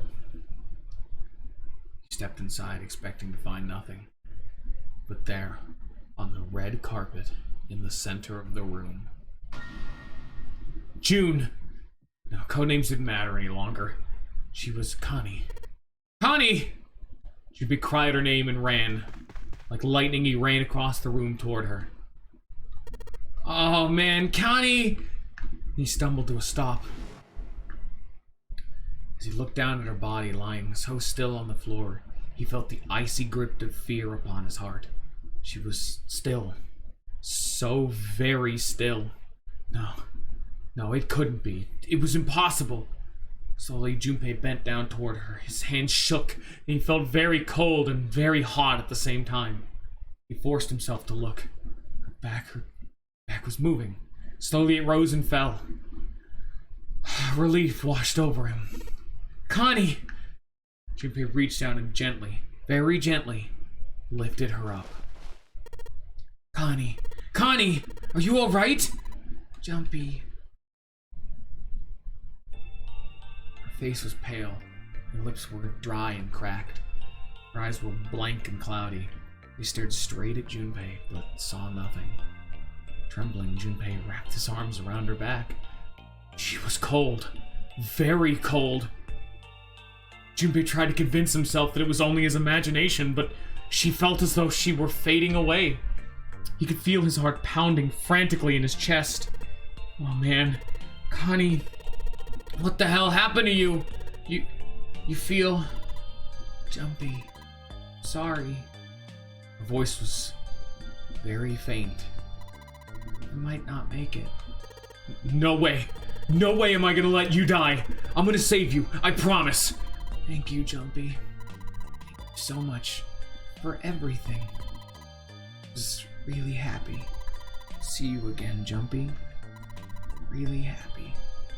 Don't give me that I was crap. You're gonna see me again lots more times. You've just gotta hang on. All right, Connie? Jumpy, did you know? You meant a lot to me when we were kids. Liked you for a long time, Junpei. A really long time. Junpei's vision had gone blurry. It took him a moment to realize his eyes were filled with tears. He could feel a piercing point of heat deep in his heart like a white-hot flame. He looked down at Akane. Game over. There was a crack of static above his head and the voice spoke. Zero! You son of a bitch! Where are you hiding? Junpei frantically scanned the ceiling for the source of the voice. I'm right here. I've always been close to you. What the hell are you talking about? No matter. I'll tell you again. Game over. This game has ended. No, it hasn't. I'm not gonna let it end yet. I'm gonna get out of here with Connie. You can't. That is impossible. Why? Because you chose the wrong path. The wrong path? That is correct. The path was inevitable, however. Defeat. Where there is shadow, there is light. There is light, there is shadow. So it goes. What are you talking about? It matters not. The loser has been decided. I told you, I'm not gonna lose! No, you misunderstand. You haven't lost. I have lost. What? Junpei didn't have any time to ponder what that meant before. He heard a door slam shut behind him. He spun around. There was no one there. Was it Zero?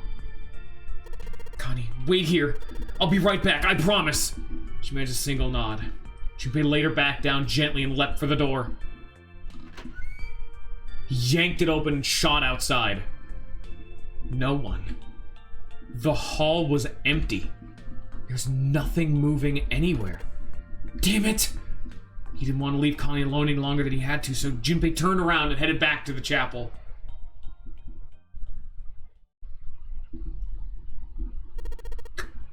Connie? She wasn't there. She wasn't anywhere.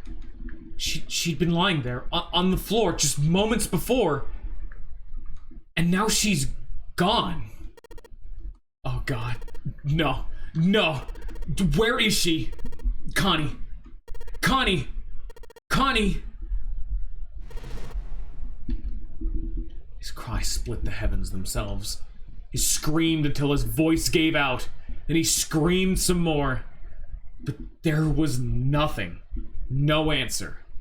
His voice faded away, and all there remained was cold, unfeeling silence. That was when he noticed it. A strange smell. One he'd smelled before.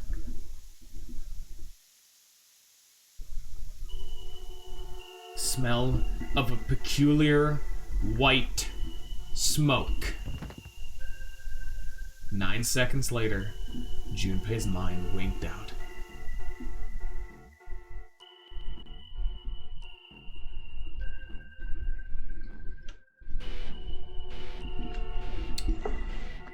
Holy shit, that went way longer than I was expecting. My throat is so fucked up right now, you guys don't even understand. Why did I do this to myself? Oh! That was not the ending I was expecting the audience to get for a first ending. Holy shit, that one's huge. So, how do you guys like 9 hours, 9 persons, and 9 doors?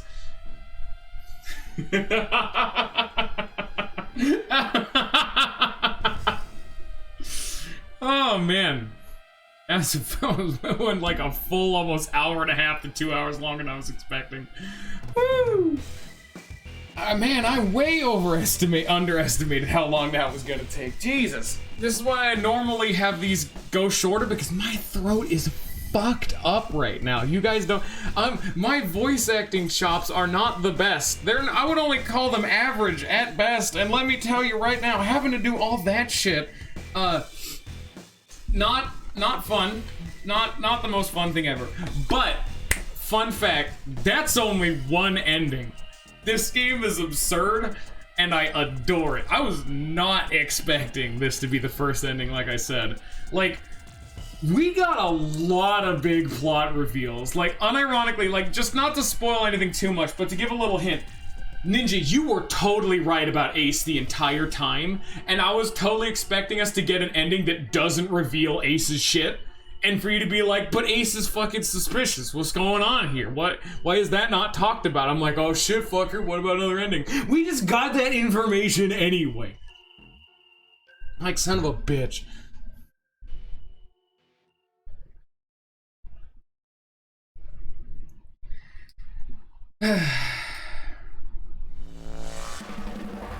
Have a little bit more context for these opening, this opening animation, don't it?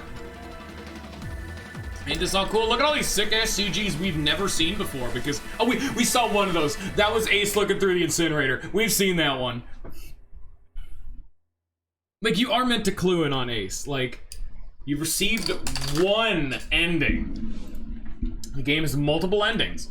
In order to experience all the endings, you need to save now. Once you saved, you can restart the game with information you've acquired in this playthrough saved. Once you begin a game again, you can skip the text you've already seen. Simply press right on the control pad. So, people were asking about it earlier on in the playthrough. And for context's sake, you cannot get the true ending on a first playthrough.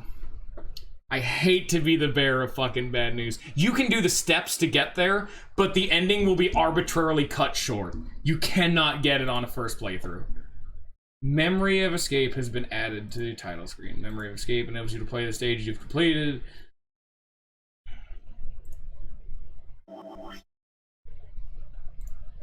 Which ending did we get? We got that one, which I think is the safe in the first class cabin being open. Ain't that fun? So next week, we will start another playthrough and hopefully get another ending. Maybe this time it's the true ending. Maybe not. Probably not. Frankly, like, as we go along, I'm gonna eventually need to start putting my foot down saying, okay, dudes, I'm gonna just show you how to get the fucking true ending. But for right now, the chat decides everything. There's too much, you know? Like, there was so much this and one ending revealed. There's so many questions still not even fucking touched in this ending. There's just too much information that you would have missed out if you just immediately shoot to the true ending. Oh shit, we're watching the intro again. Oh yeah. Please tell me to never stream this game again, because my throat's dying. But ignoring that advice, I'm gonna do it again. Dude, spitball some ideas. Why not? Throw some shit out there.